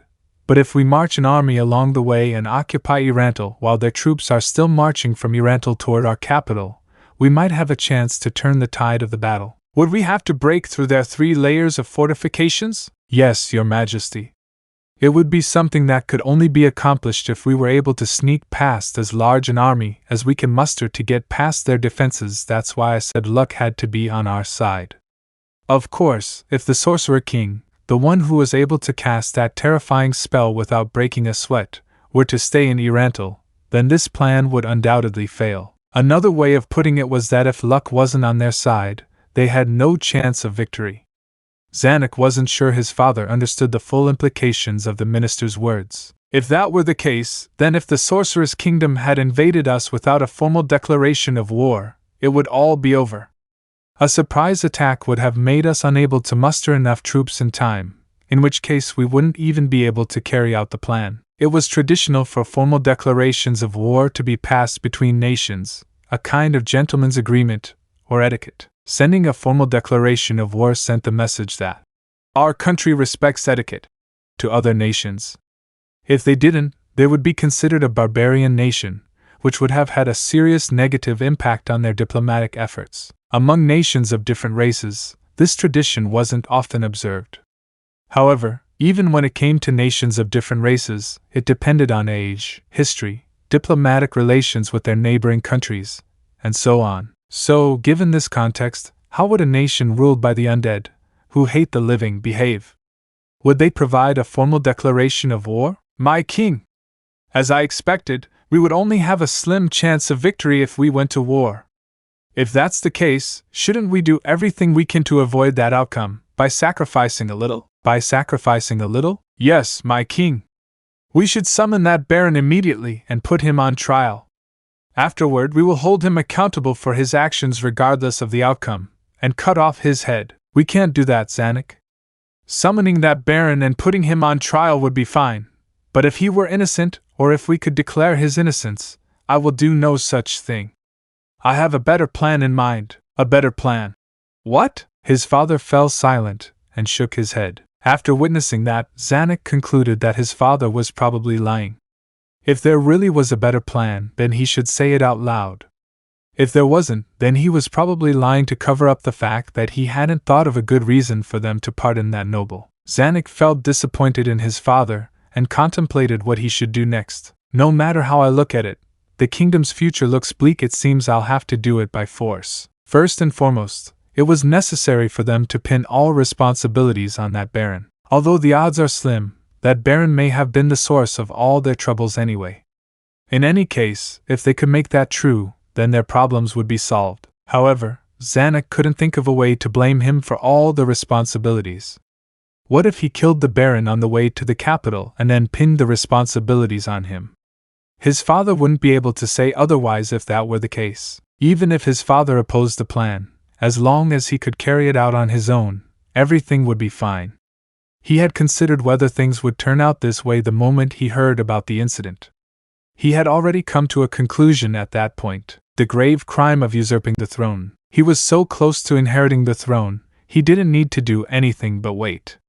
The number of disadvantages of doing what he was about to do were too many to count. The only advantage of this plan was that it solved the problem at hand. If that were the case, usurpation might be a stupid idea on paper. But if he allowed the status quo to remain as is, there wouldn't be a kingdom to dispose of any time soon. Zanack hoped he could at least receive the approval of the courtiers present. It was also necessary for him to request the services of that man from his sister. Brain Undlaus was an indispensable part of his plan. If Brain was there, they would definitely have the advantage in terms of strength. Ah, how frustrating! Why do I have to plan this in the first place? If the Sorcerous Kingdom didn't exist, if only that monstrously powerful undead didn't exist, if it weren't for the Sorcerous Kingdom, if it weren't for their intervention in their annual battle with the Empire, even if his brother had already become king, the kingdom still wouldn't be forced into a corner like it has now. Zanack cursed in his heart. And then, the sound of knocking on the door could be heard. Zanack had a premonition. To interrupt such an important meeting, it must be an emergency. To be honest, the way they were knocking on the door was quite violent as well. Topics of such importance were usually definitely bad news. That was Zanack's premonition. Zanack, as their representative, gave his approval to let them in. A knight panicked in the room, just as he had expected. A forerunner of the Sorcerous Kingdom has just notified us that their Prime Minister, Albedo, will arrive at the capital in less than 2 hours. In their previous communications, the title of Guardian Overseer didn't hold much meaning to them, so they had apparently changed her title to the easily understandable Prime Minister. Did the arrival of a person of such caliber confirm their apprehension? No, wait. His premonition was misplaced. It wasn't bad news, but the worst kind. So, what did she come for? The envoy who had brought the official document wasn't within this palace. Although he wanted him to remain in the capital, they lacked the courage to let an undead stay with them. That was why he was staying in a mansion in the noble part of the city. They had placed guards around the mansion under the guise of protection, the perimeter so heavily guarded that not even a slime could leave without them noticing. But apparently the envoy hadn't contacted the Sorcerous Kingdom yet. Could they have been communicating through magical means? Or were they planning to visit the kingdom even though the envoy hadn't returned? Besides, they hadn't sent the harbinger before they left, but at this point in their journey. Why? That said, it doesn't seem like they're here to declare war. If they were here to declare war, they wouldn't be sending their second most powerful official into territories where they weren't sure what might happen. As an envoy of a foreign nation, the kingdom wouldn't dare harm him, though he might have that naive notion. However, from Zanack's perspective, he didn't seem like the type of person to stray into territories he knew would be dangerous. Grant him an audience. Prepare the throne room for a proper reception immediately. Yes, Your Majesty. The knight left the room upon hearing his father's orders. Normally, even if a foreign dignitary came to the capital, they wouldn't be granted an audience with the king on the same day. But given their current situation, they couldn't possibly tell the Prime Minister of the Sorcerous Kingdom things like, "You will be granted an audience in a few days. Everyone, I apologize, but could you change into more formal attire and gather in the throne room?" Hearing their king's request, the courtiers, including Zanack, bowed their heads. Chapter 2 Part 2. The throne room used for audiences with emissaries. There were several throne rooms, each serving a different purpose. Wasn't too large, but preparing it to fit the dignitaries was a time-consuming undertaking. However, since the guide they'd sent was rather slow, not a deliberate move on his part to buy himself more time, they had just enough time to prepare the room and gather the nobles, who were now dressed in ceremonial attire, before the Sorcerous Kingdom's Prime Minister, Albedo, arrived. The scent of freshly picked flowers began to permeate the room. To Zanack, everything smelled of grass, but Renner would probably say, "Oni-sama probably just has a stuffy nose," or something similar. She felt fresh flowers were unnecessary given that everyone was wearing some sort of perfume, but she understood that there was a certain beauty in the sight of blooming flowers. But if that was the case, why couldn't they just use fake ones? Well, since there was no precedent for that, using fake flowers might give the emissaries the wrong impression that they weren't welcome there. That would be problematic. All races had comparable acts of etiquette, but the same action could be interpreted differently by different races. So, how did the Council of States, which housed various non-human races, handle this matter? The reason this thought popped into his mind out of nowhere was because of the horns and wings worn by the Sorcerous Kingdom's Prime Minister, Albedo, who had just entered. As the Sorcerous Kingdom's Prime Minister, the alluring beauty had a dark air of charm about her, unchanged from the last time he had seen her. Her beauty was such that it could almost make them forget she was a high-ranking official of the despicable Sorcerous Kingdom. He wasn't sure if she was more than just a pretty face, but she was captivating enough for countries to go to war over her. That was the Sorcerous Kingdom's Prime Minister, Albedo. The sound of men instantly falling in love could be heard throughout the room, the sound they made as they sighed. Ooh. The nobles who had made those sounds were also evident in their ecstatic eyes. The beauty who was able to instantly hold them captive gradually let out a smile like that of a caring mother. Perhaps no one else in this world could produce such an enchanting smile. Although Zanack's sister was also considered a beauty, he thought Albedo's beauty could even outshine his own. The only strange aspect about her was her dress. If they were at a ball, nothing would be more appropriate than that light peach dress, but given their current situation, it wasn't appropriate at all. She couldn't wear it by mistake. It had to be on purpose. What was the hidden meaning behind all of this? Zanack had no idea what the different types of dresses women wore entailed.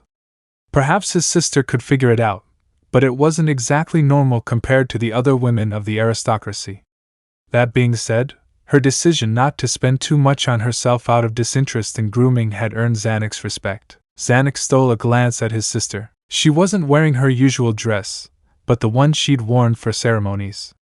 She couldn't possibly be wearing the same clothes as the last time they received Albedo, right? Although he wanted to tell Renner not to wear those clothes because people would look down on her, her dress wasn't too out of the ordinary compared to the one Albedo wore. Some of the courtiers had also noticed that Renner was wearing the same dress as last time and wore annoyed expressions, but those expressions only surfaced for a moment before subsided. "Long time no see, Albedo Kaka." Hearing Rampas's voice, the nobles who had been captivated by Albedo's beauty finally returned to reality. "Not at all.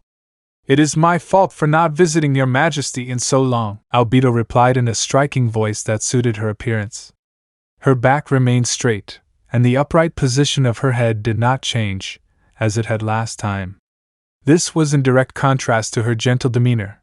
It made it clear that she believed humans to be too insignificant to bow to. "You don't seem to have changed much. It is a relief." "The same to you, your majesty." The way the two smiled and looked at each other could make one believe that it was just a warm reunion of friends, and nothing more. "You seem to be very busy, so I'll be straightforward. Why have you come here today?" "Indeed. I'm here regarding our previous matter, which is how my country's grain caravan, intended as humanitarian aid to the Holy Kingdom, was robbed by one of your own." Although it was no laughing matter, Albedo's smile remained firm from before. In contrast, her father had risen from his throne to say, "I see, so that's why you're here. Then allow me first and foremost to apologize for the actions of my citizens." His father lowered his head and bowed deeply. The king of a kingdom was accepting the other party's words at face value. In diplomacy, that was something that shouldn't have been done for any reason. In the world of diplomacy, where not even the astute were safe from deception, confirming a country's faults was a huge mistake. Never mind the fact that it wasn't wise for the head of state to directly apologize for something, because that would be as if the entire country admitted its fault. Doing so would be condemning his country to all the whims of the Sorcerous Kingdom. No, considering we're trying to avoid an all-out war, this might not have been the worst idea. But if the Sorcerous Kingdom were to demand that noble's head now, aren't we obligated to do so? He couldn't imagine things would turn out like this, given what his father had said earlier. If he intended to reject the Sorcerous Kingdom's demands at this point, the one who should apologize should be someone like Zanack instead of him.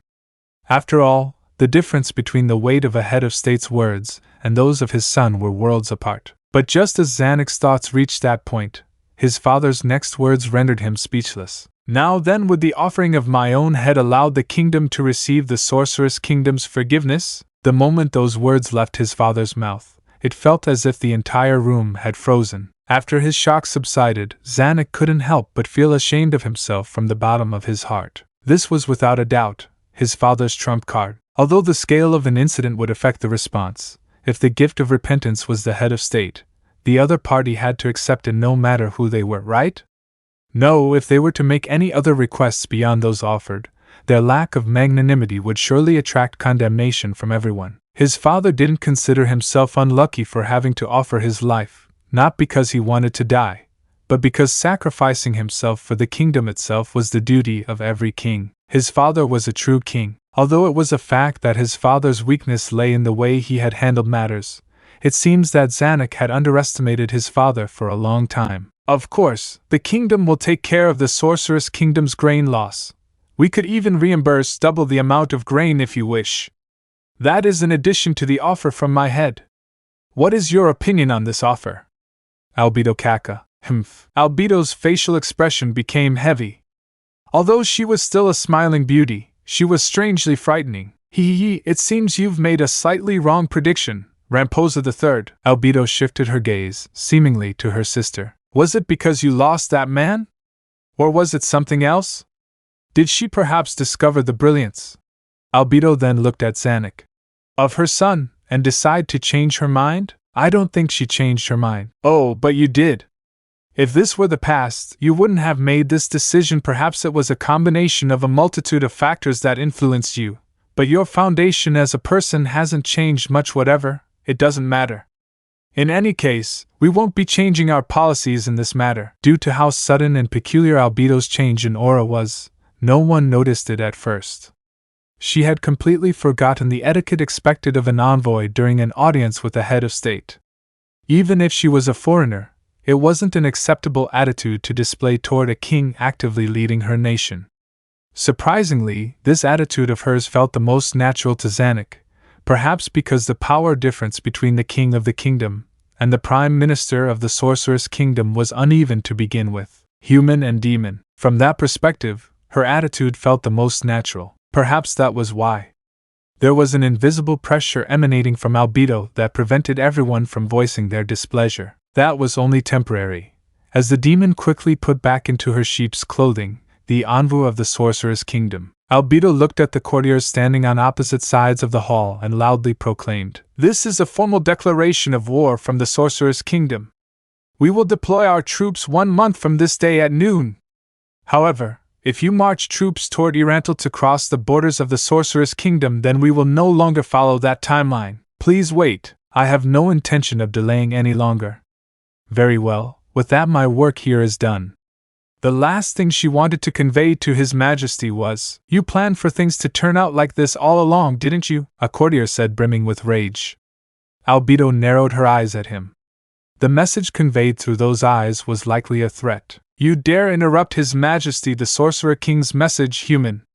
Can't you wait to die a month from now?" The colors instantly drained from the courtier who had spoken, even though Albedo hadn't raised her voice for long and hadn't done anything unusual.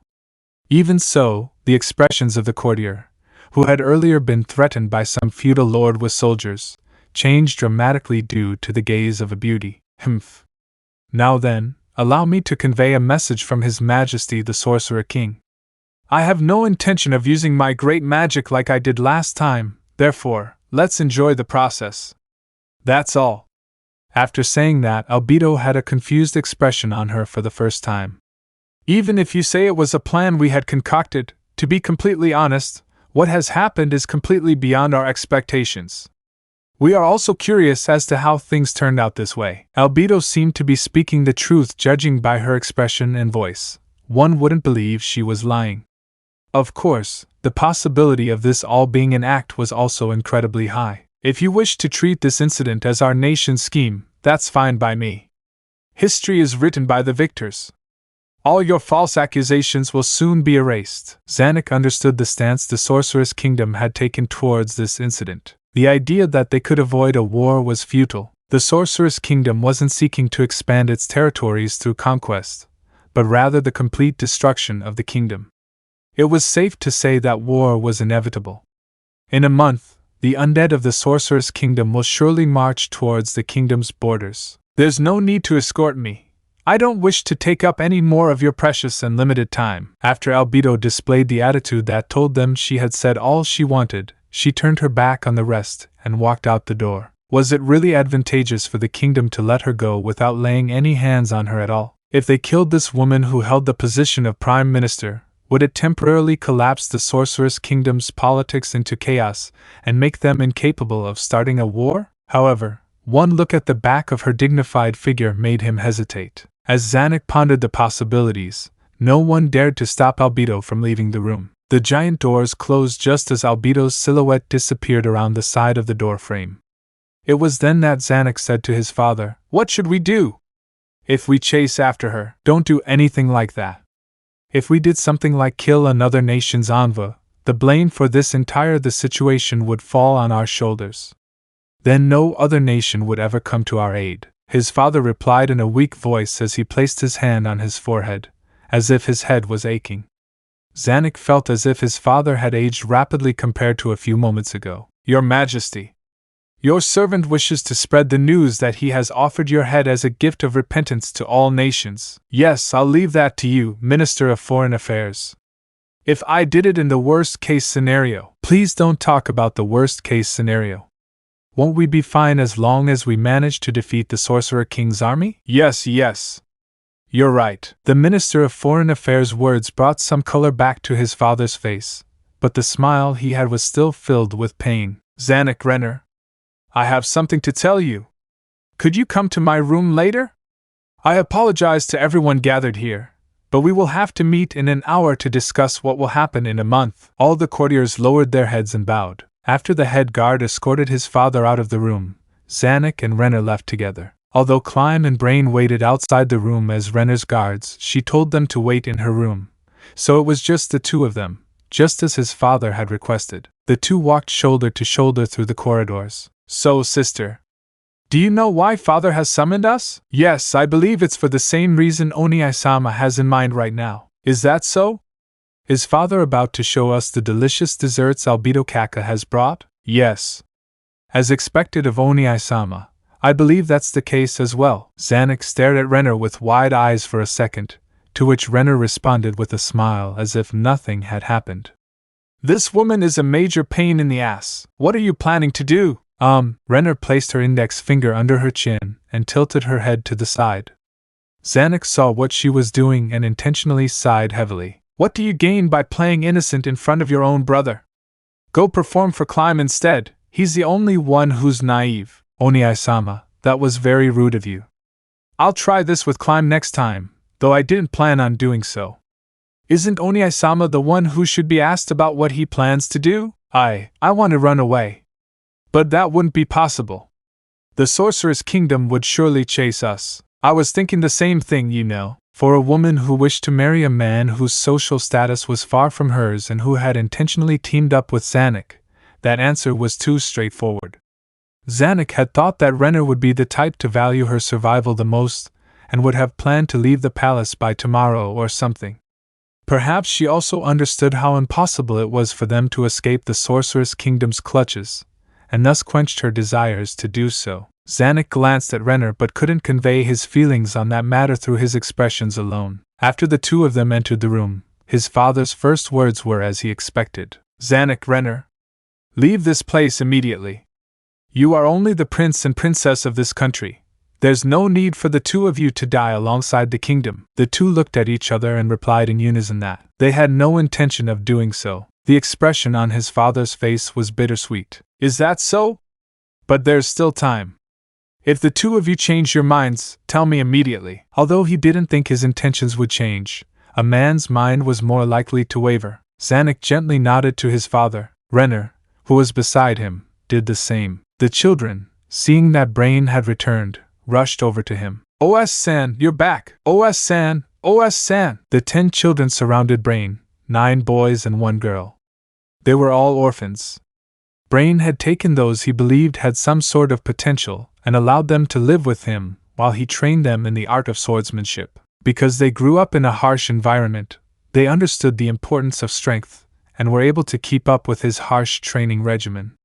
That being said, they were still children, so Brain still wasn't sure if they could live up to his expectations. Surely if they continued training like this, they would be able to, at the very least, reach Climb's level. The children reeked of sweat, but it wasn't offensive to Brain. After all, he would be the same after training. This was proof that the children had been working hard. Oi guys! Are you done training? Hee, I've practiced a lot, my hand. Because they all answered at once, it was difficult to fully understand what they were trying to say, but they had completed their practice. That much he understood. Now then, go take a break. Remember, I told you that breaks are also part of training, right? The children agreed in a cacophony of noise. I'll practice with you after a while, so you can't tell me you're too tired to practice by then, do you understand? The children, once again, agreed in a cacophony of noise. Good! Remember to fill up on water as well. Also, don't forget to add some salt because you've sweated a lot, some of the children said. We get it. Or, OS-sen is so annoying. But most of them answered that they understood. Good, now go. Oh, right. Before you go, where are those two? The eldest of the group, their representative, told him. In the backyard, Brain responded with an "Oh," said goodbye to the children, and walked toward the backyard. The children returned to the house to dine on the food and drinks they had received from the elderly couple who had been waiting for them, and probably to take a nap afterward. Good exercise, good diet, and good sleep. That was how one would build excellent muscles. Brain nodded in satisfaction. You kept me waiting so long, a woman's voice called out as Brain entered the backyard. Ah, sorry. I had to prepare in advance to accompany Her Highness the Princess in her meetings with the nobility, merchants, etc., so I was a little late. There were a man and a woman there, who had been instructing the children before he arrived. The woman speaking to Brain twisted her hair into a bun, apparently a hairstyle called Maggie in the South. Her appearance, rather than what one would normally consider beautiful, gave the impression that she was icy and sharp. She wasn't too tall, perhaps a bit shorter than most women her age. The other person, the man, remained silent. Although he had an indifferent demeanor that might make one think he was unhappy, he wasn't. He raised a hand as his way of greeting Brain. He wasn't adept at expressing himself. Brain had heard him speak several times in the past, but his voice was as quiet as an ant's. The man wasn't very tall either. He had short legs, but he was physically fit, although if rumors spread that he had dwarven heritage, there wouldn't be much evidence against him. The two were part of the 6 great disciples of the dojo of the swordsman known as Vesture Croft de Leogain. Brain had his doubts about how they taught. In his mind, their practical swordsmanship training was more useful than their performative swordsmanship practice. Compared to waving a sword in the air a few hundred times, training with a real sword, even a fake one, was far more effective.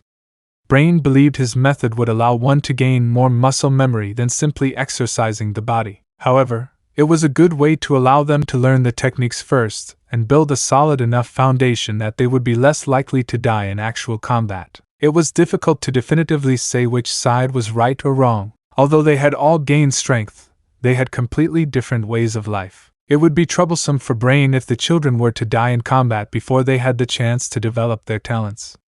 That was why he chose to have the children train with the two of them, while also passing on his own experiences. As a result, the children's training regimen had become harsher. Are the lodgings ready? Yes, we finally have them. They are scheduled to travel to the northwest with a group of merchants operating out of a city near the Council of States. The woman frowned slightly. It has been 2 weeks since the Sorcerous Kingdom declared war on us, but there is no news that either country's armies have been mobilized. According to some rumors I've heard, the Sorcerous Kingdom only wants to force the kingdom to back down in some negotiation and doesn't really want to fight a full-blown war. If that were true, wouldn't it make Mr. Undlaus's efforts in vain? Would that Sorcerer King really do such a thing? If Brain hadn't met the Sorcerer King in person, he would have believed this to be a negotiation tactic as well. But as a witness to that tragic battle, it was hard for her not to doubt that the Sorcerer King was plotting something. Perhaps he was preparing to cast that spell again. Had Brain's unease extended to her? The woman spoke in a hushed tone. Mr. Undlaus, have you met that Sorcerer King before? Not only have I met him, but I witnessed his duel with Kazze. I still don't know what happened to Kazze in that fight. Her gaze shifted to Brain's waist. Beside it was one of the kingdom's treasures, Razor's Edge. This was something he was granted when war was declared, despite him having rejected it numerous times. To Brain, this sword was too heavy a burden for him to bear, so he treated it as something entrusted to him for safekeeping alone. He had no intention of unsheathing the sword. Although this sword was like a hot potato that she'd rather pass to someone else, if that person couldn't match Kazze Stranov's skills, she didn't intend to hand it over so easily. A duel between that monster and Mr. Stranov?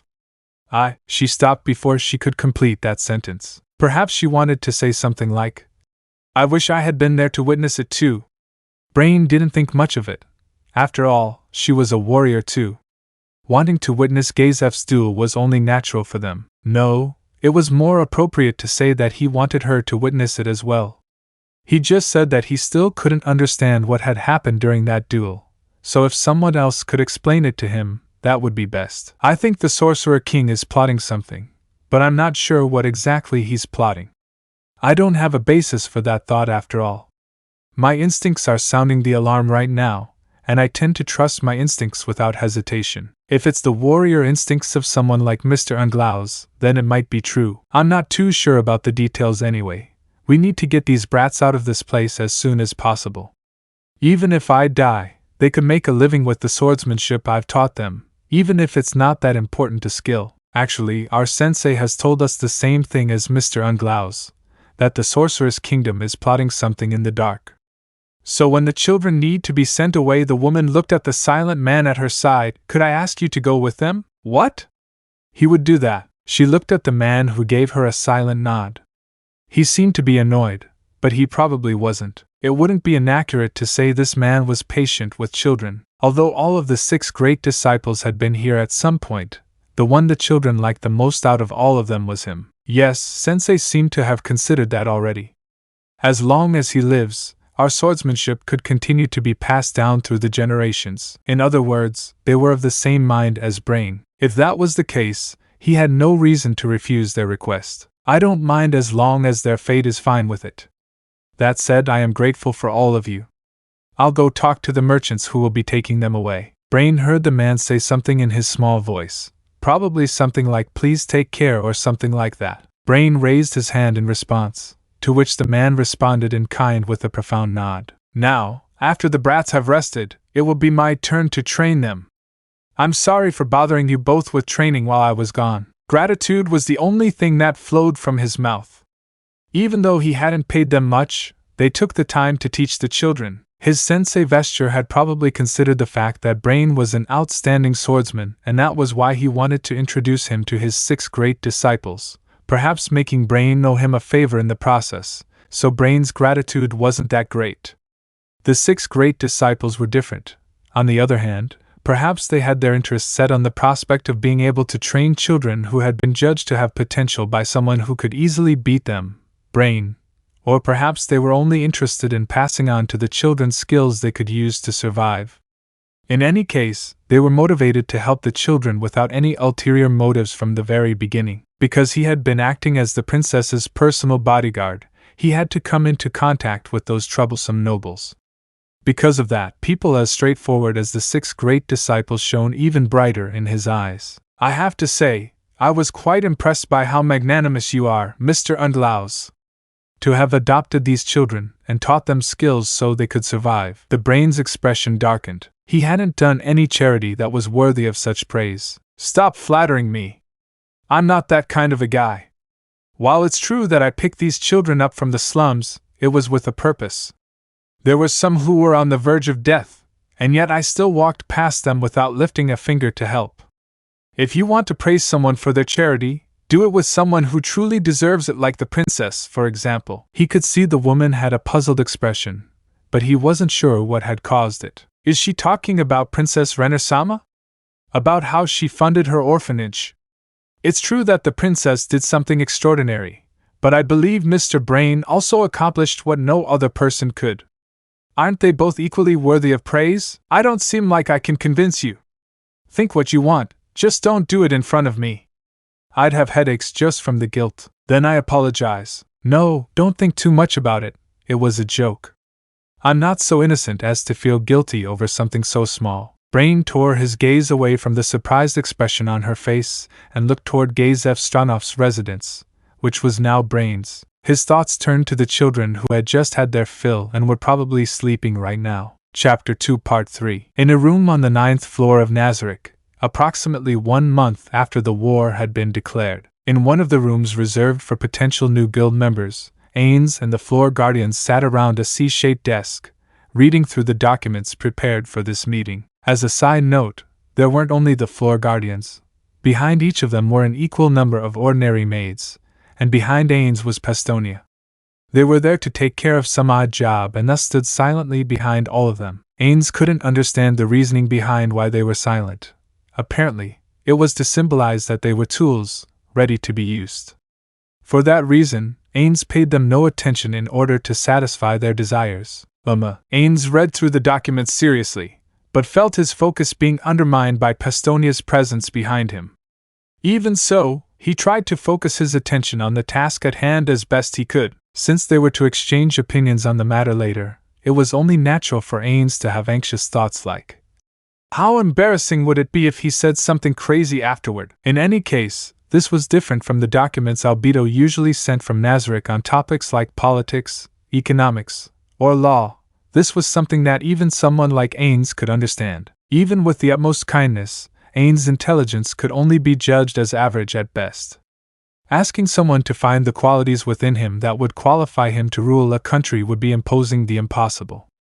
That wasn't to say he was lazy. In fact, he was the diligent type who gave his all in everything thrown his way. This was made worse by the misunderstandings of Nazarick's NPCs, whose intelligence was incomparably higher than his own. In order to meet their expectations, Ainz couldn't afford to be lazy. At first, he did it out of his desire to maintain the loyalty of the NPCs, but now it was more out of his desire as a father figure to not let his children down. He had reached a point where he read books on self-development and business. He had also strived to improve himself in combat tactics, one of the only subjects he could claim to be an expert in. Although it was safe to leave everything to Albedo and the rest, there were still many things they felt needed to consult with Ainz.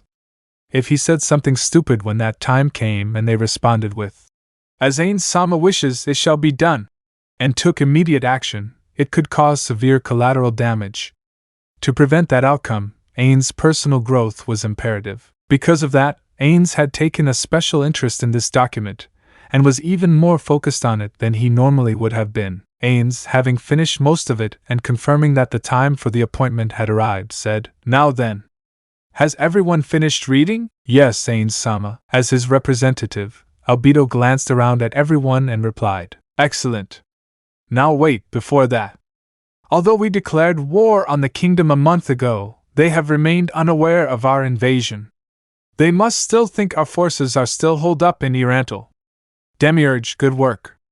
Your ability to skillfully handle everything so that not a single piece of information was leaked was very impressive. I am grateful to receive my master's compliments." On the same note, having threatened a portion of the kingdom's nobility into rebellion was also a splendid achievement, Albedo. "Many thanks, Ainz-sama." Albedo, like the Demiurge, lowered their heads. This matter is of utmost importance, so please inform me in detail about what you have done after this." Ainz tapped one of the pages of the document with the back of his finger, and confirmed that they both understood what he meant. He nodded in a manner befitting his status as a lord and scanned the guardians before him. Although the maids within his field of vision were looking at him with serious eyes, he resisted the urge to pay them any attention. "Very well then, let us exchange our opinions on this matter. Firstly, the fact that we were able to conquer cities even when employing this tactic pleases me greatly. Kazze, you have done well, I thank you greatly," praised Master. "But it was only possible because Ainz-sama loaned me his undead army. So it was the merit of Ainz-sama. I did not really anything. It is as Kazze has said." Ainz extended his hand to stop Albedo before she could finish her sentence. "There's no need to flatter me. Kazze, please sincerely accept my thanks. I've already said you have done a great job this time, thank you. Ainz-sama, excellent. Now then, we have been able to subjugate the cities of the kingdom without any problem. At the beginning of the war between the Sorcerous Kingdom of Ainz Ooal Gown and the kingdom, they had adopted the tactic of attacking the eastern part first, and then marching north. The western part of the kingdom where the capital is located was not attacked at all. The main purpose of this tactic was to prevent reinforcements from other nations from interfering in the war, and to encircle the kingdom by gaining control of the border with the Council of States and others. This was Kazze's strategy, a move that Ainz himself also considered exceptional. "I have found this result more than satisfactory. Now then, Demiurge and Albedo, regarding the information blockade, the report indicates that this plan is very likely to succeed. My question is, under what conditions will it fail? Demiurge, answer me as their representative." "Yes. We have established complete surveillance on every street. We have also sent the shadow demons to scout the neighboring cities. But if there are hermits or druids, people who live outside of civilization, we will not be able to keep an eye on them. If information were to leak out, it would be theirs. Then discuss the matter with Albedo. Strengthen the surveillance network until those you have mentioned can also be found. As you command. Now then, next is. Ainz shifted the documents and continued flipping. Almost some cities have already perished, huh? Within these pages were exhaustive documentations on who used which strategy to completely destroy which city. The most recent document was about a city that was destroyed by Kazze, fearlessly attacking a city with a small force, flawlessly destroying it, and massacring all its inhabitants. Just like Kazze will have done, the rest of you have also thought of various kinds of ways to conquer city after city and town after town.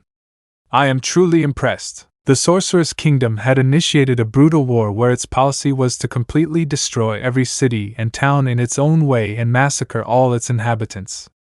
All that was left behind after the unexpected attack by the Sorcerous Kingdom army were lifeless piles of ash and rubble. Speaking of which, Ainz had suddenly become more aware of someone's gaze, which should have been fixed on him. He wasn't doing these horrendous and ruthless acts because he wanted to. There was a purpose behind them. Let's hope he can come to understand it, Ainz thought to himself. Thank you very much, Ainz-sama. Albedo lowered her head, prompting the other 4 guardians to follow suit. To meet Ainz-sama's expectations from this day forward, we will wholeheartedly dedicate ourselves to making improvements. I gratefully accept your determination and loyalty. Next is, that's all, is it? Ainz faked a cough and continued. I'm concerned that none of you have failed. Before the guardians could react with their bewildered expressions, Ainz added, Kazze, you tasted defeat during the battle with the lizards. I suppose you learned much from that experience. That's just how Ainz-sama guesses. I learned a lot from that experience. That's what I was talking about. You learn the most from your failures. No, I would say that there are some lessons that can only be learned from failures. This was true in Yggdrasil. One would only think about how they could improve if they lost. Job readjustments, different equipment, and new tactics. If one always won, they would become complacent, numb, and careless. They would have lost their drive for self-improvement, though there were exceptions to this rule like Touch Me-san. He hadn't experienced defeat that frequently, but he continuously strived to become stronger. A man who sought out the best job synergies to maximize his performance to the point of obsession should be considered an outlier when thinking about the average player. Those exceptions aside, Ainz believed that there were some things that could only be learned through defeat. That was why he expected some failures in their efforts to conquer the kingdom. This was one part of the plan where failures wouldn't have mattered much. They could try again as many times as they liked. They had to be prepared for a future battle that was bound to happen, one where, if they lost, it would be a complete rout. They had to fail now in order to accumulate enough experience to avoid failing when that time came. Since they were incurring a massive loss of life, it had to result in Nazarick gaining some sort of benefit.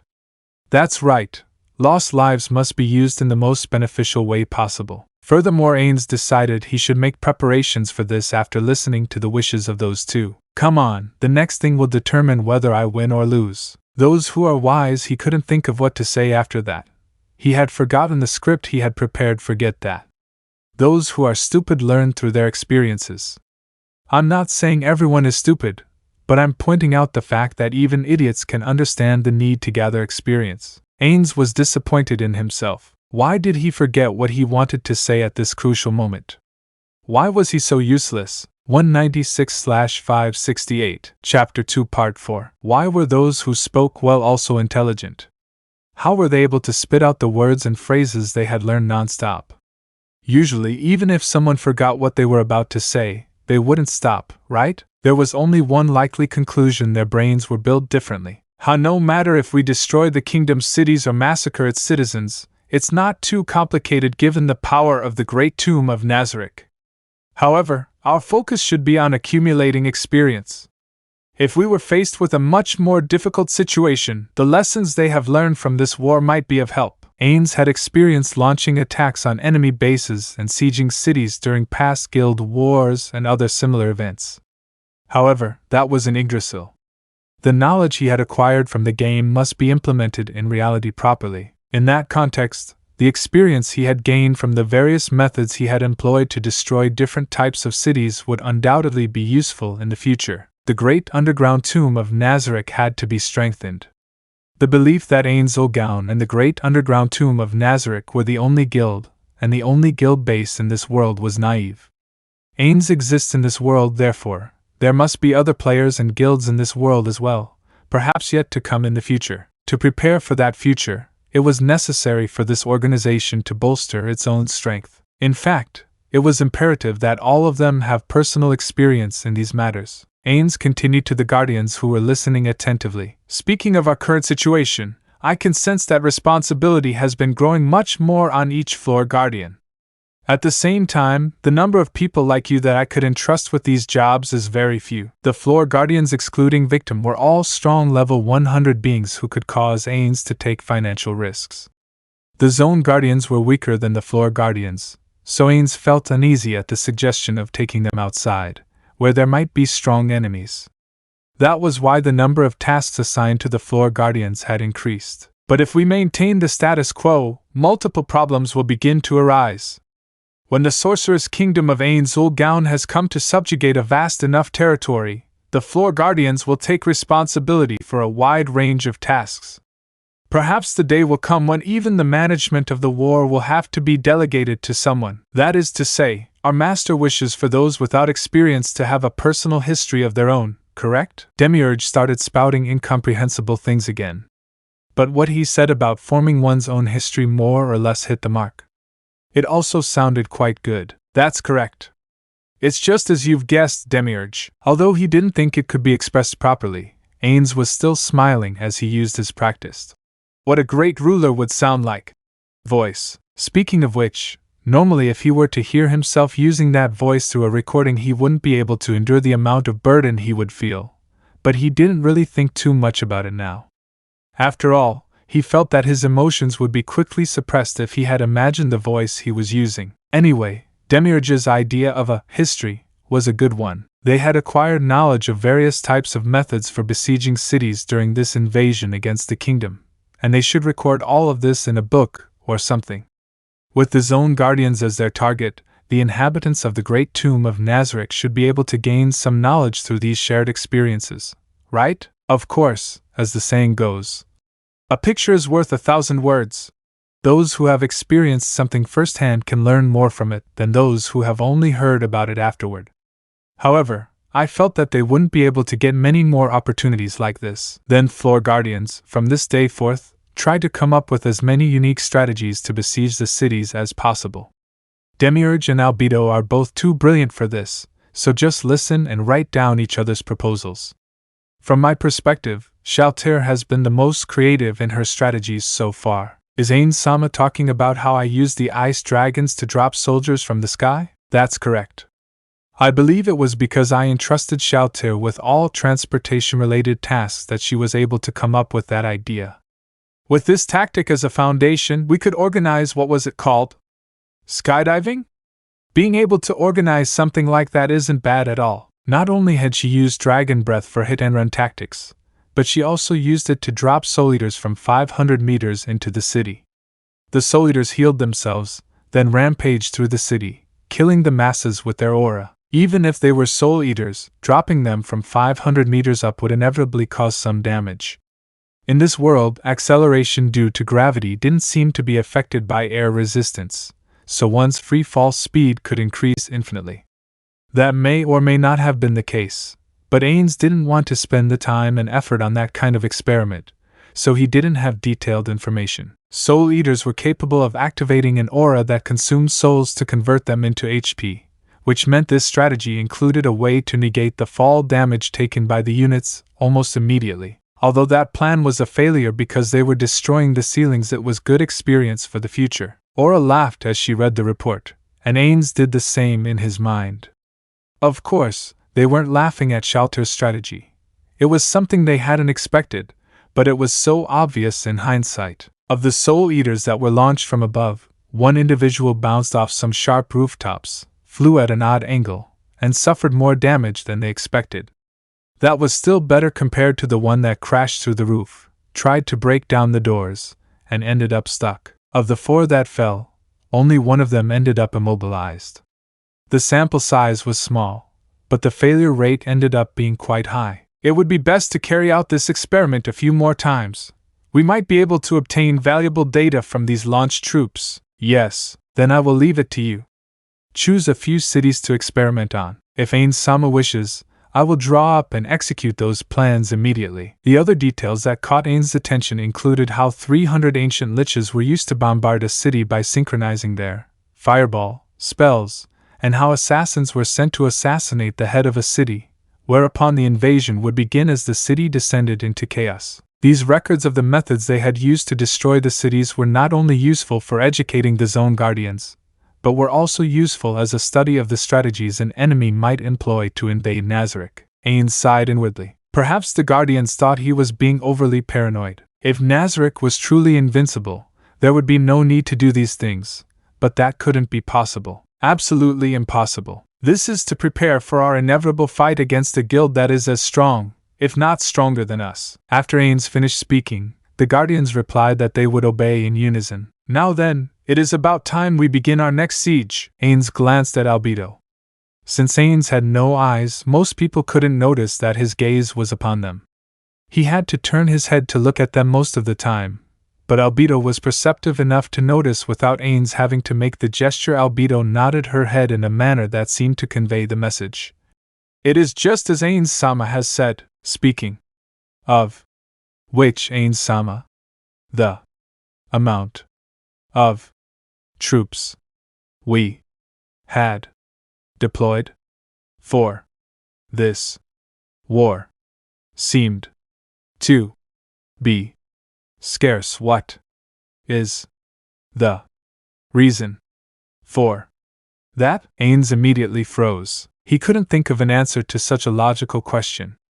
To be honest, he thought he would be able to endure the scenario much better than he was now. Neither Demiurge nor Albedo had raised any questions. He expected Kazze and the rest to do the same. So that's why. Because Kazze had experienced defeat during the battle with the lizard men, he had instructed him back then to think for himself. No matter how one looked at it, the sources of his misery were always the same things he had said in the past. Why? No, what he had said back then was correct. From the perspective that he wanted to strengthen Nazarick, his statements were fine. It was because of what he had said back then that Kazze was able to have the growth it has today. Why did Ainz organize an amount of troops that couldn't guarantee them victory? The explanation wasn't that complicated, but it wasn't one he could tell the floor guardians about. So why? It was because the explanation could result in Nazarick's fall. Ainz swallowed his non-existent saliva. He had remained silent for too long. He had to say something that seemed to make sense. Speaking of which, the same thing happened when we raided the neighboring towns and cities. A small portion of the people were allowed to escape, right? What was the reason for that? Aura and Kazze's questions were to be expected. Perhaps there are others among you who have had the same questions in mind. Ainz surveyed those before him to meet with each floor guardian nodding their heads. I see. Well, let us observe how our first battle will unfold. Afterward, I will tell you the reason why. Ainz was only dragging things out, leaving these pesky problems for his future self. Located in the far north of the kingdom, facing the Rhyndc, was the city of Ainz. It was the largest city within Count Noah's fief, a city that was blessed by the sea. Although it was the largest city within the domain, if one headed east across the fief's border, one wouldn't be far from the city famous for its naval port, Re-Estize. That city had more land mass and ships docked at its ports. The only advantage Ainz had over that city was likely that it had better fish boats. In other words, Ainz served no strategic purpose. It's safe to say that gourmets were what accentuated Ainz's true value.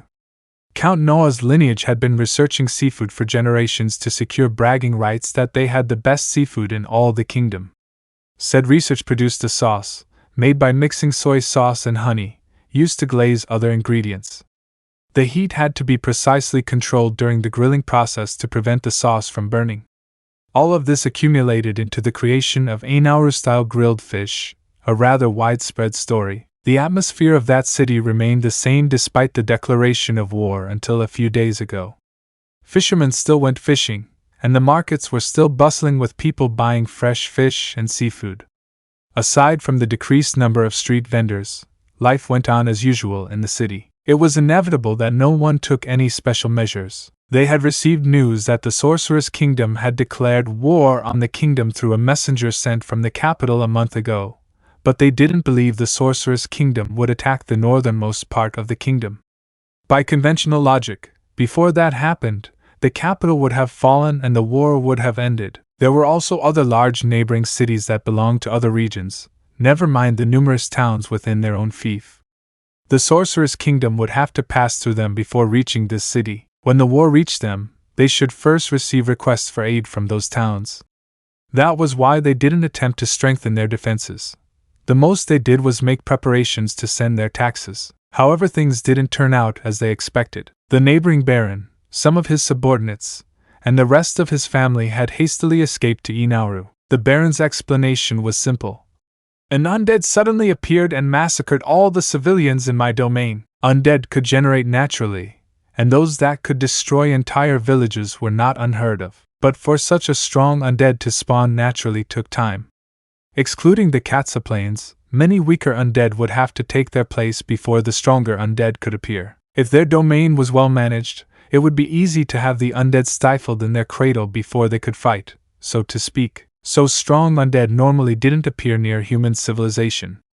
There were only two exceptions to this rule. Either there was an evil sorcerer who could control the undead in close proximity, or that undead had traveled there from some distant land. If that was the case, there was only one person who came to mind: Ainz Ooal Gown, the Sorcerer King. They too must have received the information that war was declared.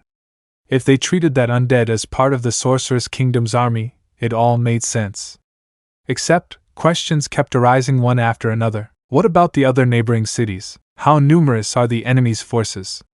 What kind of undead army is it? What happened to the capital? Different questions kept coming up, but there were more important matters to attend to before they could deduce the answers to those questions. After listening to the Baron's account in detail and analyzing the information at hand, they predicted that Ainz was on the path the undead would travel to invade the kingdom. They immediately sent messengers on fast horses to every town and city within their region, ordering them to evacuate. With the information they had, they couldn't tell what purpose the Sorcerous Kingdom's army was marching towards such a remote port.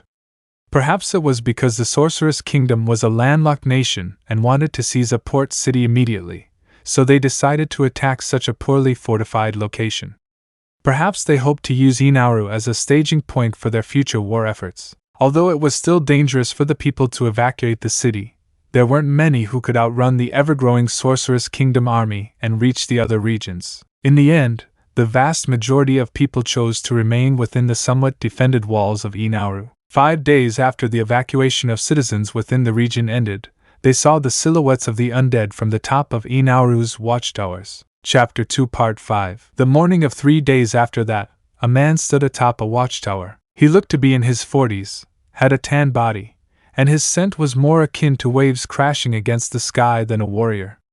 Just by smell, you could tell he was a man whose life belonged to the sea. Although the top of his head was completely bald, the sides and back of his head still bore remnants of the youthful refinement.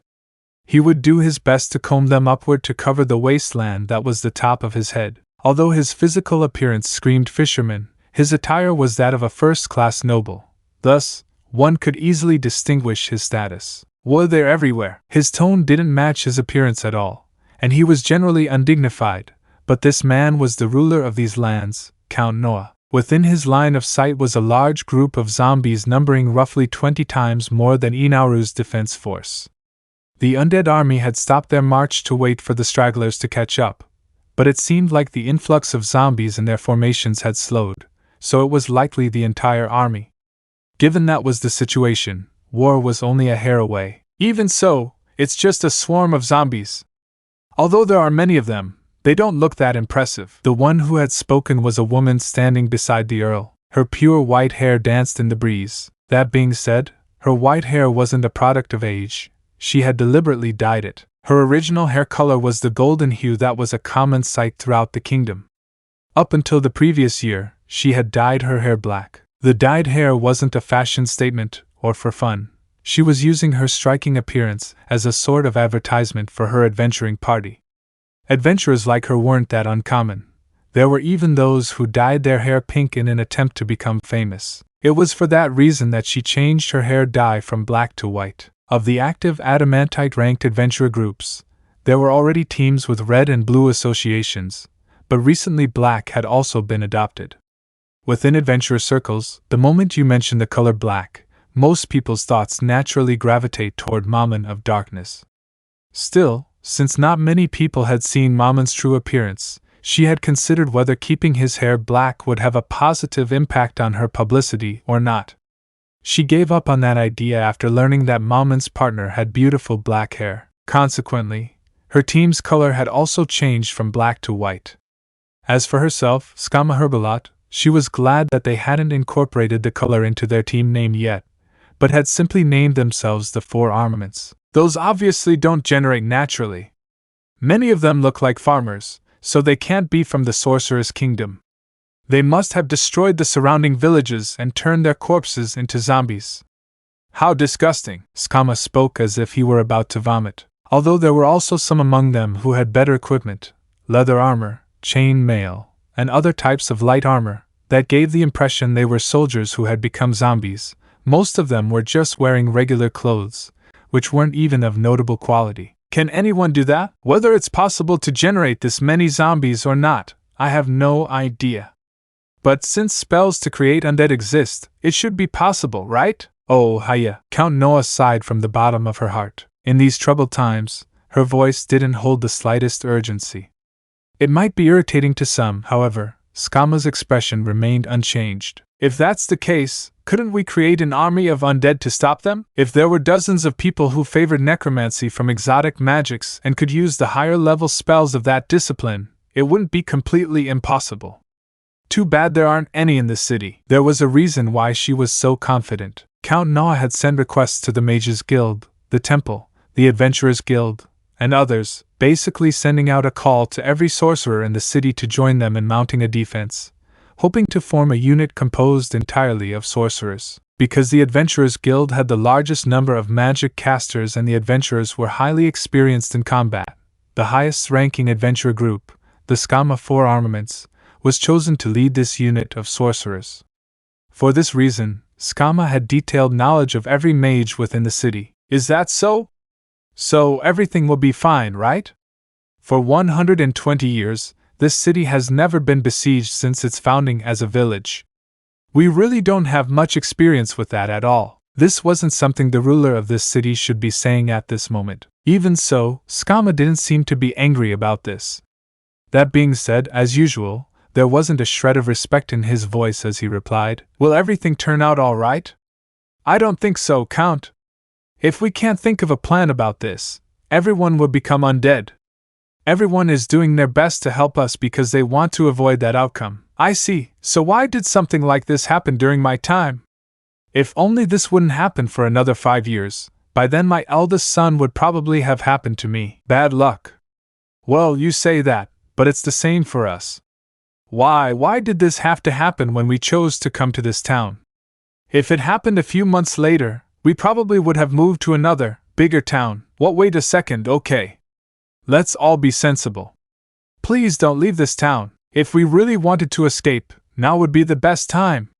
Take a look there." Skama pointed towards 2 undead standing at the helm of the zombie army. They were quite easy to spot given that they stood 2 heads taller than the zombies around them. Coupled with the overwhelming and eerie pressure they released that accentuated their presence, their strength was made evident. Those undead carried a banner at their sides. "The Sorcerer Kingdom." "Yes, did the Earl participate in the Battle of Kazze Plain? I only sent some trusted subordinates along with our taxes. Neither I nor my family participated, but it's not like they'll be coming back anyway. I hope they can rest in peace by God's side. Only 2 special undead were sent by the Sorcerer King who massacred 200,000. Do you think they're weak? I don't think so. I sigh. They must be mind-blowingly strong. Right, aren't you angry? That they judged that they only needed 2 undead to destroy this city? Nope, instead, I'm just thinking about how we could be saved from all this. As the ruler of this land, those words were rather weak, yet they were the simple truth. Although I want to send a messenger to declare our intention to surrender, I doubt that would work at all. Can't you escape by sea? You've probably already prepared for that, right? Skama asked what everyone was thinking during their previous meetings, but no one had said out loud. The Earl smiled with a bitter expression and didn't immediately respond.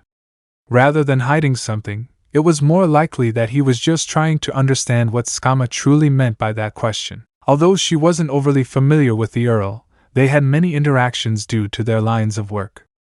She knew from then on that he was quite resourceful. The unfortunate thing was that although the Earl's son was a suitable replacement for him, he wasn't as outstanding as his father. That said, there were those who believed his son could improve his rule with enough experience. Ahem. Of course, but we can't transport everyone out of this city by ship. Even if we make several runs to dump people on the nearby shores, what will we do about the food situation? Where can we escape to? And more questions keep coming up. But if it's just the Earl and his family, they should make it out okay, right? The Earl pondered for a moment once more and replied, I suppose, but that will be a last resort.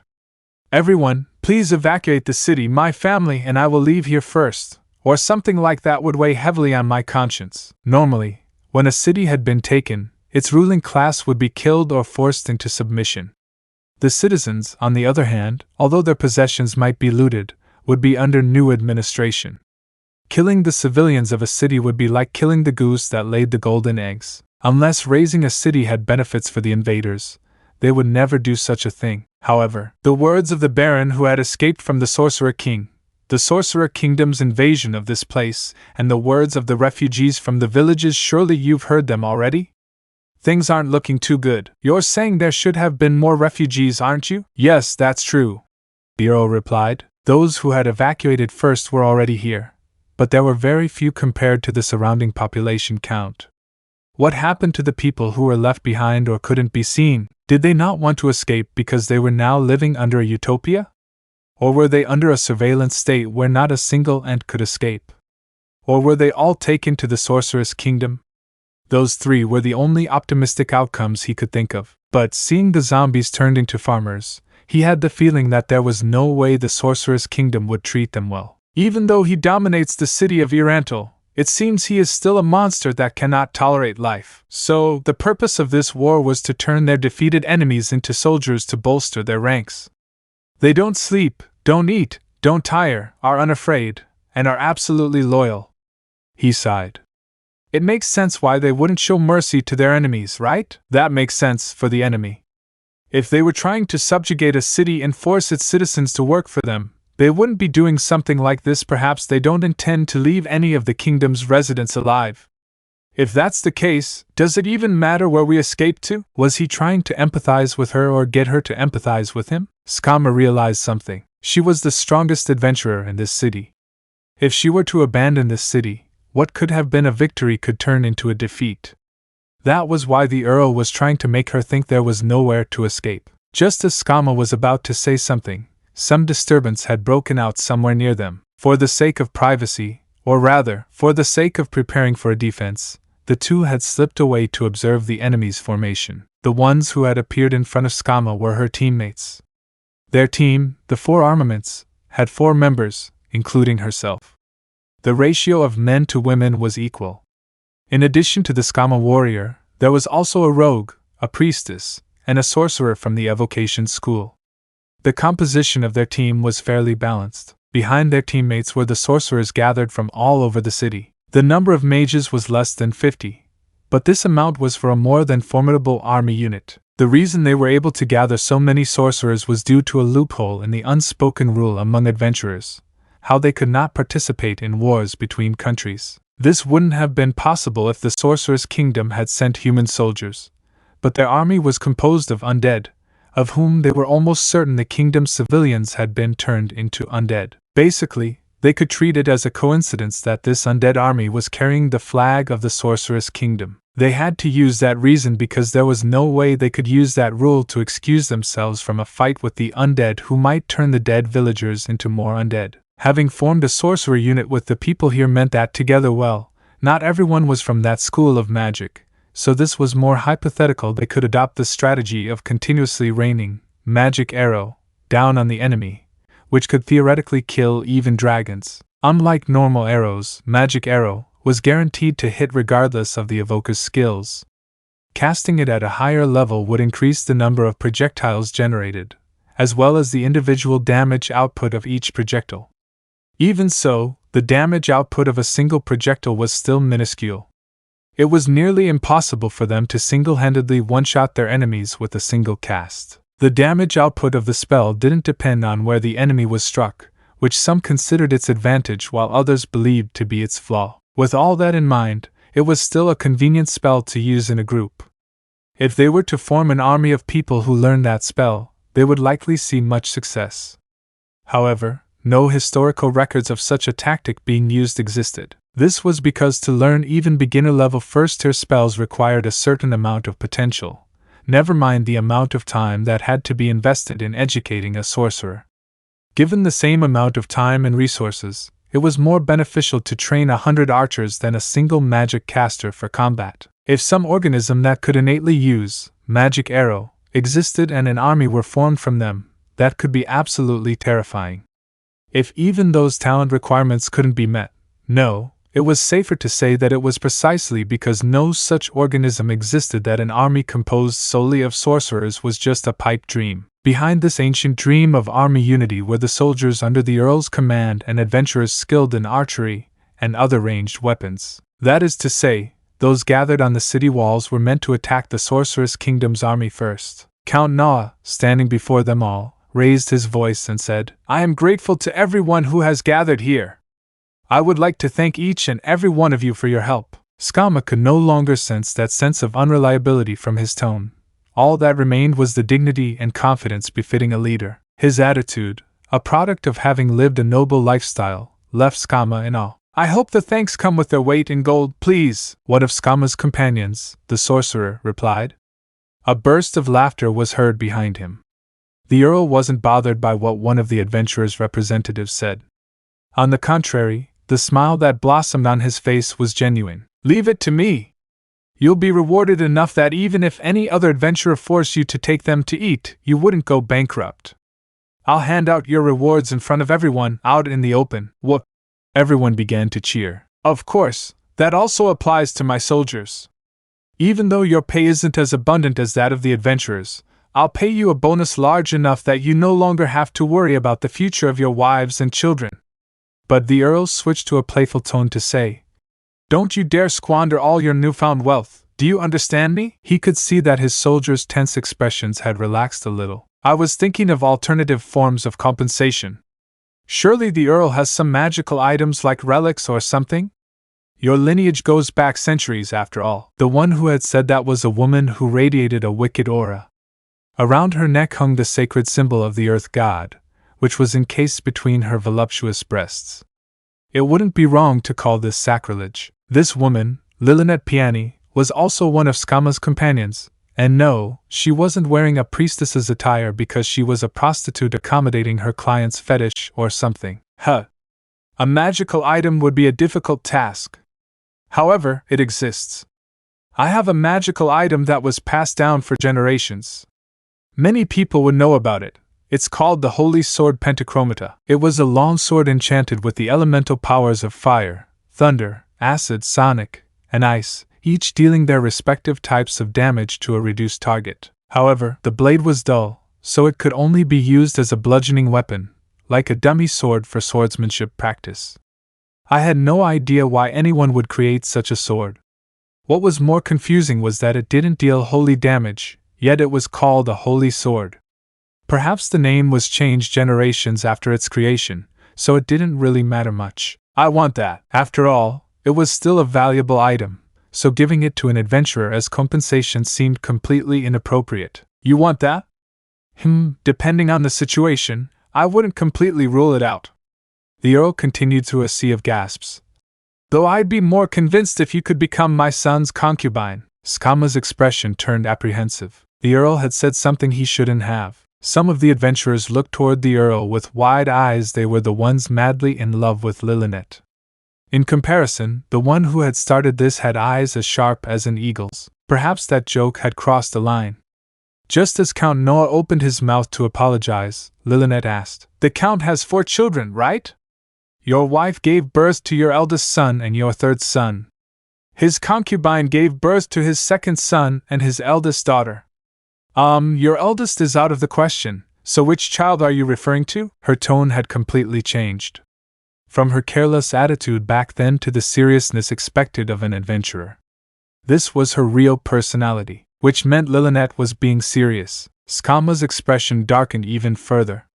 She glanced at her other teammates who, cold-hearted, avoided making eye contact with her. Those cowards. "I was talking about my 3rd child." "Your 3rd child? But isn't that child only 12 years old? The one whose birthday is coming up soon but hasn't passed yet? To be that child's concubine?" The Count was about to nod his head when he suddenly froze. "That's right. Though how did you find out about my son's age? Even the birth date of the 3rd son of a local noble, is that information important? Or are all of you high-ranking adventurers?" And no. And other denials came from the other adventurers. Lilynette ignored them all and continued while lifting her hair. "Ha, fine. Ahem. Fine then, I shall become your son's concubine for the Holy Sword Pentachromata." The Earl observed Lilynette in detail and turned his gaze towards Skama as if he had a question he wanted an answer to right now. Skama knew what that question was, knew it well. "Though I was the one who brought up that suggestion." "Wait, why is he drooling? Is he really after my son or the magic item?" "It's the first thing," Skama tried to say, but before his words could reach anyone, a boisterous voice boomed. "Fool! Green fruits are the most attractive of all, aren't they?" The silent atmosphere was broken the moment they discovered whose voice it was. At the same time, some of the adventurers had already fallen to the ground, their fantasies crushed by the harsh reality of it all. Skama could empathize with those adventurers' sadness. Sorry, she thought. Those who had flattered her should understand at this point why they hadn't succeeded. Age preference. "I thought you'd ask why a concubine or something like that," Lilynette replied to Earl Noah, who was muttering to himself. "Ah, father-in-law Sama. Even if he is your 3rd son, he was still born to your wife. If all goes well, I should be able to obtain the title of Baron and a small piece of land, correct?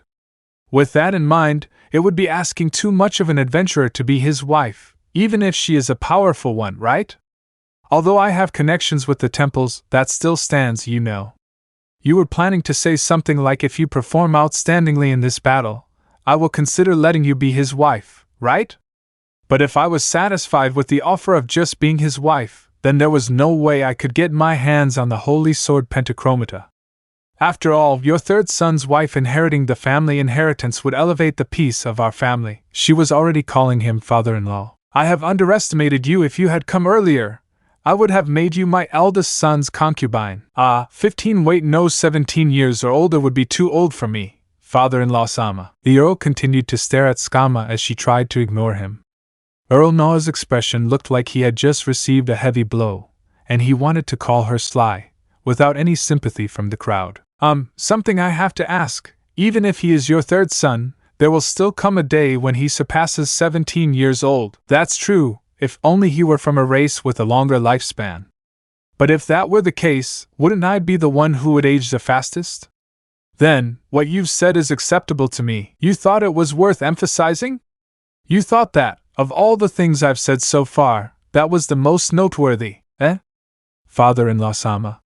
Your composure, you seem to be losing it." "You're the last person I wanted to hear that from." In Skama's personal judgment, Lilynette was an honest and caring person, so she should make a good girlfriend.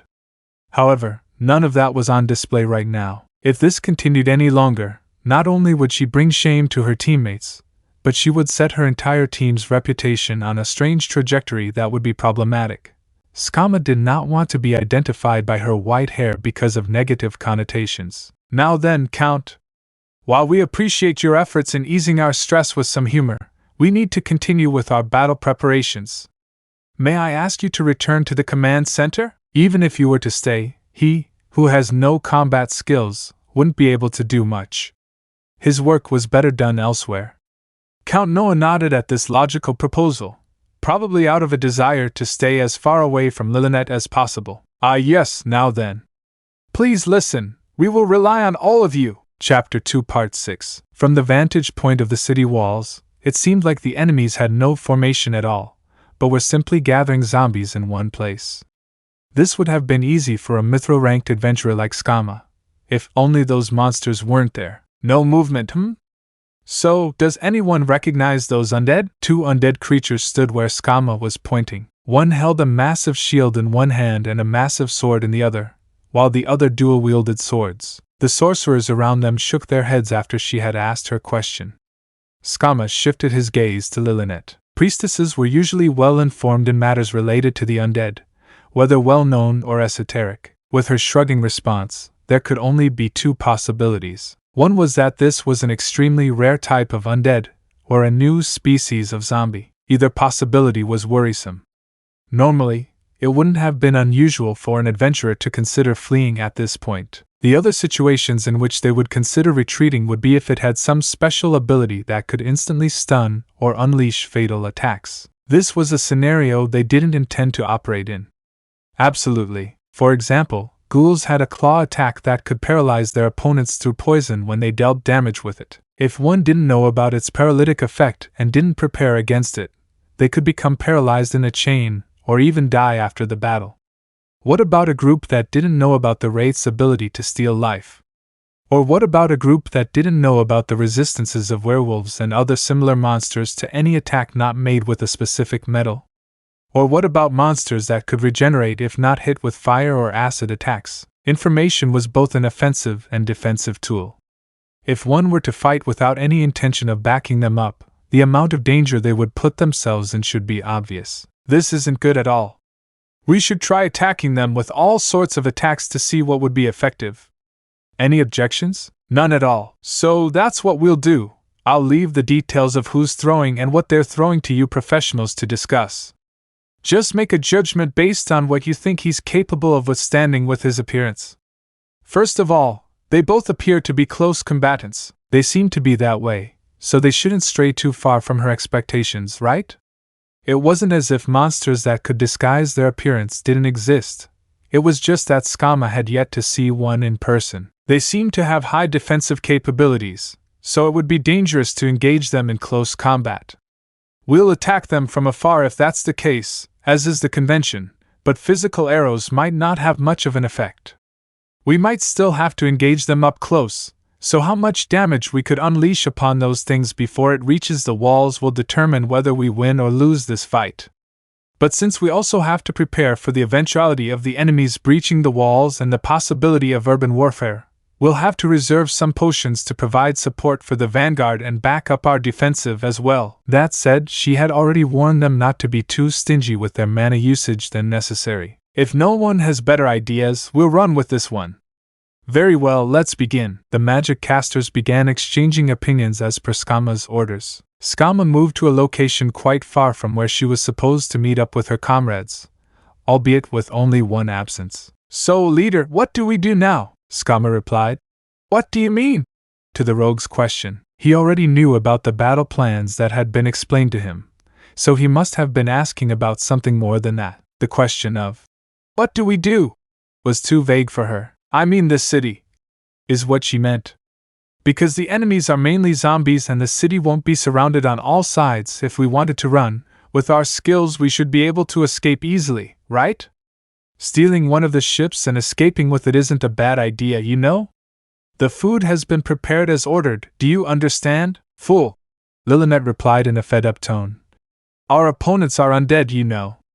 I wouldn't be surprised if they attacked us from the sea. Because the northern end of this city faced the sea and was covered in pillars, there were no walls covering that side of the city. If their enemies were smart, they would have chosen to attack from that side.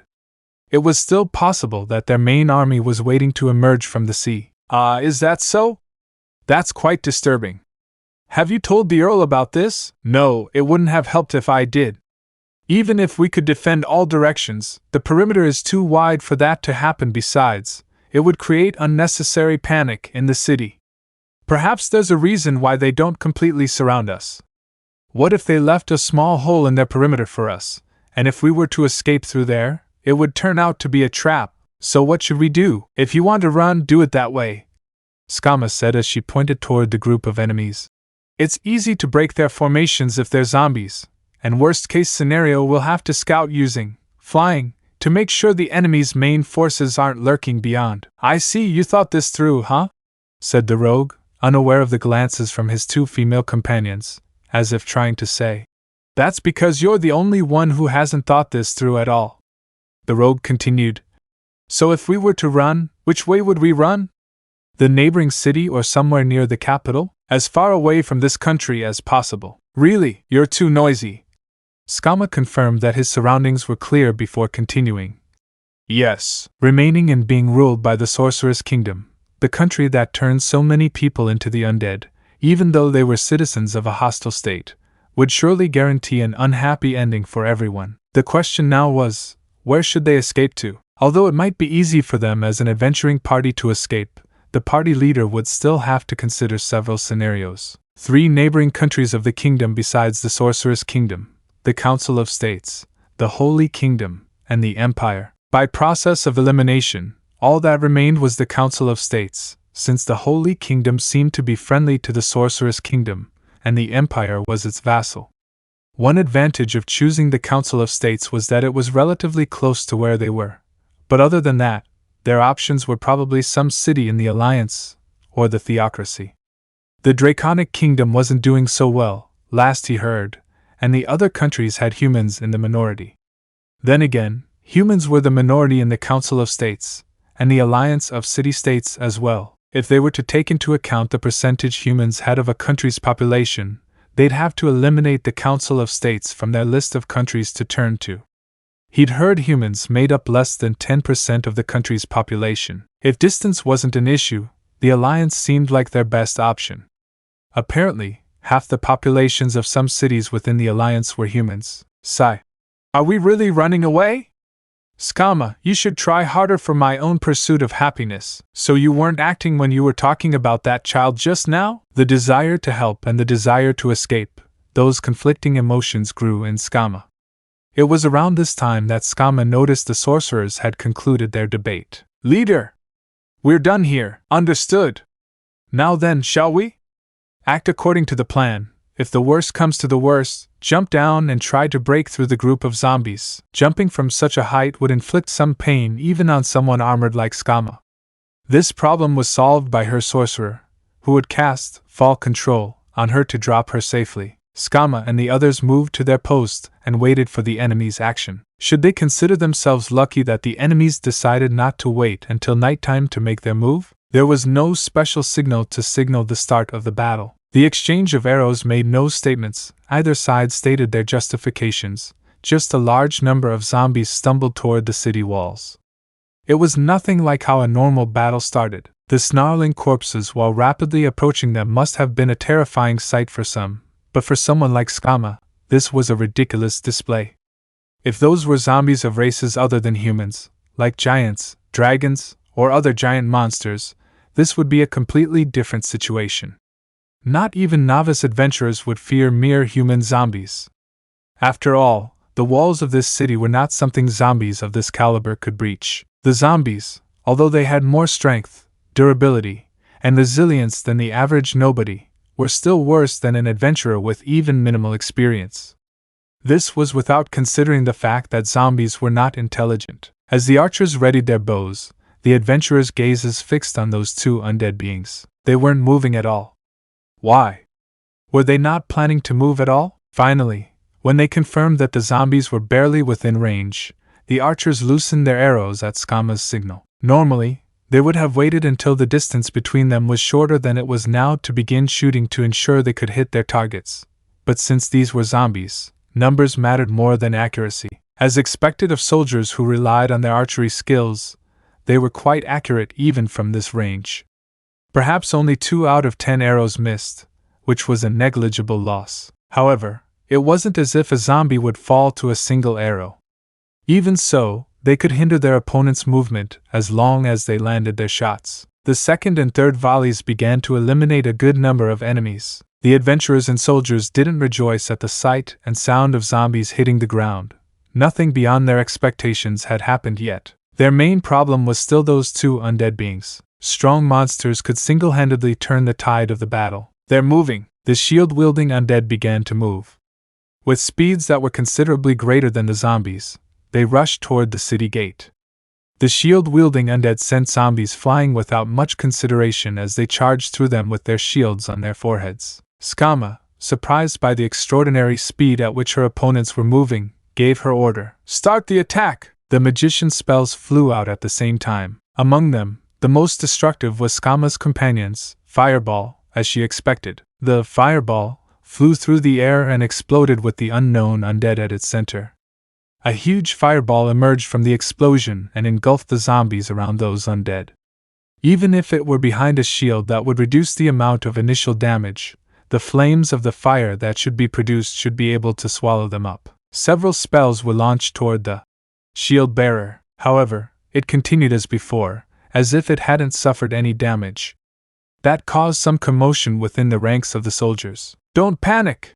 shouted an adventurer. For the adventurers, this was the logical outcome.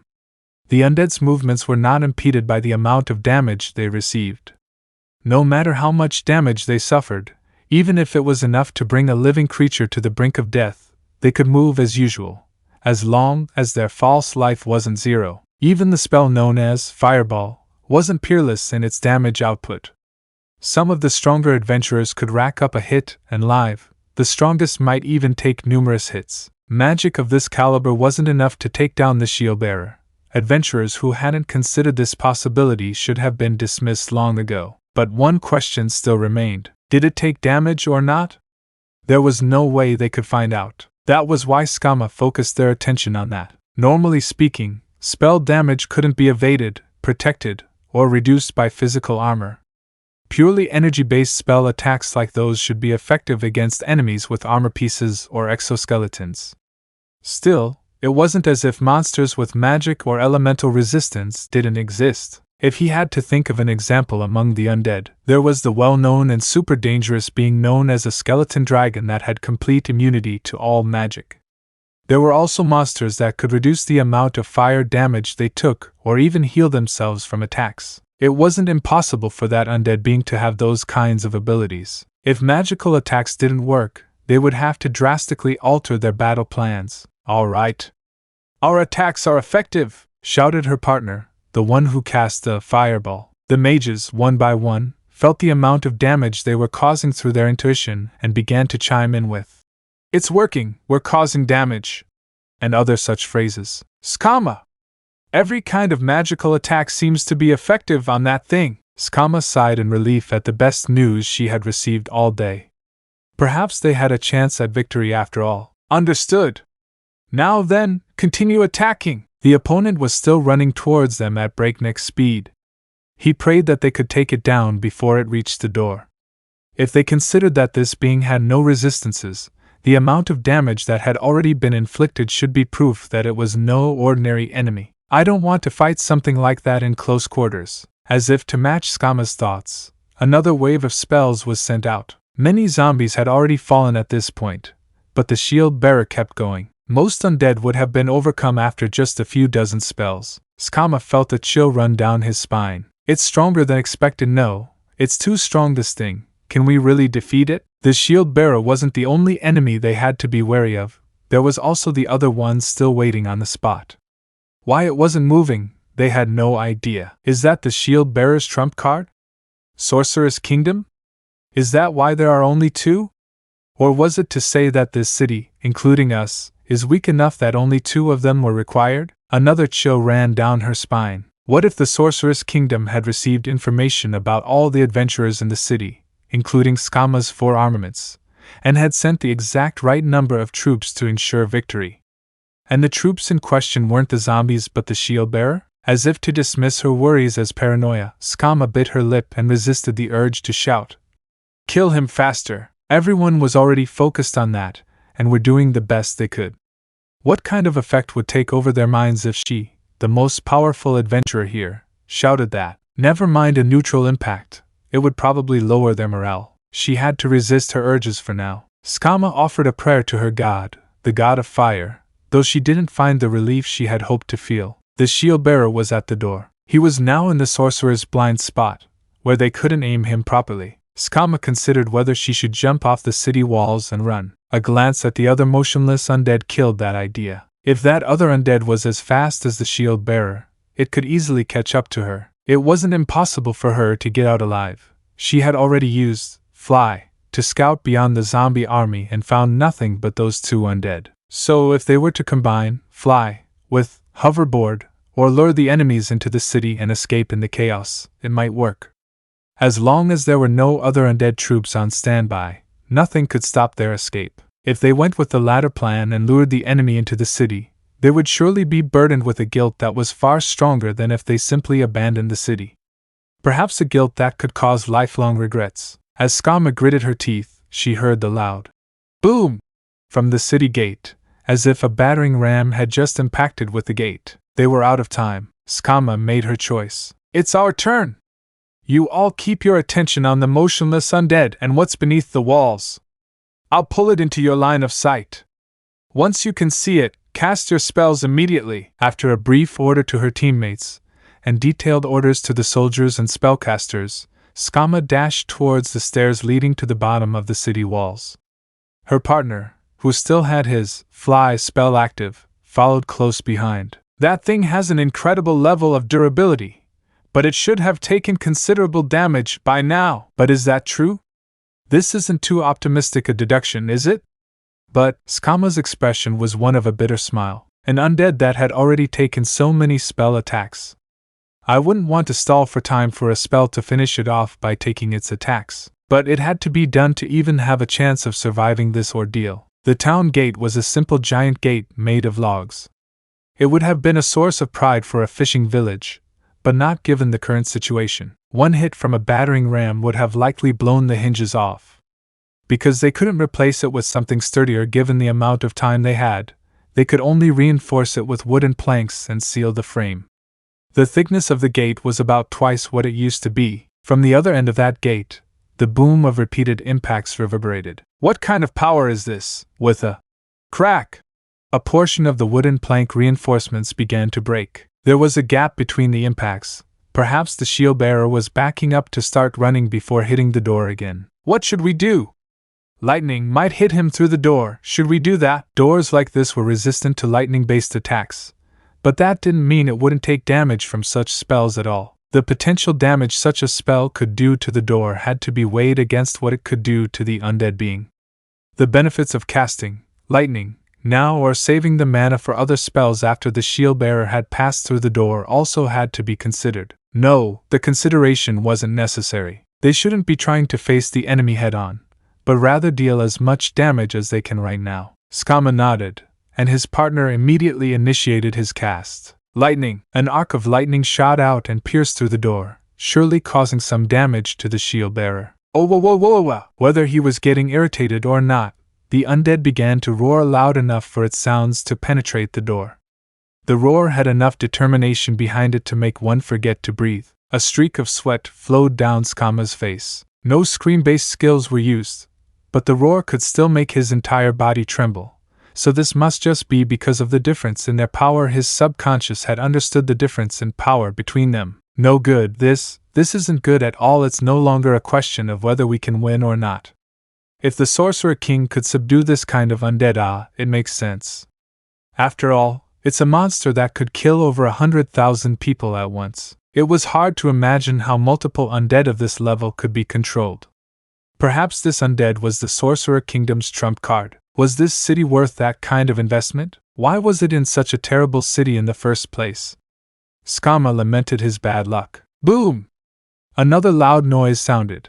Several reinforced logs had already been broken. Lightning! Another bolt of lightning flashed, leaving a white afterimage, but the sound of the repeated impacts didn't cease. The only thing that changed was the door. The logs had been split in half, the reinforcing planks had been blown away, and only twisted nails remained from the hinges on the frame. That's enough with the spell attacks. Could you strengthen me instead? Skama dodged the wood splinters as best she could while also backing away. She was receiving divine and arcane buffs from her two companions. They used the first-tier spell, Protection from Evil, the second-tier spell, Minor Strength, and Minor Dexterity, the third-tier spell, Haste, and more.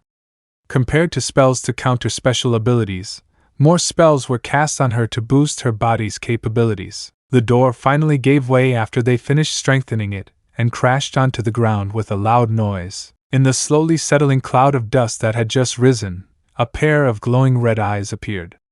Unbearable fear spread throughout her body as she received the gaze of those ferocious eyes. Her teeth clicked and her hands trembled. In order to hide this fact from others, she had to suppress it to the point of faint. This level of terror couldn't be felt atop the city walls. It was something you had to face this monster to experience. What am I looking at? Only one of them managed to bring down the reinforced wall. The Sorcerer King dominates this type of undead. I say this from the bottom of my heart. We should avoid becoming enemies with the Sorcerer King next time, Skama replied to his companions after swallowing a mouthful of saliva. Although he had already heard about how the Sorcerer King had destroyed an army of over 100,000 men, he felt no real, tangible fear. What happened before his eyes, however, influenced his fear of the Sorcerer King who had control over this undead being. She didn't want to fight this undead at all. Honestly, she wanted to run as far away as possible, but there was no way these life-defying undead in front of them would allow them to do that. In any case, their only hope of survival lay in doing something against this undead. The horrifying embodiment of death advanced very quickly using its shield, crossed the broken threshold, and headed toward them. They had finally breached the walls. Were the zombies too distracted by the people on the walls? Or had their encirclement not yet extended to this part of the walls? The fact that the undead in front of them had dispersed the zombies near the door on their way here was fortunate for them, but they had no doubt that their luck would soon run out. Skama raised her weapon. Judging by the speed of that undead, she should be considered within its attack range. After activating the axe skill, an ethereal copy appeared next to her. This was the ability of her weapon, Doppel, which created a copy of itself to float at a distance that was neither too close nor too far from the wielder. It could automatically strike an enemy with the same level of accuracy and speed as the wielder. This ethereal weapon could not be destroyed with brute force.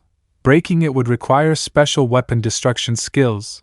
As a result, it could even outlast Skama in a fight. Although this ability had no real weaknesses, it could only deal half the damage of the real weapon. Oh, whoa, whoa, whoa, whoa! The shield bearer let out another roar that made them tremble in fear. Was she happy about the fact that she was about to kill people? She raised her shield above her own head and smashed it down on the remains of the gate. Wooden shrapnel flew towards them with tremendous momentum, but Skama swung her weapon to effortlessly deflect them. Her actions seemed to have provoked the shield bearer's aggression, and he moved to attack her. He readied his wave-bladed sword as he charged toward her with his shield. This is bad. Speaking of which, why is he still alive after so many spell attacks? Isn't this too unfair? It was a flat-out lie that he deflected that shrapnel effortlessly. He barely managed to do so with his enhanced reflexes. Everyone, slowly dash! The shield bearer charged toward them. The gap between them closed in an instant, as if a wall had rushed toward them, as if he was planning to use his shield to crush her to death. But Skama wasn't good enough to use impenetrable fortitude, so she decided to use fortitude instead to stop the shield with her axe. The shield bearer skillfully deflected the war axe with her shield, intending to break Skama's stance. This was a difficult maneuver that made Skama feel like her axe was being sucked into her shield. Skama stopped resisting its force, rolled to the side, and used the counterforce from that action to retreat. The ethereal axe swung up and down, but was deflected by the wave-bladed sword. At the same time, the zombie charged at Skama. She didn't even have time to breathe. Forced onto the defensive again, Skama deflected the attacks with her weapon and charged at her opponent. If her opponent was so large, sometimes it would be better to charge forward rather than stand still. Sunlight! As if to push her forward in her decision, a blinding flash of light was emitted from behind her. This was a third-tier divine spell. That bright light not only blinded the enemy, but also dealt damage to the undead. Although there was a spell of the same level called Holy Light that would have dealt full damage to evil creatures, it wouldn't have blinded them. Sunlight was probably chosen to support her rather than seek pure damage. The flying sorcerer sent 3 beams of light toward the zombie with magic arrow. Although she was receiving support, the shield still blocked everything like a wall and left her no openings to exploit. Skama attacked with all her might, but it was easily deflected. Damn! Her movements are too clean. She wasn't that strong when using her sword. Her shield skill is too high. So her main feature is her defenses? Ha! But what about that strong blow? It shouldn't be possible. Terrified by her own revelation, Skama slowly backed away. Needless to say, this was so the launchers on the wall could have a clear shot. She couldn't get too far away lest it ignore her and run into the city. That was a scenario to be avoided at all costs. Given how quickly that thing worked, neither Skama nor the others would be able to catch up to it if that happened. If that happened, the undefended city would see a massive number of casualties. It was better to err on the side of safety. The rogue on Skama's team was waiting on the sidelines instead of helping with the fighting specifically to catch up to the monster if it decided to run into the city. That was the plan to prevent an opponent from leaving, but his physical abilities made failure quite likely. She slowly analyzed all the possibilities while paying attention to his every move. He didn't seem to have noticed, and he didn't seem to want to go any deeper into the city. Just as they were about to bring him into the line of fire, shouts came from above them. No! The other one is coming towards us. The people up there are attacking him. The implications of those words slowly sank into her head. Ah, checkmate, Skama thought. Chapter 2 Part 7. If the dual sword zombie was on the same level as the shield bearer, there was no way Skama and the rest could handle them both at the same time. No, perhaps they would be dead the moment they came into contact with the enemy. Skama, what do we do? Let's take care of this guy first. Skama spoke determinedly after her companion's panicked voice calmed her down a bit. If they couldn't even take this thing down, they wouldn't even have a chance to escape. They could only hope that this thing's health had already been reduced to a wick by those spell attacks. After it stopped retreating, Skama turned to face the shield bearer and dashed toward it. Her axe was easily blocked by the shield, and so was the ethereal copy. Skama's attacks weren't enough to break down the shield bearer's defenses. She had hoped that its attack would be thwarted. That was all she had to go on. The real attack was the magic arrow and shockwave that followed. The spell attacks were followed by the rogue, who threw a bottle towards the undead's legs. The liquid oozing from his comrade's shattered bottle was common glue that any alchemist or the like could craft. This was a strategy that could only work if the enemy was standing on polished stone. No matter how high a defense the shield bearer might have, his ability to dodge didn't matter against a bottle thrown at him. The undead was bound to the ground with glue. Even if it was only for a brief moment, his opponent was immobilized. This was a common tactic they used when facing an enemy that was far more powerful than them. Skama circled around the shield bearer's hand that wasn't holding the shield, the hand holding the wavy bladed sword, and began to attack. The shield bearer spun his great sword around, expertly dodging every blow that came his way. Even though both of her legs were completely trapped in the ground and she had used martial arts to chain her attacks together, Skama was unable to land a single blow. This is like a metal wall. Skama watched from the corner of her vision as the shield bearer used brute force to force his foot away from the stone tile floor. 2 more offensive spells were cast, but they still failed to bring him down. An immortal ability? Or something that can heal him over time? There were monsters like hydras or trolls that had the ability to regenerate. For those, it wasn't enough to deal incremental damage. You had to land a single killing blow that reduced the monster's health to 0. It was useless to continue her panic attacks. Skama couldn't even land a single hit. Damn it! Incoming! Skama couldn't help but shift her gaze upon hearing the rogue's shout. Standing in the doorway was the silhouette of the other undead being, the dual sword wielder. Skama felt her stomach churn. The combined pressure of the two of them made her want to vomit. Is this where I'll die? The rogue who had been executing combos with Skama couldn't handle the pressure and retreated to her side. The sword-wielding zombie responded in kind and moved to the shield wielder's side. They're not attacking. Which means shit. These things are damn smart. Skama felt as if she could perceive a smirk on the sword-wielding zombie's rotten face. The shield wielder had shown them attacks that weren't on the same level as their defensive capabilities, but perhaps that was just to instill despair in them to buy time for their companion to arrive. Both enemies were there. This was a good opportunity to use area of effect spells. However, those spells were never cast.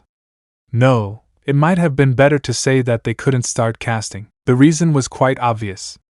Although attack spells had been proven effective, it would also provoke them into initiating their attacks. Their fate would have been set in stone then. Even if their side resisted attacking, their enemy would sooner or later. But they simply couldn't muster the courage to keep their fate in their own hands. After agonizing over this, Skama made his decision. You two run away! He touched the rogue's waist. We'll buy you some time. Huh? Really? Me too. Wait, you want me to do that? The rogue groaned, but Skama ignored him. There were two opponents. If they didn't have two people to stop them at last, then a boom sounded in his ears. Huh! The undead in front of them, the shield bearer's head had been pierced by what looked like a long needle. Wait, no. What pierced the shield bearer's head wasn't a needle. What penetrated through his skull and was now embedded in the stone tile below was something the size of an index finger. That meant that thing was so fast that Skama's kinetic vision couldn't see it flying through the air, but could only catch its afterimage, which looked like a needle. The squire jerked, his feet trembling as they stomped on the tiles below, barely allowing him to stand. Perhaps it was only because he was undead that he could remain standing even after his head was pierced. Skama and the others couldn't help but tear their vision away from the enemy in front of them and look towards where that attack originated. The undead didn't try to attack them during this time, as they were also facing in the same direction. Another attack pierced the shield-bearer's head again, and with that, the shield-bearer's giant frame crumbled. It only took 2 shots. No, perhaps it was because he had already received so many spell attacks and was already weakened. But who could accomplish such a thing? The silhouette of a man could be seen in the air. What? Whose voice was that? Was it Skama's or his companion's?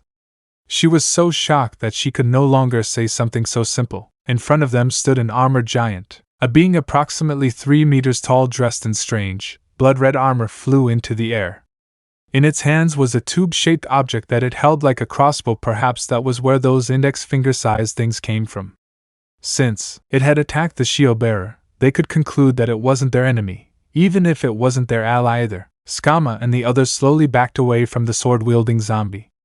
If they were going to get caught up in its battle, she knew for certain that they would meet their deaths right there. Perhaps the sword-wielding zombie had already lost interest in Skama's group, or perhaps it was because the armored giant in the air was the only threat worthy of its attention. Whatever the reason, it didn't attempt to stop their retreat. And then, the battle began. It was the sword-wielding undead's turn. It threw one of its swords. It threw the sword with such force that there was no way Skama could avoid it. If it tried to block it, it would still inflict a fatal amount of damage. The armor didn't try to avoid it as it took the blow with its own body. Perhaps it couldn't avoid it, or perhaps it didn't feel the need to avoid the attack. The piercing sound of metal clashing with metal rang out as the thrown sword bounced off the armor. Then it disappeared as if it had evaporated into thin air, only to appear in the zombie's hands again. It didn't return to its hand. Rather, another had appeared. The armor in the air aimed the pipe at the sword-wielding zombie in a smooth motion, as if that sword throw hadn't hurt it at all. The pipe found its target, and then, after a brief flash of fire and lightning, spat something out. What used to be single-shot attacks turned into an uncountable number of projectiles. Grakadatata, the sound of apathetic violence could be heard everywhere. Facing the unknown projectiles, the zombie swung its swords. The sharp ting sounds of whatever was flying towards it being cut into pieces could be heard. But there was a limit. 2 swords couldn't have dealt with the dozens or even hundreds of projectiles. The small projectiles flew at shocking speeds as they penetrated the enemy. The sword-wielding zombie began to twitch as if it was having muscle spasms and, just like the shield-bearer before, disappeared. The 2 undead beings had vanished in the blink of an eye. Skama was truly, from the bottom of her heart, speechless. To be honest, she had no idea what had just happened, but Skama understood one thing, that the armor was incredibly strong, stronger than everyone she knew. She couldn't stop blinking. None of this felt real. It was difficult for her to accept that they had been saved.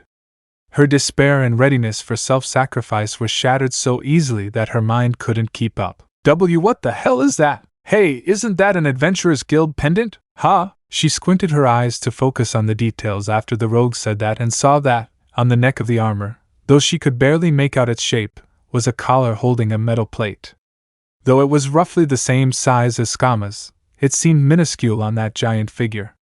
As expected of a rogue to notice something she would have missed, the metal plate on the collar was a color she didn't recognize. She had seen the color of orichalcum before, so by process of elimination this was an adamantite-ranked adventurer? There were 3 adamantite-ranked groups in the kingdom, and the armor's color made him realize which team he was part of. Perhaps it's someone from Red Drop? Hearing Lillinet's question, Skama replied, it should be. If it were someone from Blue Rose or Darkness, he would be ranting about why they would choose this shade for their armor. The floating armor turned its back to Skama. Wait! The armor responded to his voice and slowly turned around. It raised its left hand, straightened its index and middle fingers, and pointed them towards its forehead. As if in farewell, the armor gave them a gentle gesture. Then, it simply flew away. Skama looked at the empty sky and asked the rogue, what was that? Who knows? He couldn't understand it at all. But someone from Red Drop came over to help them, that was probably it. But I understood one thing. If we have someone that strong, perhaps the invasion of the Sorcerous Kingdom will come to an end right here. Of course, this is under the pretext that he would still be willing to break the adventurer's code and will continue to participate in battles from this point onward. He felt as if he had just heard a "Huh!" Ainz thought it sounded like it was from himself. A Death Knight and a Death Warrior, 2 undead beings had suddenly died. The one who defeated them was also wearing an item from Yggdrasil, the power suit. Ainz had felt like he had lost 2 contacts, though the feeling wasn't too strong given the number of connections he had at once, and that was how he learned that it wasn't an illusion. Silence filled the room. He felt the gazes of all the floor guardians, perhaps the maids as well, upon him. Ainz was the mastermind behind this siege, so it wouldn't have been a mistake to view this as Ainz's defeat. Although something unexpected had occurred, the insignificant force they had lost was sent there precisely because losing them wouldn't have been a big deal. So Ainz wished they wouldn't act so tight-lipped and careful. However, given the current situation, if he told them it was fine to lose a battle, it would sound more like the excuse of a sore loser. Hindsight is always perfect. Their belief that he doesn't belong here would surely be intensified. Ainz decided to use his long-standing acting skills, which he had, of course, gained from practicing in front of the mirror while the normal maids were away. As expected, the situation was under control. Ainz displayed the same air of arrogance a mafia boss would quietly speak to himself while they enjoyed the fragrance of red wine from their wineglass. The important part of this act was not speaking loudly. A loud voice would be rather weak at this point. The trick was to act as if he were just muttering to himself. His performance, the result of hard research, caused a wave of shock that reverberated through the room. Ainz swallowed his non-existent saliva. Whether he had succeeded or not depended on Demiurge's response. I understand, then. That was what? Cositis. While Ainz was panicking, Shelter replied, Yes, as both of her hands rose. Although it seemed like she was calling out to him, she was merely drawing attention to herself. Shelter smiled proudly as everyone's gaze fell upon her. I understood as well, Arinsu. Ainz Sama predicted that something like this would appear, Arinsu. That's why we sent such a weak force, am I correct, Arinsu? This felt different from usual. Was this a success or a failure? Ainz glanced at Demiurge, but he was only smiling mysteriously as he nodded his head. As expected of you two, the two of them raised their heads upon receiving Demiurge's praise. Perhaps Demiurge had already come to this conclusion, but he let those two answer first. Ainz sighed in relief. This seemed to be a success. Albedo continued, From Sebasta's information, Demiurge, and also our collaborators in the capital, mentioned how Red Drop was operating in the far north of the kingdom. Because of that, Ainz Sama decided to deploy insufficient troops to lure them out. The number of troops hit the target of being easily defeated by that fellow, but at the same time sufficient to conquer the city without his help. Amazing, Ainz Sama. It's like having hooked the fish, eh? That was Red Drop? Can we trust that information? What are the chances that it was a player? If he was in a Yggdrasil-powered suit, wasn't the possibility of him being a player quite high? Could they be certain that it was Red Drop?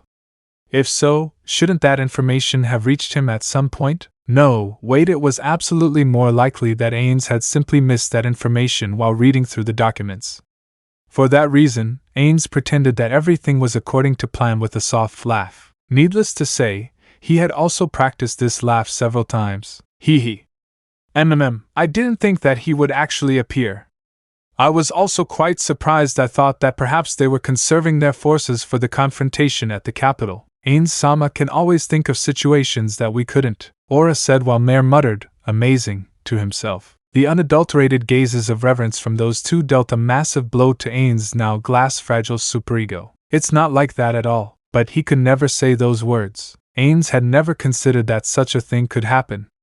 Although he had the mindset that losing was fine and winning was good, it was for different reasons than what they were now thinking. Ainz recalled the meeting between him, Seabass, and the others, the meeting that had caused Ainz to take charge of this battle. What is it, Seabass?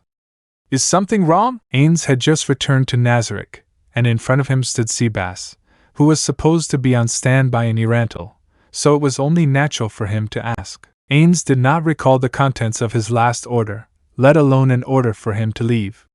Perhaps he was here of his own free will. Ainz was fine with that as well. Although Seabass was stationed in Erantil, he was still given a considerable amount of freedom. The right to return to Nazarick at any time was a given. However, if his goal was to meet with Ainz, he could have done so in Erantil. This must have been about something important and urgent. I am very sorry, Ainz-sama. Would you be so kind as to spare a bit of your precious time? Or rather, could I trouble you for a while? Ainz felt as if there was something sinister hidden in Seabass's confusing choice of words. He ordered the ordinary maid closest to him, the one assigned to Ainz for the day, to leave them alone. The maid, along with the other maid who was assigned to this room, gently lowered her head and left the room. Ainz looked towards the eight-edged assassins on the ceiling. All of you, leave us alone. The eight-edged assassins dropped from the ceiling as if they weighed nothing and silently left the room. If Ainz had ordered them to never speak of what was said in this room, they would likely follow that order to the death. But in this world, magic existed that could lead someone to dominate their minds and extract information through those means.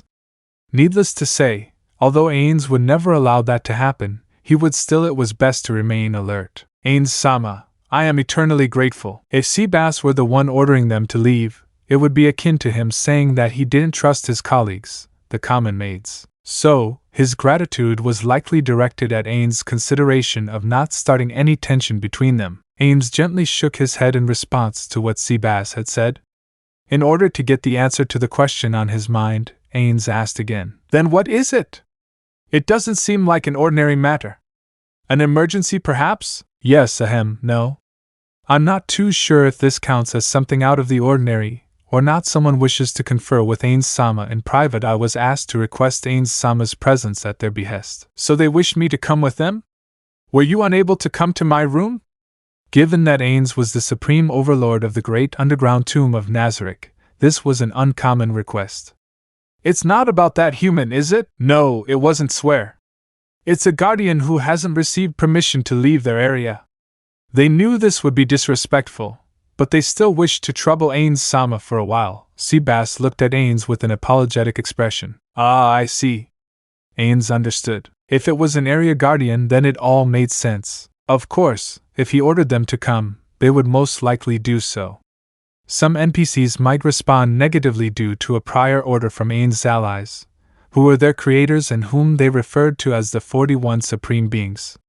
Still, most would obey Ainz's order. There were also those who were simply not allowed to leave. A good example of this would be one of the area guardians on the 7th floor, Guren. Due to his passive aura, he would surely cause a lot of collateral damage just by passing through to the 9th floor. Things like woolen rugs catching fire would be fine, but if he crossed paths with beings like common maids, they would surely take a lot of damage. If that were the case, it was better for Ainz to come to him than the other way around. Ainz had never liked putting on airs anyway. Besides, he didn't have any tasks at hand that needed to be dealt with immediately. At least that was what Ainz thought. Understood. I'll go to them. Then, who am I looking for? It was Nigredo-sama and Pestonia. Seabass referred to everyone else with the honorific Sama. But he didn't do so with Pestonia. Was it because they were colleagues? So those two. Ainz's expression fell, and he did his best to hide that fact. Although Ainz's skeletal face couldn't show any expression, it seemed that a select few of the Guardians really could read him cold. Albedo was one of them. As a side note, Demiurge would seemingly always interpret his expression in strange ways. Was that on purpose? Ainz had thought he had hidden his emotions well enough, but it seemed that Seabass could still pick up on some clues that slipped through his vocal gestures. Seabass's expression had become increasingly apologetic as a result. Though I feel sorry for Seabass, but honestly, I don't want to go. Nothing good will come of this. He could say that with confidence. Imagine if you were in an office and someone told you, "The people in that other department are looking for you. They don't want to call you, but they want you to come directly to them." 8 or 9 out of 10, that would be a nuisance. That being said, it wasn't as if Ainz had a choice in the matter. If a bigger problem arose because he had neglected the minor issues, the responsibility for the consequences would fall on him. While it was true that Ainz was the absolute lord of Nazarick, resting on his laurels would be foolish. Ainz didn't want any of the NPCs to hate him, but rather, he wished for them to adore him just as he adored them, as if they were his children. Let's go. As for my schedule, Ainz took out a notebook to check what he had scheduled for today. He was someone who put off tasks he found bothersome, but also wished for said bothersome matters to be resolved as soon as possible. This time slot is fine, it's empty. Can we go there right now? Nigredo and Pestonia. Although both of them were area guardians, with what Seabass had just said, Ainz knew exactly where they were going. That was why he could still convey his intentions to Seabass even with these half-assed questions. If we were to allow Pestonia to arrive first, how about an hour later? All right. It seems it would be inappropriate to bring Albedo and Demiurge. Yes. Although it pains me to say this, they were hoping Ainz-sama would go there alone. Ainz nodded. What about that doll? I'll ask Pestonia to handle that matter, there should be no problem. Well, an hour later than him? Seabass, will you go as well? Yes. I was hoping you would grant me permission. May I? Seabass lowered his white head upon receiving Ainz's approval. An hour later, Ainz used the ring's power to teleport to the frozen prison on the 5th floor. No one accompanied him. He had told the ordinary maid assigned to him that he had important matters to attend to and ordered her to keep it a secret and stay behind. At first, she protested. I'll pretend I didn't see anything at all. I could ignore my presence completely, so please take me with you. While Ainz found her suggestion credible, she seemed to derive some form of satisfaction from being ignored. He had discussed this with her in the past, and her response was that for him to objectify them would have meant that they had fulfilled their duty as maids to the fullest. Apparently, they actively sought out that kind of interaction as well. Then again, he had only asked one of them, so perhaps she was the only one. No, she had to be the only one with such a fetish. Even if it was an ordinary maid like her, to ensure that he didn't leave even a 1% chance that this could escalate into something bigger, Ainz steeled himself. I should do something to make her happier when I get back, maybe assign her some annoying, menial task to make her happy or whatever. Yeah, I don't get it at all. There were too many people in Nazarick who behaved like this maid, which was why none of their long-term vacation and paid leave policies ever took off. If this persisted, Ainz's hopes and dreams were doomed. Chapter 2 Part 8. Ainz opened the frozen, fairy tale-style castle doors. Just like before, a cold breeze flowed from within, but Ainz, as an undead being with complete immunity to freezing temperatures, wasn't bothered by it anyway. Ainz walked alone through the gloomy corridors. Aside from looking for holes in the ceiling as he walked non-stop toward a door that stood as the centerpiece of a giant mural that spanned the entire wall. Just like before, the plaster at select points of the mural had already fallen off. It looked quite miserable. The door gave a single push and silently opened, and the 3 occupants of the room stood up to greet Ainz. The room's owner, Nigredo, the dog-headed maid, Pestonia, and the last of the trio, Seabass. Welcome, Ainz-sama. With everyone gathered and waiting, Ainz approached the table where they were seated. The last time he had been in this room, all it had was a crib. This time, the crib wasn't visible, only a table and 4 chairs. That furniture was likely appropriated from other rooms within the frozen prison. As a side note, Nigredo was only the area warden of the surface portion of the frozen prison. Neuronist was the area warden of the underground portion. After Ainz sat down, Pestonia immediately began to brew some tea. The steam emanating from the teacup in front of him carried with it the aroma of the black tea within. Seabass took out some biscuits at the same time. Of course, Ainz couldn't consume any with his body, but he gladly accepted their hospitality nonetheless. After that, Ainz ordered the three still standing to sit down. The biscuits handed to Ainz weren't sophisticated, just simple squares. One could say that it's a rare occurrence in Nazarick. Was this someone's experiment? Ainz looked toward Seabass and asked about them with his gaze alone, prompting Seabass to reply. The cookies are not from Nazarick, but goods I brought from Urantal. Due to the current abundance of cheap and fresh ingredients being brought into the city, a food culture is slowly developing there. These cookies are among the foods that are being developed. They were said to be quite hard before, but now they're softer. I've already tried some. They're of an acceptable level of quality for a snack. Wow. Ainz picked up a cookie and bit into it. Indeed, it wasn't as hard as he had expected. The cookie split in half as Ainz scooped the crumbs from inside his jaw cavity and placed the pieces beside the cup of black tea. He could distinguish the biscuit's texture, but not its taste. What a disappointing body. However, from Ainz's perspective, it wasn't like that at all. It was specifically due to the fact that this body lacked libido, appetite, and sleepiness that he was able to succeed in his role as the ruler of Nazarick. If one of those aspects applied to him, he would surely have been on a downward spiral from the start. If Ainz Sama rented out more of his undead for farming purposes, then there would certainly be advancements in food improvements. Food culture would surely flourish, and perhaps they would even be able to produce food of equal quality compared to Nazarick's offerings. That would be great. Because of my body, I was unable to research the benefits brought about by different foods before. If we were to invest more resources into this, it might help strengthen Nazarick. But if that were the case, I suppose those without cooking levels cannot cook at all then? We were also worried about that, so it would be best to save as many purebreds as possible. Ainz nodded approvingly in response to Nigredo's suggestion. Suddenly, Ainz recalled the European biodomes of the past and the conflicts that arose surrounding seed banks. Although he wasn't too interested in the topic back then, Blue Planet was seething all over. Ah, yes! It would be best. A task force must be formed to handle this matter. He should probably propose this idea to Albedo. Now then, it is about time we address the main issue at hand. Tell me, why was I summoned here? Nigredo, as their representative, spoke. Yes. Given the current situation, isn't it time we stopped massacring the kingdom's citizens? Negative. Anyway, shouldn't this be something you should ask your direct superiors, the floor guardians, instead of me? Ainz immediately replied. The inhabitants of Nazarick, especially the area guardians, had been informed, in writing, about the floor guardians' actions and the objectives behind them. If they had any suggestions, they should report them to their superiors, the floor guardians. This was to unify the various inhabitants of Nazarick, to obtain the opinions of those with different viewpoints, and to arouse the interest and curiosity of all of them. However, although Nigredo was expressing her opinions just as he expected them to, she should have done so to her direct superior, the floor guardian of the fifth floor, Cocytus.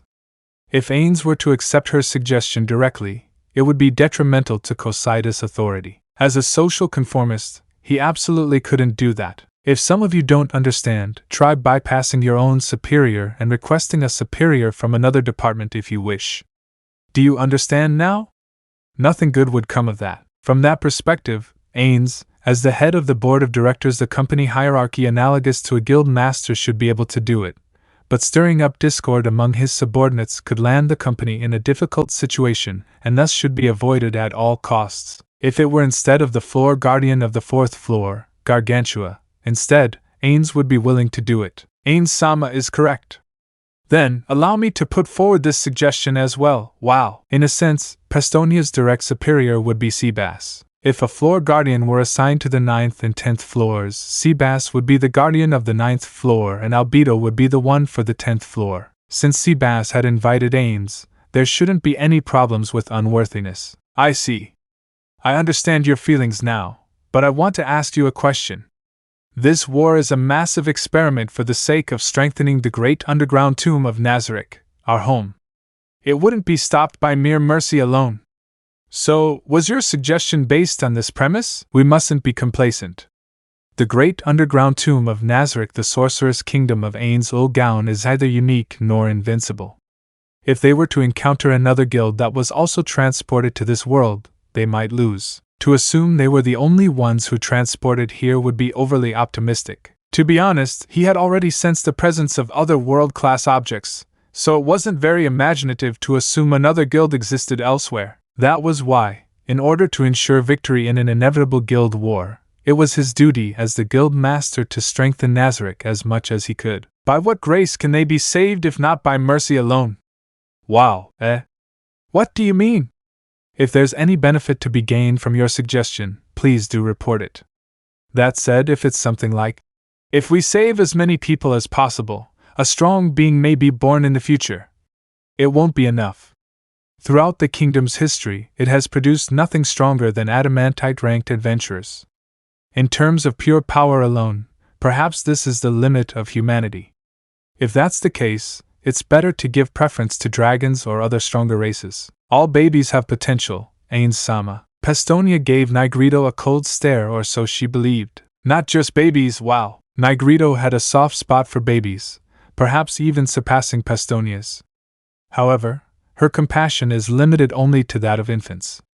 Once they live beyond the age of 2, she sees them as nothing more than sacks of meat to be discarded. For that reason, the children who had been saved during the assault on the capital had left Negrito's care, and were placed under Pestonia once they were 2 years old. They were likely transferred to Yuri's orphanage by now. I see, that's true. But isn't the same true for dragons as well? What we just talked about enhancing food classes, doesn't that also apply to humans? If we were to apply the different techniques we have in Nazarick to strengthen them, surely stronger varieties of humans could be made. Furthermore, a race's value isn't just in its strength. Humanity's propensity for creativity in their creations, you could call it the capacity for cultural development. I believe they have that capacity.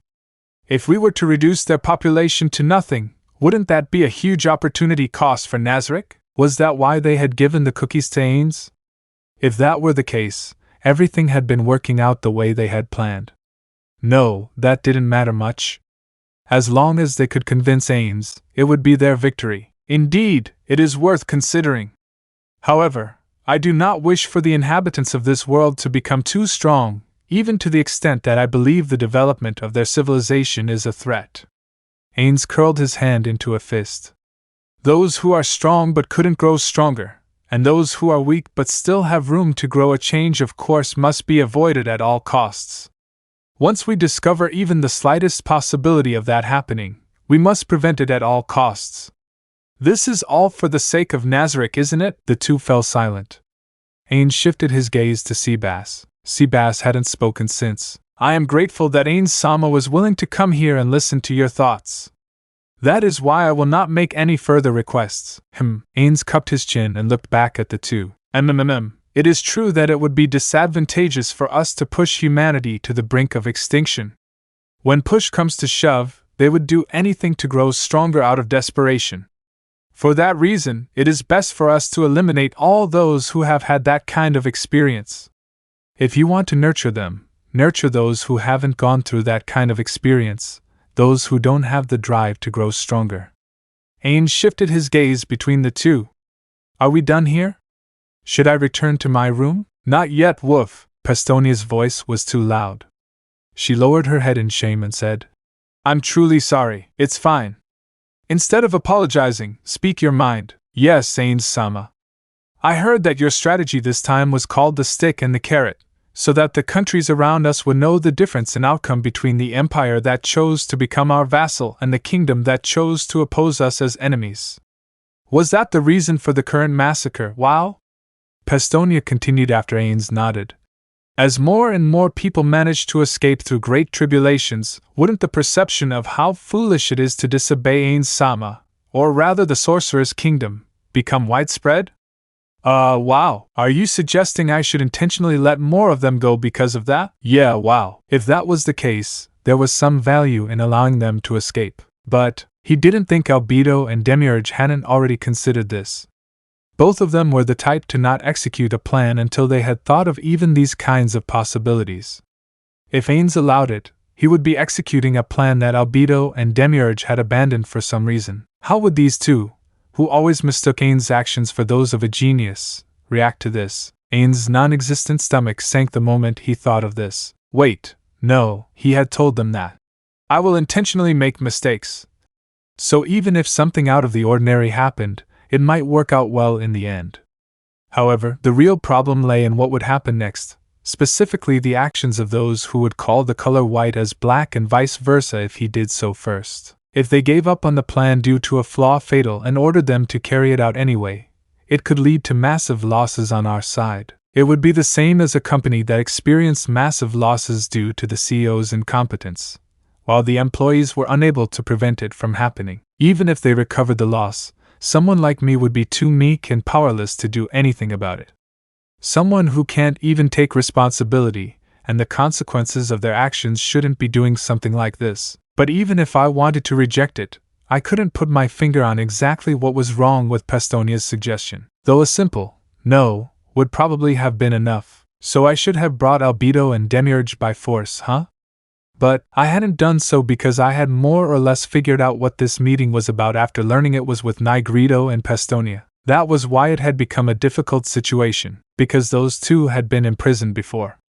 Back then, Albedo had already suggested executing them. He feared that if the same thing happened again, Albedo would firmly request the execution.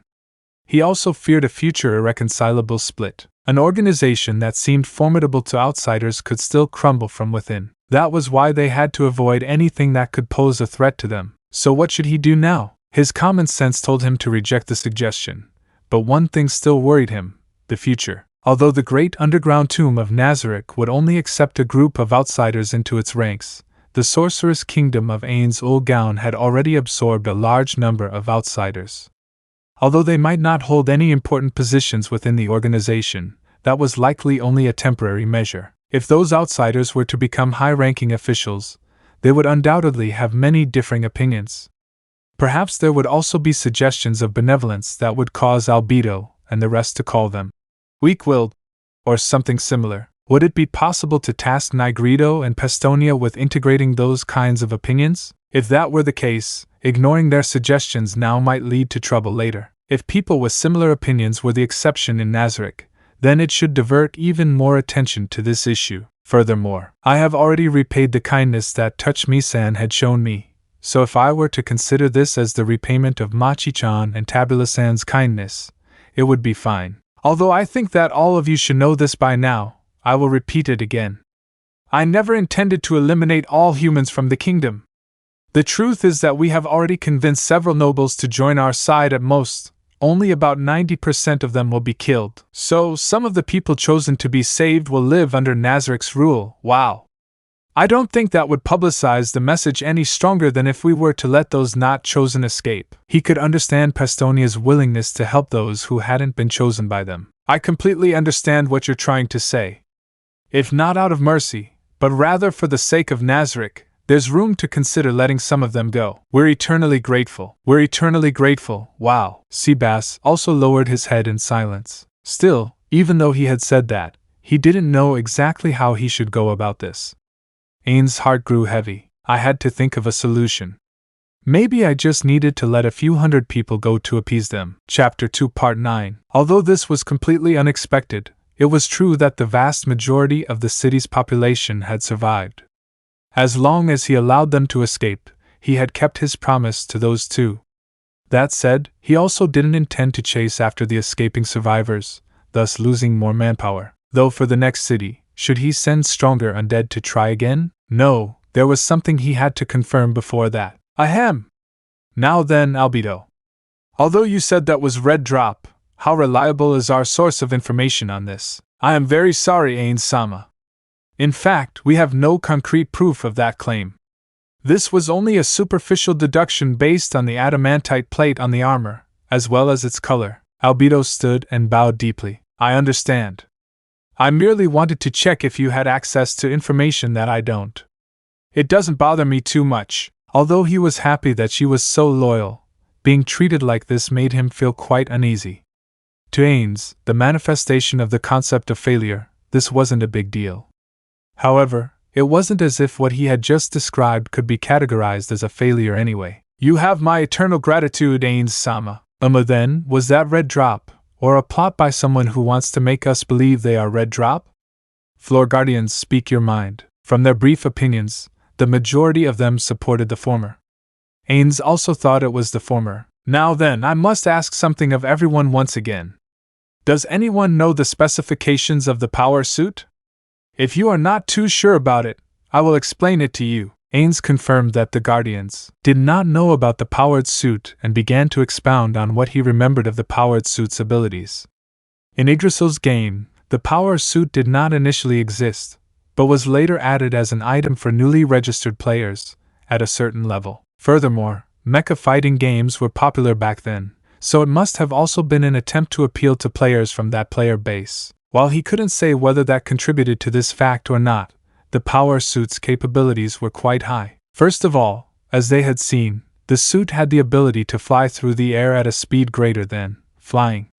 It could maintain its operations for over an hour underwater without any detriment, and was essentially immune to almost all environmental damage. It could even apply and activate different types of offensive spells with its shoulders, torso, and depending on the type, even its wrists and feet. While this may seem obvious, it has appendages similar to human fingers that could, if the hand hadn't transformed into a weapon itself, hold weapons. Magical armaments could be freely customized within the power suit, but half were exclusive to microtransactions, while the other half required certain fuel. While these customizations could be done anywhere outside of combat, there were still some restrictions. The highest level of spells that could be stored in the armor was 10th level, and the use of said spell was subject to a limit of 1 hour per use. Stronger spells had even more limited uses. While the number of times a spell could be used was recovered over time, it seemed to have a restriction whereby the spell stored within couldn't be changed for a while, even if only a little was expended. The armor's physical and magical damage was high level, regardless of the user's skills. The same went for its defensive and evasive capabilities. You could call it a suit of armor that instantly closed the gap between the weak and the strong. Speaking of weaknesses, it had two small ones. One was the fact that, since it counted as full-body armor, it couldn't be combined with other pieces of armor. Still, necklaces and other decorative equipment could be worn with it. Another was the fact that the magic stored in the armor couldn't be applied to uses other than those specific to the system. However, since those spells could still be enhanced through equipment, this couldn't really be considered a weakness at all. However, if a weak player were to use it, it had a major weakness: HP and MP. Although the damage output of the suit could compensate for the wearer's low stats, the wearer's HP and MP values were unchanged by the armor, meaning a weak character in the armor would have high defensive capabilities but also fragile health.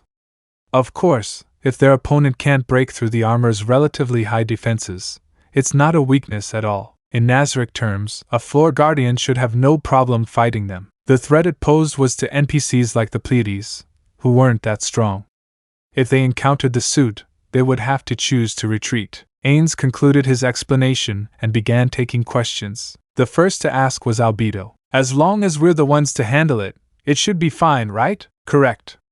Even the strongest power suits could only have offensive capabilities equivalent to level 80 characters. However, that depends on my knowledge of power suits.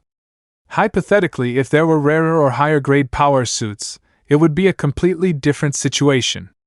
If that were the case, there might be powered suits far more powerful than the ones I've described. Can't you tell just from their appearance? I apologize, Aura. Because I'm not very familiar with power suits in the first place, I can't tell their capabilities just from their appearance. Furthermore, even if it hadn't changed their appearance too much, there are slight alterations the wearer can make to a power suit. While the power suit might be useful for weaker players, it was completely useless to a stronger player. No matter if the equipment was god grade, even legendary grade equipment that matched a player's strengths could easily outclass a power suit. That was why, when the power suit was introduced to Yggdrasil, Ainz and his friends, who were already at the maximum level, weren't interested. Ainz's biggest problem at the moment was that he could barely cast spells with the suit equipped. Were there 2 or 3? There should be a few pairs of power suits in Nazarick. I'll go to the treasury later to look for them. Maybe everyone should get a taste of what it's like to wear one. He remembered that those things should still be there, something Amino had gained after learning that even those with crafting base job levels could enter to battle with them. Apparently, he was secretly quite confident because he also played aerial combat games, but then Peroroncino easily destroyed him in a battle simulation. After that, the machine was not seen again. He also remembered how Nishikienrai had said, "You play very mediocrely with that on." Ainz was traveling through his memories when he realized, if Red Drop had a Yggdrasil power suit, the black sword of the leader of the other Adamantite team, Blue Roses, might have a similar power level. According to the information they had gathered from their aides in the capital, the weapon he carried was said to be powerful enough to level an entire city. Although that aide found the information absurd, it originated from a member of the team itself. Ainz always thought that she was either lying to her teammates, or simply making things up. But given what he knew now, perhaps, that information was true. He had heard that the leaders of Blue Roses and Red Drop were related. If they were related, then having the same level of equipment shouldn't be unusual at all. Of course, Ainz wasn't so paranoid as to believe that floor guardians could fall victim to anything, but he also had no proof that that was completely impossible. Perhaps the guardians' defenses could be easily breached by some strong weapon of this world. Ainz didn't want to suffer any serious consequences for forcing his opponent to the point where they were suicidal enough to use that sword's power. If it came to a battle with Blue Roses, he should probably use summon monsters to provoke that ability, and then defeat them. However, that would be a last resort. He remembered a saying about, "The better part of valor is discretion," and he should heed that advice. After all, the main purpose of destroying the kingdom wasn't the elimination of Blue Roses, but if they stood in his way, he wouldn't mind killing them. That said, it was best not to make any rash moves before they knew the full capabilities of that woman's sword. "I should apologize to Antoma and hope she understands." Ainz mentally sighed to himself as he shook his head in an attempt to get his train of thought back on track. This was not the time to be thinking about these kinds of things. "Any other questions?" Ainz looked around. It seemed that none of the guardians had any other questions. "If that's the case, we'll pause the discussion regarding the powered suit for now. Now then, Demiurge, how are we going to deal with this city? In my opinion, having that thing taken out was more than satisfactory. It would be bad for them to mistake that for having defeated the Sorcerous Kingdom. We should send a stronger entity and grind them to dust." That's fine too." No, that wasn't good at all. If they did that, he would have to put in more effort to save another city in order to fulfill the promise he had made to those two. Although he succeeded this time, pulling it off again would be extremely difficult. For the sake of Pastonia, who had been behind him and listening, he had to save the people of this city to keep his promise. "No, Demiurge. Let's not do that for now. This will prepare us for similar situations should they occur again. In any case, it's about time we besiege the capital. Let's close the curtain on this battle. We'll be fine as long as we systematically burn the rest of the cities to the ground. What do you think?" "I was giving the inhabitants of this city the chance and time to flee. If they're killed afterward because they didn't escape, those two shouldn't have a problem with it, right? If Ainz-sama deems it so, so be it." Although it may seem like Demiurge was being sarcastic, he wasn't the type to do such a thing to Ainz. Some people could always hear all sorts of nuances in other people's words, those who normally have something to hide, Ainz being one of them. "Don't say that, Demiurge. If you have a better idea, then that should be the one we should implement, as expected of Ainz-sama. I am truly amazed at how humble he is." Ainz's opinions about Demiurge bowing became muddled. In the first place, what he had said was common sense. It was nothing worthy of praise. Although he felt flattered, he felt like he was being treated more like a child if even the most trivial of things he had said and done was met with acclaim. Perhaps that was only because of his low self-esteem. "Do any of the other guardians have different opinions?" Ainz turned to Shalter, confirming that there were no objections. "Bring back the undead we sent using Gate. Then, gather our forces in Irantal and begin the siege of the capital." "Yes, my lord. I will set about it immediately, Arinsu." "Will the central army include the people of Nazarick?" "Send the master guardians of Nazarick and the other elite guards. They are not too strong individually, but they are a true gem to behold as a unit." "Understood." "Excellent. We will conquer the cities one by one and stage the final battle at the capital as planned. Afterward, even if it doesn't work now, we will finish massacring the inhabitants of all the useless cities. Through this show of force, the world will come to understand the consequences of not submitting to Nazarick's rule." All the floor guardians responded confidently. Ainz nodded deeply. Very well then, Floor Guardians. Ainz thought ahead for a while and opened his mouth again to say, No, a portion of the Guardians must stay behind. Everyone else, show me your true power. Intermission. In the city that was part of the Carnassus City-State Alliance, Bebad, the residence of the city mayor was lit up as usual. The owner of the residence, Re-Estize Kingdom, took the accumulated documents and began to read. The City-State Alliance was composed of Carnassus, Bepoalo, East Gaith, West Gaith, Veneria, Greater Listerin, Orkneys, New Orkneys, Greater Withs, Riss, Franklin, and finally Bebad. This city was part of the aforementioned 12 that had formed an alliance. Each city, including the other territories they held, had an average population of 400,000. The largest city housed 600,000. Among these cities, Bebad was an exception, as the other cities never had a single race holding the majority above 40% of the population. The alliance of city-states was a union of multiple races and cities. If one were to go back in time a few centuries, one would find the enormous nation that was the origin of the alliance of city-states. Due to the collapse of that enormous empire, 14 city-states appeared, with each metropolis at its center. After that happened, there was great bloodshed among the city-states, or rather, the smaller countries.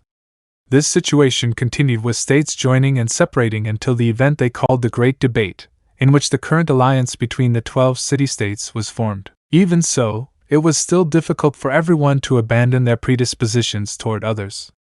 Although a century ago was a thing of the past for the shorter-lived races, for some of the longer-lived races it was still a recent memory. For this reason, a quinquennial tournament was held as an outlet for those who still held grudges from the past, and it was about to begin soon. The city on the list to host the next tournament was Bebad. While it was true that there were 4 years to prepare for it, 4 years wasn't much time to prepare all the facilities. The tournament had 16 events, one of which attracted more attention than the rest: the Kamlir or mock combat.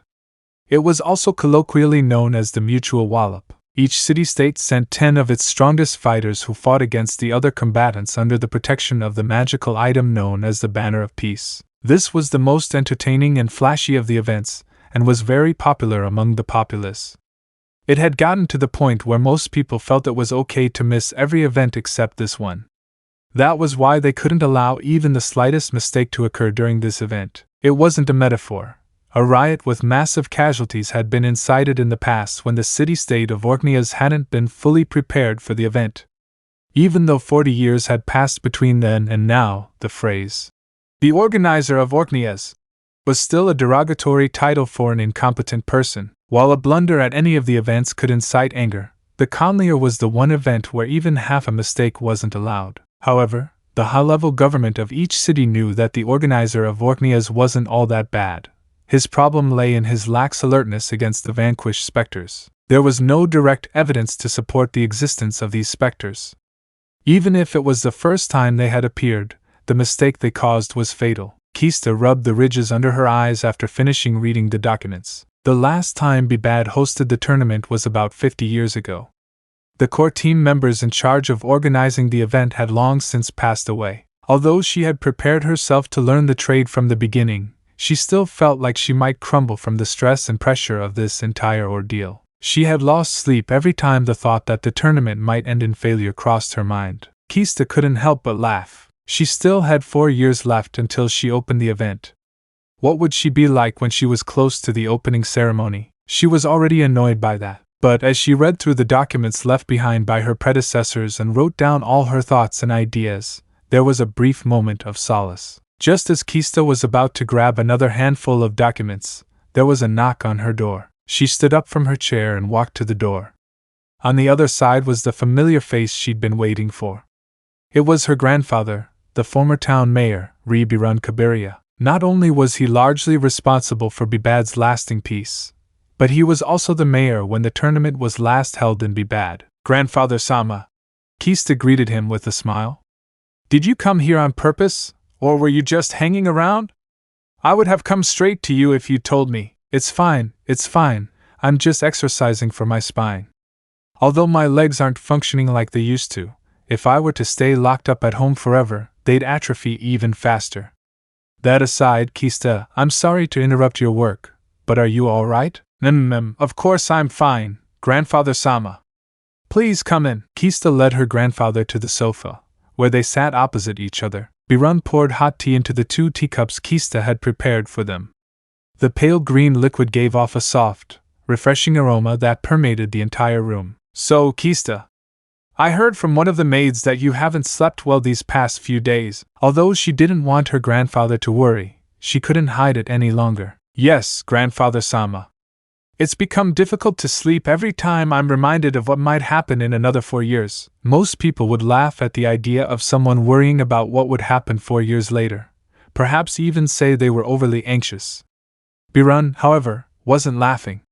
The weight of the burdens a mayor bore was a feeling he naturally knew all too well from his long years of service as the mayor of this city. Kista, if you're already in this state, you'll be ruined. This is an herbal tea that will help calm you down. Drink it and go to sleep early.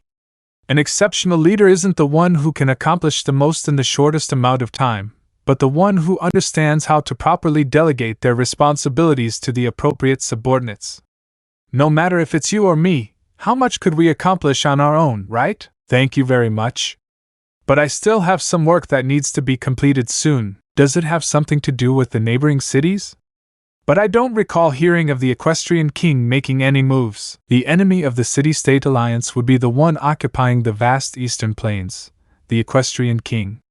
Since Bebad wasn't near the plains, whenever the country was attacked, they only had to send their taxes. The news that the Empire has recently become a vassal state, surely you've heard of that already.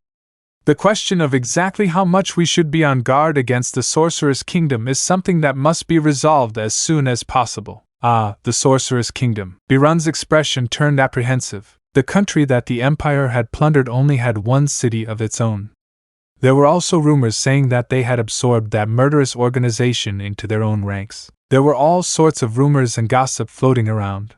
Whether they were true or false was hard to say. Hearing those words, Kista couldn't help but be reminded of someone. The Emperor of the Empire, Jerkniv Rune Farlord Elnix, the young Emperor, who had been given the title of Bloody Emperor, had met him once as part of a diplomatic mission as a high-level official sent to the Empire.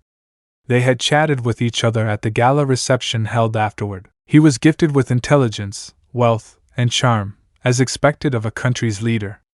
How did someone like him become a vassal of another state? There had to be a reason for it. He must be coveting something. Regarding the intelligence-gathering process in the Sorcerer's Kingdom, could you trouble Grandfather Sama to pull some strings? Birun, as the city mayor for a long time, had many connections, far beyond those Kista had. Of course, she had met with most of his connections when she'd inherited his position, but if Birun was the one asking for that kind of information instead of her, it would be much more effective. Sure, Kista. Although this isn't exactly through my connections, I've heard of some prominent adventurers who had just immigrated from the Empire to this country. Should I ask them about it? Yes, please. Sorry to trouble you.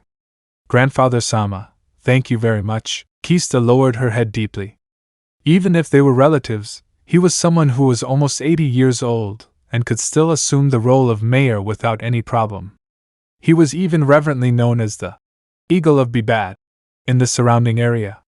This was something she had held in mind since her youth. Thanking me is very, never mind, I accept your gratitude, Kista. From today onwards, even if it's just temporarily, go to sleep early. Do you understand me? Yes, Grandpa Sama. Thank you for all the care you've given me so far. Chapter 3 Part 1 The Last King. A large amount of documents were gathered in this office, along with several internal affairs officials. Their expressions were difficult to see, as their overwork had taken its toll. Another reason for this would be the stress they felt from their knowledge of the kingdom's sorry state. Zanack shook his right hand, which had been signing so many documents that it began to ache, and moved his shoulders in circles. He could hear his body creaking as he did so. It seemed that his body, just like the others, desperately longed for rest. Although he wanted to take a break right now, the amount of work being transferred to this office unfortunately always increased. Since that was the case, he would have to find more hands to handle this or distribute his work to others. Unfortunately, there was no one there for Zanack to delegate his work to. If someone were to take over Zanack's workload, it would have to be another member of the royal family. Zanack had his own reasons for not requesting help from his father or Renner. The truth was he had access to help, but he couldn't turn to it. Zanack lifted his pen again, scanned the document in front of him, signed it, and sealed it. After repeating the same routine for the 8th time, a knock was heard at the door. Sighs could be heard from several officials. Perhaps this was yet another delivery of even more documents. One of the officials, whose labored breathing sounded unnaturally like a pig's squeal, stood up and walked to the door at a snail's pace. His movements were so slow that it was as if he believed the slower he moved, the less work he would have to do. A knight was standing outside the door. "I am terribly sorry to bother you in these busy times, but Renner-sama wishes to speak with your highness." It wasn't what he had expected, but it was still an equally troublesome matter. "I am busy, so no. Tell him to speak to me during dinner if he has anything to say." Since his brother disappeared, Zanack and his family had tried to eat dinner together as much as possible. These past few days were the exception. Renner had probably been dining alone for a while. However, she couldn't possibly feel lonely. In these times when there was a shortage of maids, she would have dined with Clyme and Brain instead. She was probably happier now than she had ever been, perhaps happier than Zanack or her father. "Yes, your highness." The knight closed the doors and left, but Zanack knew Renner wouldn't accept that excuse at all. Zanack stopped writing and ordered the officer who was about to return to his post to stay put. After about a minute, the door knocked again, and the same gentleman stood behind it with the same message as before. "I'm very sorry, your highness. The princess said that if you don't want her to spread some rumors that may or may not be true, go see her immediately." Was she seriously resorting to threats? Zanack gave a wry smile. Although he didn't believe his sister would actually do what she said, if she was willing to threaten him, he should probably listen to what she had to say. If the rumors really spread, his workload would undoubtedly increase even further. He just had to act as if he was being forced against his will. "Understood, let her in, but no one other than Renner. Regarding her 2 companions, let them wait in the next room." "Yes, your highness." From the knight's immediate response, Zanack could tell that his predictions were correct. Those 2 had followed her. Brain was the best warrior in the kingdom, unmatched in his strength. Clyme was also far stronger than a normal warrior. Having those 2 remain in the palace all day and be Renner's bodyguards felt like a waste of talent. Those 2 weren't under the direct employment of the palace, but were paid through Renner's purse of privy and were therefore her direct subordinates. Zanack had no say in their assignment. After the knight closed the doors, Zanack turned to the officials still working in the room and said, "All of you, my sister will be arriving soon. What shall I do with her? Therefore, rejoice, for a break is upon all of you. 3 hours from now. Rest and return rejuvenated." The officials gave their tired smiles and left with heavy steps as if they were zombies. Princess Renner entered soon after. Unlike the officials who had just left, she had a radiant smile. "Oni-sama, forgive me for speaking out of turn, but those internal affairs officials could be much more efficient if you let them rest properly. People tend to make more mistakes when they're tired. Speaking of which, are you alright, Oni-sama?" Zanack rubbed his stubble-covered chin. He had worked the same amount of time as those officials, so naturally, he looked as tired as they did.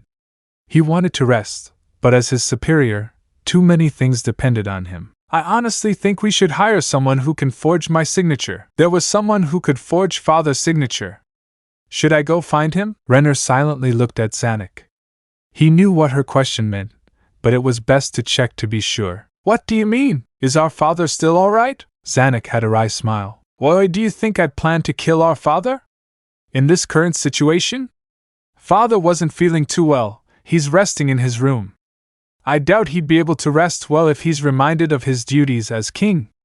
That's why you, as a princess, shouldn't see him for now." "Sorry." Renner's smile matched hers. Seeing that, he knew she understood everything. "Oni-sama, just between us, there's no need to lie.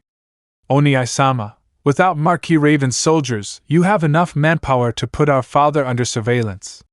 The ministers of the Interior and Military Affairs must have already joined Oni-sama's side. What does father plan to do? He still wants to talk to the Sorcerous Kingdom." Because of that, Zanack had to step in as the king's regent and take care of everything else to the best of his ability. Since he had locked his father away, he had to take all of these matters into his own hands. If he still requested his father's help under these circumstances, he truly would be the most pathetic man in history. Still, I understand my father's line of thinking. After all, he had witnessed the instant destruction of 200,000 men on the battlefield. Furthermore, he had lost Kazze Plain and his own son. Zanack did not give voice to those thoughts, but merely grunted in his heart. It's not that I can't relate to your desire to resolve this through diplomacy, to reduce the number of casualties to as few as possible, but things have already progressed to a stage where a resolution through diplomacy is no longer possible. Zanack took out an enormous sheet of paper and spread it out on the table. It was not an ordinary piece of paper, but a splendid piece of thin, white paper. On it was the complete map of the kingdom made through copy. Look! These are the cities in the kingdom that have already fallen into the hands of the Sorcerer King. Numerous X marks dotted the northern and eastern sides of the kingdom, with more than half of the cities marked. Someone well-versed in cartography would know, just from the size of those cities, that they housed a large number of people. Those who were smart enough should have already realized that, if this map had included villages, the number of X's would be hundreds of times greater. Zanack traced a path on the map with his fingers. Although the Sorcerer Kingdom seemed to have not been making any movements since the war began, they have actually been invading the north. Renner looked at the country where Zanack's finger stopped. To pressure our neighbors like the Council of States, to prevent any reinforcements from being sent here, right? That's correct. We had thought that they hadn't moved at all and that the declaration of war was just an empty threat. While our naive father was trying to negotiate with them, things have already developed to this stage. Cities were destroyed and our people were massacred en masse. Zanack gritted his teeth and made an audible sound. How barbaric! Absolutely unforgivable. Those who could tolerate this kind of treatment were unfit to be called royalty. So the Sorcerous Kingdom has no intention of communicating with us. Surely they're planning something unprecedented, right? You're right. What will happen next? Perhaps a more open act of aggression. Zanack nodded. That was why he had been busy formulating a call to arms to send to every noble in the country. Tell me, my sister, please use that brilliant mind of yours. Why didn't we notice the Sorcerous Kingdom's invasion? Why didn't we receive any information of the invasion before the northern city of Ainz had repelled the enemy's attack? When the Sorcerous Kingdom laid siege to a city, it was said that not a single soul was spared from the resulting massacre. However, ensuring that information didn't leak out was a feat that was practically impossible. After all, merchants and travelers still strutted around even during times of war. What had they done to seal everyone's mouths? Was it some kind of spell from the Sorcerer King? Oni-sama knows this too, right? The Sorcerer's Kingdom has put all of our sources of information on lockdown. Ah, so you think so too? Then, if that were the case, these X marks might not be true either. If this wasn't something the Sorcerous Kingdom had done, things would be much easier to explain. We may have a traitor among us. The main possibility was that some internal affairs official had betrayed them and were reporting false information. The other possibility was that some of the kingdom's nobles had sided with the Sorcerous Kingdom and were submitting false reports. Zanack's finger continued tracing lines on the map. He pondered which noble could be corrupted enough to manipulate such a massive amount of information. Zanack's finger stopped on a city and moved it away so as not to block it. Oh, my sister, surely you've already figured it out which noble has betrayed us. Isn't it obvious, Oni-sama? She could see through him completely. Although in the past he had found his sister's intelligence annoying, now it felt more trustworthy than anything else. I could count on one hand the number of people who would have this much control over the information flowing into the capital. The Minister of Military Affairs, for example, but not even he could control the flow of merchants and travelers in and out of the capital. It is impossible for anyone within the capital to have the ability to block our intelligence like that. If you understood this, surely Oni-sama already has the answer in mind, Marquis Raven. How? Impossible. Let me know in the comments below if you guys want the next part. Also check out my other video that has been shown and left. Thank you for watching. If you enjoyed this video, please like and share this video. And have a fantastic day. Bye.